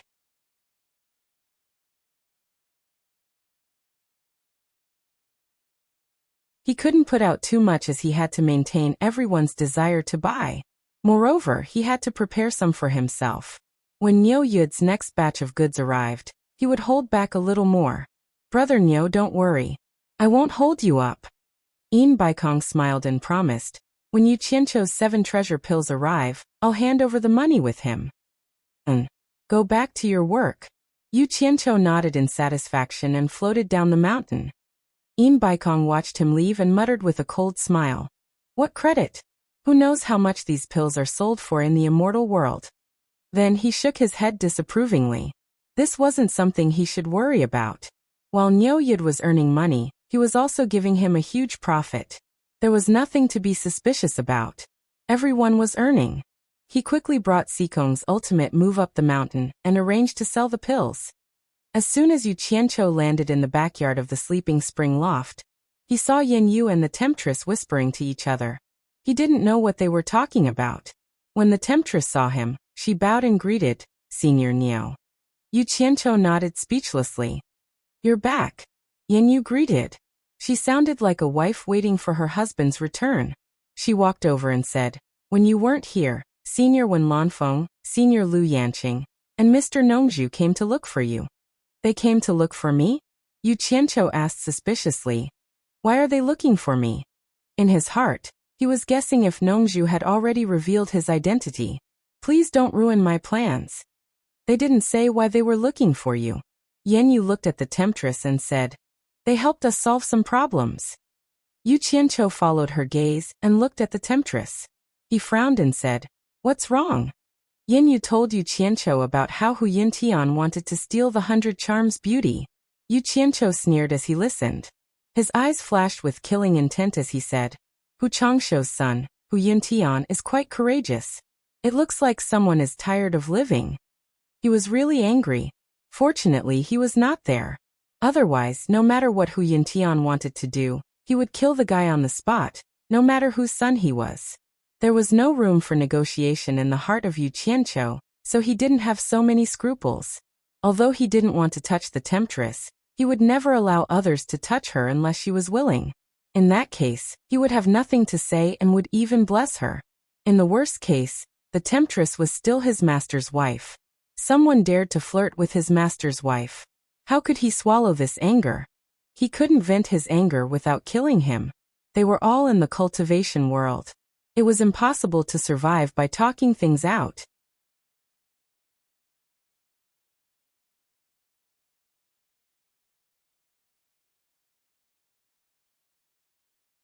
Chapter 623. Yin Yu and Temptress looked at each other quietly and clicked their tongues. They guessed that Niu Yid was angered by Hu Yuntian causing trouble in his territory. Yu Qianqiu let out a sigh of relief and stared at Temptress. Don't go out and show your face anymore. I just got reliable news that the person you're looking for should come to Cornucopia in 2 days. Really? Temptress couldn't help but ask, looking a little surprised. Yu Qianqiu will come to Cornucopia? Yin Yu also couldn't help but ask. To be honest, she was also curious about Yu Qianqiu, who claimed to be the #1 expert below the soul formation stage. This person's cultivation was not high, but he was quite capable. He was just a tribulation passing stage cultivator, but he had stirred up the entire cultivation world. He was both arrogant and talented, so it was a pity not to meet him. Yu Qianqiu didn't reply, just nodded non-committally, then turned and walked towards the bungalow. Yin Yu shouted behind him, Mr. Nongzhu said to find them at Baiwan countries when families shop after you arrive. Got it. Yu Qianqiu didn't look back. He made up his mind to wait until he got the money, so as not to complicate matters. In front of Treasure Tower, as soon as the new notice board was put up, the whole cornucopia immediately boiled over. The World Chamber of Commerce would sell 15,000 limit-breaking pills in one go, and the original order of 5,000 would be delivered today. The most exciting thing was that, in order to reflect fairness and stimulate the activity of cornucopia, the World Chamber of Commerce would sell 500 shares of the pills to itinerant cultivators with no background. However, the purchase quantity was limited. Each itinerant cultivator could only buy one, and it was first come, first served. As long as an itinerant cultivator could come up with enough spirit stones, as long as they lined up, they could buy one with the cornucopia access token. Repeat purchases were not allowed. It was also stated that disciples of various sects were not allowed to buy, and this opportunity was limited to itinerant cultivators. The conditions seemed harsh, but they respected reality. It should be known that there were not many rogue cultivators who could take out 2 million upper-grade spirit stones. It was already a great kindness for them to be able to take out 500 upper-grade spirit stones. The Ice Palace and Cloud Palace both had soul formation final stage cultivators behind them, and they only managed to get 100 of them last time. Not long after the sign was put up, the front of the treasure house was immediately overcrowded. Some rogue cultivators with some savings tried to squeeze in, not for anything else but to buy a pill to quickly improve their cultivation. This kind of opportunity was not easy to come by. Usually, even if one had a lot of spirit stones, even if one could absorb enough spiritual qi, it would still take a long time to slowly refine it. Moreover, it might not be able to smoothly improve one's cultivation. However, things were different with the limit-breaking pill. As long as he had enough spirit stones, raising his cultivation by one level was no longer a dream. Itinerant cultivators who want to buy the restriction-breaking pill, line up from the right side door. Don't block the normal transactions of the treasure tower. Line up properly. If you don't have enough money, don't go in and join in the fun. You are not allowed to cut the line. Otherwise, you will be killed. Mu Lianqiu shouted and swept his sharp gaze across the chaotic crowd, immediately suppressing those who wanted to squeeze in to take a look. Mu Lianqiu led the law enforcement team of the cornucopia, and there were more than a dozen tribulation transcendence cultivators standing on both sides to maintain order. All of them stared at the crowd covetously. The chaotic and crowded crowd quickly became orderly under the strong pressure. Those who wanted to fish in troubled waters did not have enough money. They just wanted to go in and see who had bought the spirit pill so that they could remember who it was so that they could snatch it in the future. In the end, they were frightened by Mu Lianqiu's kill, and immediately scattered in a large group. Many cultivators stood on both sides of the street, and sighed as they watched the buying line. It seemed that there were less than 200 people in the queue who could take out 2 million. Obviously, everyone still had a chance to buy it. Unfortunately, although 2 million was just a drop in the bucket for those big forces, it was an astronomical figure for the rogue cultivators. The crowd of onlookers looked at the long queue with complicated expressions. Some people were envious, some were excited, some were depressed, and some were memorizing the people who went in to buy the spirit pill with flickering eyes. There were also the disciples of the various sects who had the money but had no chance to buy it because they had to buy it with an access token. As soon as the token was taken out, some simple information inside was enough to expose their identity. When they applied for an access token in the past, no one thought that there would be such a day. Brother Wang, as long as you have money, there is still a chance to buy it. Why don't you and I pool our money to buy one? What do you think? Someone in the crowd said. Another person sneered and replied, so what if we pool our money? There is only one limit-breaking pill. Should I give it to you or you? There is a lot of room for the limit-breaking pill to rise in value.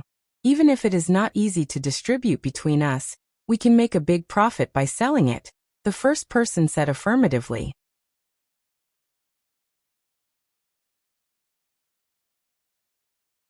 The eyes of the person who was called Brother Wang lit up when he heard that, and immediately pulled him out of the crowd. After a while, the two of them squeezed in again, and the latter held a storage bag and lined up at the end of the line. The two of them did not avoid the crowd when they spoke, so their words were heard by the people around them. The crowd immediately burst into an uproar, as everyone looked for suitable partners to pool their money. What a joke! If they did not take such easy money, there would be something wrong with their brains. The room for the spirit pill to rise in value was not just a little bit. Even a little bit of increase would be calculated in the tens of thousands of superior-grade spirit stones, right? As itinerant cultivators, it was difficult to earn hundreds of superior-grade spirit stones on normal days. If they could earn tens of thousands of superior-grade spirit stones in one go, wouldn't they be rich? It did not take long for the line of 500 people to be formed. There were men and women, and all of them stood in the line excitedly. In the end, the number of people in the line far exceeded 500, but there were still people joining in. Moreover, there were still many people flocking over after hearing the news. What was surprising was that the side door on the left of the treasure tower was open for the various sects to purchase limit-breaking pills in large quantities. However, it was deserted, and no one came to visit. This was the complete opposite of the heated scene from the last time when the major sects were fighting over the limit-breaking pills. It was very strange. In the treasure tower, Jing Yuankong stood in front of the window and stared at the activity below. He let out a sigh. He could not help but admire his master's business methods. In fact, the two people downstairs were two people he had sent out as per his master's orders. The two unfamiliar disciples of the World Chamber of Commerce had teamed up to put on a show. He had arranged several pairs of such people.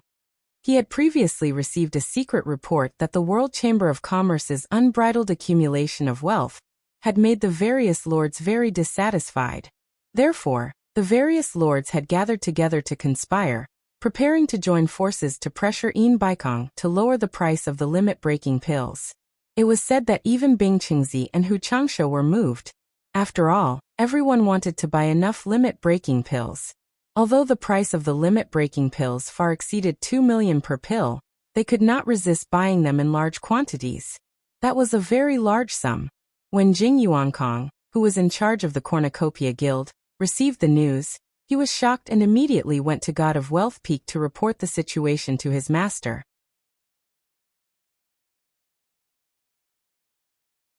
When Baikong heard the news, he indifferently faced the rolling sea of clouds and let out a disdainful snort, saying, "If you think you can force me to yield with just this tactic of joining forces to pressure me, then there would not be today's World Chamber of Commerce. To dare show off such insignificant tricks in front of me, you are looking down on me, Baikong. As long as there are good things in hand, there is nothing that I, Baikong, cannot sell." Yuankong immediately arranged this. After a series of detailed instructions, Jing Yuankong inwardly praised. Baikong's plan was very simple, that was to create hype and raise the price of the limit-breaking pills. Although there were not many loose cultivators in the cultivation world who were rich, there were many of them. One person could not come up with a large amount of money, but when a few grains of sand gathered together, their combined financial strength was not a small amount. As long as the price of the limit-breaking pills was raised, it would make people feel that there was a huge profit to be made from the limit-breaking pills. Then all the loose cultivators in the world would flock over. In terms of cultivation, Baikong could not be ranked first in the cultivation world. However, Baikong could easily use this kind of business method to suppress others. There was probably no one in the cultivation world who could surpass him. Because of this, many people had suffered losses in his hands. Many people called him an old fox behind his back, but there was nothing they could do about it. It was clear that Baikong was not lucky to be able to support such a large World Chamber of Commerce in the cultivation world. Once the 500 limit-breaking pills were sold, it was guaranteed that those who wanted to join forces to pressure him would leave on bad terms. If you don't buy it, then someone else will. It's not like you can't sell it, so lowering the price was impossible. Jing Yuankong stood in front of the window with his arms crossed. Hurried footsteps came from the stairs behind him. A disciple came behind him and saluted. "Master, all 500 limit-breaking pills have been sold in less than 2 hours." Jing Yuankong gazed at the dispersing crowd with dejected expressions, and the corners of his mouth curled up into a smile. "Make the arrangements immediately. It's best if everyone in Cornucopia knows about it. Keep it a secret." "Yes, disciple will make the arrangements immediately." The disciple turned and left. About an hour later, a shocking piece of news came out of the Cornucopia. 2 rogue cultivators who had bought a limit-breaking pill together had sold the limit-breaking pill right away. The original price of a limit-breaking pill was 2 million high-grade spirit stones, but it was sold for 2.5 million high-grade spirit stones. The cultivators who pooled their money to buy the limit-breaking pill were all overjoyed.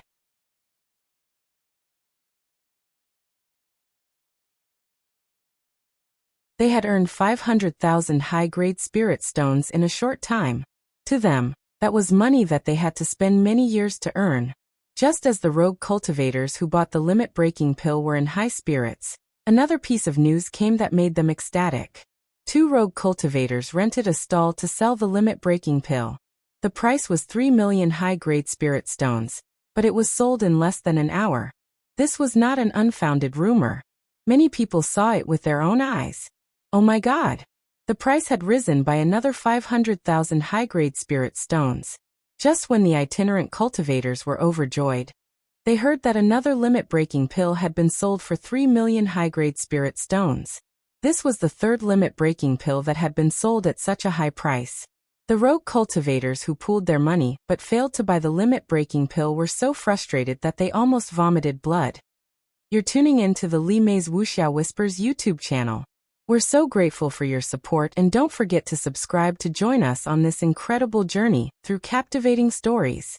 Your generosity through donations truly makes a world of difference, as it's the primary source of revenue that allows me to expand and enhance this channel for you. Thank you from the bottom of my heart for being a part of this adventure.